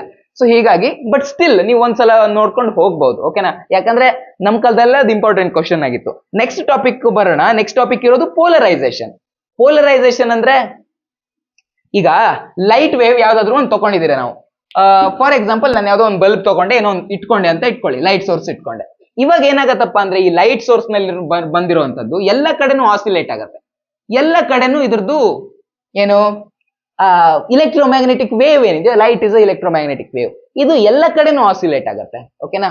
ಬಟ್ ನಾವೇನ್ ಮಾಡ್ಕೋತೀವಿ, ಇದು ಎಲ್ಲ ಕಡೆನೂ ಆಸಿಲೇಟ್ ಆಗೋದು ಬೇಡಪ್ಪ, ಬರೀ ಒಂದೇ ಪ್ಲೇನ್ ನಲ್ಲಿ ಆಸಿಲೇಟ್ ಆಗೋ ರೀತಿಲಿ ಮಾಡ್ಕೋತೀವಿ. ಓಕೆನಾ? ಇದು ಎಲ್ಲ ಕಡೆಗೆ ಆಸಿಲೇಟ್ ಆಗಲ್ಲ, ಬಟ್ ಒಂದೇ ಪ್ಲೇನ್ ನಲ್ಲಿ ಆಸಿಲೇಟ್ ಆಗೋ ರೀತಿಲಿ ಮಾಡ್ಕೋತೀವಿ. ನಮ್ಮ ಲೈಟ್ ವೇವ್ ಯಾವುದೋ ಒಂದು ಪ್ಲೇನ್ ನಲ್ಲಿ ಮಾತ್ರ ಆಸಿಲೇಟ್ ಆಗ್ಬೇಕು, ಆ ರೀತಿಯಾಗಿ ಮಾಡ್ಕೋತೀವಿ. ಹೀಗೆ ಮಾಡ್ಕೋಬೇಕು ಅಂತಂದ್ರೆ ನಾವು ಅಲ್ಲಿ ಒಂದು ಫಿಲ್ಟರ್ ಹಾಕೋಬೇಕಾಯ್ತು. ಸೈಡ್ ನಲ್ಲೆಲ್ಲ ಆಸಿಲೇಟ್ ಆಗ್ತಾ ಇರೋದು ಕಟ್ ಆಗ್ಬೇಕು, ಬರೀ ಯಾವುದೋ ಒಂದು ಪ್ಲೇನ್ ನಲ್ಲಿ ಮಾತ್ರ ಆಸಿಲೇಟ್ ಆಗ್ಬೇಕು. ಸೊ ಸೈಡ್ ನಲ್ಲಿ ಆಸಿಲೇಟ್ ಆಗ್ಬಾರ್ದು ಅಂತ ನಾವು ಒಂದು ಫಿಲ್ಟರ್ ಹಾಕೋತೀವಿ. ಆ ಫಿಲ್ಟರ್ ಅನ್ನೇ ನಾವು ಪೋಲರೈಸರ್ ಅಂತ ಕರ್ಕೋತೀವಿ. ಓಕೆನಾ? ಪೋಲರೈಸರ್ ಅಂತ ಕರ್ಕೋತೀವಿ. ಎಕ್ಸಾಮ್ ದೃಷ್ಟಿಯಿಂದ ನೋಡೋದಾದ್ರೆ ಈ ಪೋಲರೈಸರ್ ನ ಯಾಕೆ ಯೂಸ್ ಮಾಡ್ತಾರೆ, ಓಕೆ, ಈ ರೀತಿಯ ಪ್ರಶ್ನೆಗಳನ್ನ ಕೇಳ್ತಾರೆ. ಹೀಗಾಗಿ ಅದನ್ನು ನೋಡ್ತಾ ಹೋಗೋಣ. ಎಲ್ಲೆಲ್ಲಿ ಯೂಸ್ ಮಾಡ್ತಾರೆ ಈ ಪೋಲರೈಸರ್ ಗಳನ್ನ? ಪೋಲರಾಯ್ಡ್ಸ್ ಅಂತಾನು ಕರೀತಾರೆ. ಮೆನ್ಷನ್ ದ ಅಪ್ಲಿಕೇಶನ್ಸ್ ಆಫ್ ಪೋಲರಾಯ್ಡ್ಸ್ ಅಂತ ಕರೀತಾರೆ. ಸೊ ಎಲ್ಲೆಲ್ಲಿ ಯೂಸ್ ಮಾಡ್ತಾರೆ? ಕೆಲವು ಸನ್ ಗ್ಲಾಸಸ್ ಗಳಲ್ಲಿ ಯೂಸ್ ಮಾಡ್ತಾರೆ. ಓಕೆನಾ? ಆ ಸನ್ ಗ್ಲಾಸಸ್ ಪೋಲರೈಸ್ಡ್ ಗ್ಲಾಸ್ ಅಂತಾನೆ ಬೇರೆ ಸಿಗುತ್ತೆ. ಯೂಶುವಲಿ ಕ್ರಿಕೆಟ್ ಪ್ಲೇಯರ್ಸ್ ಎಲ್ಲ ಅದನ್ನ ಹಾಕೊಂಡ ಆಟ ಆಡ್ತಾರೆ. ಯಾಕಂದ್ರೆ ಬಿಸಿಲೆಲ್ಲ ಇದ್ದಾಗ ಅಂದ್ರೆ ಆ ಮೋಡಗಳಿಂದ ಎಲ್ಲ ಲೈಟ್ ರಿಫ್ಲೆಕ್ಟ್ ಆಗಿ ಬಂದಿರುತ್ತೆ, ಅನ್ಪೋಲರೈಸ್ಡ್ ಲೈಟ್ ಒಂಥರ ಬಂದಿರತ್ತೆ. ಸೊ ಆ ಪೋಲರೈಸರ್ ಹಾಕೊಂಡು ನೋಡಿದಾಗ ಆಕಾಶ ಎಲ್ಲ ಕ್ಲಿಯರ್ ಆಗಿ ಕಾಣಿಸುತ್ತೆ. ಬಾಲ್ ಮೇಲಕ್ಕೆ ಹೋಯ್ತು, ಕ್ಯಾಚ್ ಹಿಡಿಬೇಕು, ಬಿಸಿಲಿದೆ ತುಂಬಾ ಅಂತಂದ್ರೆ ನೀವು ಆ ಪೋಲರೈಸ್ಡ್ ಗ್ಲಾಸ್ ಹಾಕೊಂಡ್ರೆ ಅಲ್ಲಿ ಅನ್ಪೋಲರೈಸ್ಡ್ ಲೈಟ್ ಏನಿದೆಯೋ ಎಲ್ಲ ಸ್ಟಾಪ್ ಆಗಿ ಹೋಗುತ್ತೆ. ಬರೀ ಪೋಲರೈಸ್ಡ್ ಲೈಟ್ ಮಾತ್ರ ಇಲ್ಲಿಗೆ ಬರುತ್ತೆ. ಸೊ ಮೋಡದಿಂದ ರಿಫ್ಲೆಕ್ಟ್ ಆಗಿರುವಂತ ಲೈಟ್ಸ್ ಅದೆಲ್ಲ ಇರತ್ತಲ್ವಾ, ಅವೆಲ್ಲ ಅನ್ಪೋಲರೈಸ್ಡ್ ಲೈಟ್ ಆಗಿರುತ್ತೆ. ಸೊ ನೀವು ಗ್ಲಾಸ್ ಹಾಕೊಂಡಿದೀರಾ ಅಂದ್ಮೇಲೆ ನಿಮ್ಗೆ ಪೋಲರೈಸ್ಡ್ ವ್ಯೂ ಮಾತ್ರ ಕಾಣಿಸುತ್ತೆ. ಅವಾಗ ಆಕಾಶ ಎಲ್ಲ ಕ್ಲಿಯರ್ ಆಗಿ ಕಾಣಿಸುತ್ತೆ, ಬಾಲ್ ಎಲ್ಲಿದೆಯೋ ಹೈಟ್ ಅಲ್ಲಿ ಅದು ಕ್ಲಿಯರ್ ಆಗಿ ಕಾಣಿಸುತ್ತೆ, ಓಡೋಗಿ ಈಸಿಯಾಗಿ ಕ್ಯಾಚ್ ಮಾಡ್ಕೋಬಹುದು. ಹೀಗಾಗಿ ನೋಡಿ, ನೀವು ಟೆಸ್ಟ್ ಮ್ಯಾಚ್ ಎಲ್ಲ ನೋಡಿ, ಮೊದ್ಲೇ ಬಿಸಿಲಲ್ಲಿ ಅವ್ರು ಆಡ್ಬೇಕಾದ್ರೆ ಪೋಲರೈಸಿಂಗ್ ಗ್ಲಾಸ್ ಅನ್ನ ಹಾಕೋತಾರೆ. ಸೊ ಇನ್ 3D ಮೂವೀಸ್ ನೋಡ್ಬೇಕಾದ್ರೆ ಲೈಕ್ ಅದೇ ತರ ಇರೋದು ಹಾಕೋತಾರೆ. ಹಾಗೆ ಮತ್ತೆ ಪೋಲರೈಸರ್ ಇದು ನಂದು LCD ಸ್ಕ್ರೀನು, ಓಕೆನಾ, ಈ ಟ್ಯಾಬಿನ್ ಸ್ಕ್ರೀನು, ಇದು ಕೂಡ ಪೋಲರೈಸರ್ ಹಾಕೋತಾರೆ. ಓಕೆ, ನಂದು ಫೋನ್ ಸ್ಕ್ರೀನ್ ಇರೋದು ಆಮೋಲೆಡ್ ಸ್ಕ್ರೀನ್, ಅಲ್ಲಿ ಪೋಲರೈಸರ್ ಯೂಸ್ ಆಗಲ್ಲ. ಬಟ್ ಈ ಟ್ಯಾಬ್ ಸ್ಕ್ರೀನ್ ಏನಿದೆಯೋ ಇಲ್ಲಿ ಪೋಲರೈಸರ್ ಯೂಸ್ ಆಗುತ್ತೆ. ಇಲ್ಲಿ LCD ಬಗ್ಗೆ ನಾನು ಡಿಗ್ರಿಲಿ ಕಲ್ತಿರೋದು, ಸೊ ಈಗ ಹೇಳಿದ್ರೆ ನಿಮ್ ತಲೆ ಮೇಲಿಂದ ಹೋಗುತ್ತೆ. ಬಟ್ ಆಕ್ಚುಲಿ ಏನಾಗತ್ತಪ್ಪ ಅಂತಂದ್ರೆ ಇಲ್ಲಿ ಟೋಟಲ್ ಎರಡು ಪೋಲರೈಸರ್ಸ್ ಇರುತ್ತೆ. ಸೊ ಫಸ್ಟ್ ಒಂದ್ಸಲ ಲೈಟ್ ಪೋಲರೈಸ್ ಆಗಿ ಬರುತ್ತೆ, ಆ ಲೈಟ್ ಅನ್ನ ಇನ್ನೊಮ್ಮೆ ಪೋಲರೈಸ್ ಮಾಡೋಕೆ ಇದ್ರ ಮೇಲೆ ಇನ್ನೊಂದು ಪೋಲರೈಸರ್ ಇರುತ್ತೆ. ಟೋಟಲ್ 2 ಪೋಲರೈಸರ್ ಇರುತ್ತೆ. ನಾವೇನಾದ್ರೂ ಅಂಗಡಿಗೆ ಹೋಗಿ ಈ LCD ಸ್ಕ್ರೀನ್ ಇಂದ ಮೇಲ್ಗಡೆಗಿರೋ ಪೋಲರೈಸರ್ ನ ತೆಗ್ಸ್ಬಿಟ್ರೆ ನಮಗೆ ಸ್ಕ್ರೀನ್ ಮೇಲೆ ಏನಿದೆಯೋ ಅಂತ ಏನು ಕಾಣಿಸಲ್ಲ. ಓಕೆ, ಸ್ಕ್ರೀನ್ ಅಲ್ಲಿ ಏನ್ ಬರ್ದಿದೆ, ಏನ್ ನಡೀತಾ ಇದೆ ಏನು ಕಾಣಿಸಲ್ಲ. ಆವಾಗ ನಾವೇನ್ ಮಾಡ್ಕೋಬಹುದು, ನಮ್ಗೆ ಸಪೋಸ್ ಒಂದು ಒಳ್ಳೆ ಐಡಿಯಾ, ನಿಮ್ಮ ಫೋನ್ ಸ್ಕ್ರೀನ್ ಅನ್ನ ನೀವು ಮಾತ್ರ ನೋಡ್ಬೇಕು, ಬೇರೆ ಯಾರು ನೋಡ್ಬಾರ್ದು ಅಂತಿದ್ರೆ ನೀವು ಅಂಗಡಿಗೆ ಹೋಗಿ ಇದ್ರ ಮೇಲಿರೋ LCD ಸ್ಕ್ರೀನ್ ನ ಮೇಲಿರುವಂತ, ಅಂದ್ರೆ ಇದು ಓಪನ್ ಮಾಡ್ಬೇಕು, ಓಪನ್ ಮಾಡಿ ಇದ್ರ ಮೇಲಿರುವಂತ ಮೇಲ್ಗಡೆ ಇರುವಂತ ಪೋಲರೈಸರ್ ನ ತೆಗ್ಸ್ಬಿಡಿ.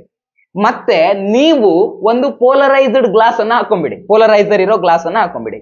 ಆವಾಗ ನೀವು ಗ್ಲಾಸ್ ಹಾಕೊಂಡು ನೋಡಿದ್ರೆ ಮಾತ್ರ ನಿಮ್ಗೆ ಫೋನ್ ಡಿಸ್ಪ್ಲೇ ಕಾಣಿಸುತ್ತೆ, ಬಾಕಿ ಟೈಮಲ್ಲಿ ಕಾಣಿಸಲ್ಲ. ಯಾವಾಗ ನಿಮ್ಮ ಸ್ಕ್ರೀನ್ LCD ಡಿಸ್ಪ್ಲೇ ಹೊಂದಿರುತ್ತೆ ಆವಾಗ ಮಾತ್ರ ಯೂಸ್ ಆಗುತ್ತೆ. ನಿಮ್ ಫೋನ್ ಸ್ಕ್ರೀನ್ ಆಮೋಲೆಡ್ ಡಿಸ್ಪ್ಲೇ ಅಥವಾ ಈಗಿಂದೆಲ್ಲ ಹೊಸ ಡಿಸ್ಪ್ಲೇಸ್ ಎಲ್ಲ ಬಂದಿದಾವಲ್ವಾ, ಅದು ಇಟ್ಕೊಂಡ್ರೆ ಈ ಐಡಿಯಾ ಯೂಸ್ ಆಗಲ್ಲ. ಓಕೆನಾ? ಮತ್ತೇನಾದ್ರು ಹೇಳೋದಿದ್ಯಾ? ಮ್ಯಾಲೂಸ್ ಲಾ ಆಫ್ ಪೋಲರೈಸೇಷನ್ ಅಂತ ಹೇಳ್ಬಿಡ್ತೇನೆ, ಅದೊಂದು ಲಾಸ್ಟ್ ಟಾಪಿಕ್. ಅದು ಮುಗಿದ್ರೆ ಈ ಟಾಪಿಕ್ ಅಲ್ಲಿ ಇರುವಂತ ಎಲ್ಲ ಪಾಯಿಂಟ್ಸ್ ಕವರ್ ಆದ ರೀತಿಲಿ ಆಗುತ್ತೆ. ಮ್ಯಾಲೂಸ್ ಲಾ ಆಫ್ ಪೋಲರೈಸೇಷನ್ ಏನ್ ಹೇಳತ್ತಪ್ಪ ಅಂತಂದ್ರೆ, ಈಗ ನಾವು ಆಲ್ರೆಡಿ ಹೇಳಿದೆ ಇಲ್ಲಿ ನಂದು LCD ಸ್ಕ್ರೀನ್ ನಲ್ಲಿ 2 ಪೋಲರೈಸರ್ ಯೂಸ್ ಮಾಡ್ಕೋತಾರೆ ಅಂತ. ಈ ಮೊದ್ಲು ಇಟ್ಕೊಂಡಿರೋ ಪೋಲರೈಸರ್, ಫಸ್ಟ್ ಸ್ಟಾರ್ಟಿಂಗ್ ಇಟ್ಕೊಂಡಿರೋ ಪೋಲರೈಸರ್ ಏನಿದೆಯೋ ಇದಕ್ಕೆ ನಾವು ಜಸ್ಟ್ ಪೋಲರೈಸರ್ ಅಂತ ಕರ್ಕೋತೀವಿ. ಓಕೆನಾ? ಜಸ್ಟ್ ನಾವು ಪೋಲರೈಸರ್ ಅಂತ ಕರ್ಕೋತೀವಿ. ಇಲ್ಲಿ ನಮ್ಮ ಲೈಟ್ ಇದೆ, ಲೈಟ್ ಹತ್ರ ಇರೋ ಪೋಲರೈಸರ್ ಅನ್ನ ನಾವು ಪೋಲರೈಸರ್ ಅಂತ ಕರ್ಕೋತೀವಿ. ಅದ್ರ ನಂತರ ಬರುವಂತ ಒಂದು ಪೋಲರೈಸರ್ ಅನ್ನ ನಾವು ಎನಲೈಸರ್ ಅಂತ ಕರ್ಕೋತೀವಿ. ಇದು ಪೋಲರೈಸರೇ, ಇದು ಪೋಲರೈಸರೇ. ಇದು ಲೈಟ್ ಅನ್ನ ಪೋಲರೈಸ್ ಮಾಡುತ್ತೆ, ಇದು ಲೈಟ್ ಅನ್ನ ಪೋಲರೈಸ್ ಮಾಡುತ್ತೆ. ಬಟ್ ಲೈಟ್ ಗೆ ಹತ್ರ ಇರೋದನ್ನ ನಾವು ಪೋಲರೈಸರ್ ಅಂತ ಕರ್ಕೋತೀವಿ, ಇದ್ರ ನಂತರ ಬರೋದನ್ನ ನಾವು ಎನಲೈಸರ್ ಅಂತ ಕರ್ಕೋತೀವಿ.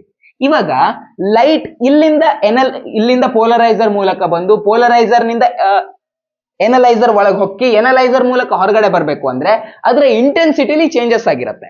ಆ ಲೈಟ್ ನ ಇಂಟೆನ್ಸಿಟಿಲಿ ಏನೇನ್ ಚೇಂಜಸ್ ಆಗಿದೆ ಅಂತ ಹೇಳೋದೆ ಮ್ಯಾಲೂಸ್ ಲಾ ಆಫ್ ಪೋಲರೈಸೇಷನ್. ಏನ್ ಹೇಳತ್ತಪ್ಪ ಅಂತಂದ್ರೆ I is equal to I naught cos square theta ಅಂತ ಹೇಳುತ್ತೆ. ಓಕೆನಾ, ಈ ಐ ನಾಟ್ ಅನ್ನೋದು ಇಲ್ಲಿ ಕಾನ್ಸ್ಟಂಟ್. ಈ ಮ್ಯಾಲಿಸ್ ಲಾ ಸ್ಟೇಟ್ಮೆಂಟ್ ಕೇಳಿದ್ರೆ ಇದು ಬರಲ್ಲ. ಓಕೆನಾ, ಅಲ್ಲಿ ಅಂದ್ರೆ ಏನರ್ಥ, ಇದು ಕಾನ್ಸ್ಟಂಟ್ ಅಂತಂದ್ರೆ ಯಾರು ಪ್ರಪೋರ್ಷನಲ್ ಆಗಿದ್ದಾರೆ ಅಂತ ಅರ್ಥ. I is directly proportional to cos square theta ಅಂತ ಅರ್ಥ. ಹೌದಾ, ಕಾಸ್ ಸ್ಕ್ವೇರ್ ಥೀಟಾದ ವ್ಯಾಲ್ಯೂ ಜಾಸ್ತಿ ಆದ್ರೆ ಐ ನ ವ್ಯಾಲ್ಯೂ ಜಾಸ್ತಿ ಆಗುತ್ತೆ. ಸೊ ಈ ಥೀಟಾ ಅಂತಂದ್ರೆ ಏನು ಅನ್ನೋದು ಬೇಕಲ್ವಾ. ಈಗ ನಮಗ್ ಗೊತ್ತು, ಎನಲೈಸರ್ ಇರಲಿ ಪೋಲರೈಸರ್ ಇರಲಿ, ಅಂದ್ರೆ ಎರಡು ಪೋಲರೈಸರ್ ಬೇಸಿಕಲಿ ಏನ್ ಮಾಡತ್ತೆ, ಯಾವ್ದಾದ್ರು ಲೈಟ್ ಅನ್ನ ಯಾವ್ದಾದ್ರು ಒಂದೇ ಪ್ಲೇನ್ ನಲ್ಲಿ ಆಸಿಲೇಟ್ ಆಗೋ ರೀತಿಲಿ ಮಾಡತ್ತೆ. ಓಕೆನಾ, ಸಪೋಸ್ ಇದು ಈ ರೀತಿ ಪ್ಲೇನ್ ನಲ್ಲಿ ಆಸಿಲೇಟ್ ಆಗೋ ರೀತಿ ಮಾಡ್ತಾ ಇದೆ, ಎನಲೈಸರ್ ನಲ್ಲಿ ಈ ರೀತಿ ಪ್ಲೇನ್ ನಲ್ಲಿ ಆಸಿಲೇಟ್ ಆಗೋ ರೀತಿ ಮಾಡ್ತಾ ಇದೆ ಅಂತ ಇಟ್ಕೊಳ್ಳಿ. ಈ ಎರಡೂ ಟ್ರಾನ್ಸ್ಮಿಷನ್ ಆಕ್ಸಿಸ್ ಏನಿದೆಯೋ ಅವುಗಳ ನಡುವಿನ ಆಂಗಲ್, ಆ ಆಂಗಲ್ ಅನ್ನ ನಾವು ಥೀಟಾ ಅಂತ ಕರ್ಕೊಂಡಿದೀವಿ. ಕ್ಲಿಯರಾ? ಸೊ ಮ್ಯಾಲುಸ್ ಲಾ ಆಫ್ ಪೋಲರೈಸೇಷನ್ ಹೇಳಿ ಅಂತಂದ್ರೆ ನಾವೇನ್ ಹೇಳ್ಬಹುದು, if a light passes from a polariser and analyser, then its intensity is directly proportional to the angle of transmission of ಅದೇ ಪೋಲರೈಸರ್ ಮತ್ತೆ ಎನಲೈಸರ್ ನಡುವೆ ಆಂಗಲ್ ಆಫ್ ಟ್ರಾನ್ಸ್ಮಿಷನ್ ಮೇಲೆ ಡೈರೆಕ್ಟ್ಲಿ ಅದು ಹೊಸಗಿಂದ ಹೇಳ್ಬಿಡ್ತೀನಿ, ಸರಿನಾ. ಒಂದು ಲೈಟ್ ಇಟ್ಕೊಂಡಿದ್ದೇನೆ, ಆ ಇಂಗ್ಲಿಷ್ ನಲ್ಲಿ ಹೇಳೋದು ಒಂಥರ ಕಷ್ಟಪ್ಪ, ಬರೆಯೋದಂದ್ರೆ ಬರಿಬಹುದು, ಹೇಳೋದೊಂದು ಸ್ವಲ್ಪ ಕಷ್ಟ ಆಗತ್ತೆ, ಕನ್ನಡ ಮೀಡಿಯಂ ಗುರು, ಸರಿನಾ. ಇವಾಗ ಇಲ್ಲಿ ಲೈಟ್ ಇಟ್ಕೊಂಡಿದ್ದೇನೆ, ಪೋಲರೈಸರ್ ಮೂಲಕ ಪಾಸ್ ಆಗಿದೆ, ಹಾಗೆ ಎನಲೈಸರ್ ಮೂಲಕನೂ ಪಾಸ್ ಆಗಿದೆ. ನಾನು ಸ್ಟಾರ್ಟಿಂಗ್ ಹೆಂಗ್ ಮಾಡ್ಕೋಬೇಕು, if a light goes through a polariser and analyser, its intensity is directly proportional to the square of the cosine of which angle, ಯಾವ ಆಂಗಲ್ ಅಂತಂದ್ರೆ ಇದು ಮತ್ತೆ ಇದರ ಟ್ರಾನ್ಸ್ಮಿಷನ್ ಆಕ್ಸಿಸ್ ಗಳ ನಡುವೆ ಏನ್ ಆಂಗಲ್ ಉಂಟಾಗುತ್ತೋ ಆ ಆಂಗಲ್. ಓಕೆನಾ, ಸೊ ಇದನ್ನ ನಾವು ಮ್ಯಾಲುಸ್ ಲಾ ಆಫ್ ಪೋಲರೈಸೇಷನ್ ಅಂತ ಕರಿತೀವಿ. ಇದಾಗಿತ್ತು ಇವತ್ತಿನ ಕ್ಲಾಸ್. ಈ ಮ್ಯಾಲುಸ್ ಲಾ ಎಲ್ಲ ನೆನ್ಪಿಟ್ಕೋಬೇಕಾದ್ರೆ ನೀವು ಇಡೀ ಸ್ಟೇಟ್ಮೆಂಟ್ ನೆನ್ಪಿಟ್ಕೊಳಕ್ ಹೋಗ್ಬೇಡಿ, ಇದನ್ನು ನೋಡಿ, ಇದಂತೂ ನೆನಪಿರುತ್ತೆ, ಇದ್ರ ಮೇಲೆ ಸ್ಟೇಟ್ಮೆಂಟ್ ಹೇಳಕ್ ನೋಡಿ. ಕ್ಲಿಯರಾ? ಇದಾಗಿತ್ತು ಇವತ್ತಿನ ಕ್ಲಾಸ್. ನ್ಯೂಮರಿಕಲ್ಸ್ ಬೇಕು ಅಂತಿದ್ರೆ ಅಗೇನ್ ಏನ್ ಮಾಡ್ಬೇಕು, ನೀವು ಕಮೆಂಟ್ ಮಾಡ್ಬೇಕು, ಅದ್ರ ಮೇಲೆ ಸಪರೇಟ್ ಆಗಿರೋ ವಿಡಿಯೋವನ್ನ ಮಾಡ್ತೇನೆ. ಜಾಸ್ತಿ ಕಮೆಂಟ್ ಬಂದ್ರೆ ಮಾಡೋದು, ಯಾರಿಗೂ ಬೇಕಾಗಿಲ್ಲ ಅಂದ್ರೆ ಮಾಡಲ್ಲ, ಸರಿನಾ. ಮುಂದಿನ ವಿಡಿಯೋದಲ್ಲಿ ಮತ್ತೆ ಭೇಟಿ ಆಗೋಣ, ಅಲ್ಲಿವರೆಗೂ ನಮಸ್ಕಾರ.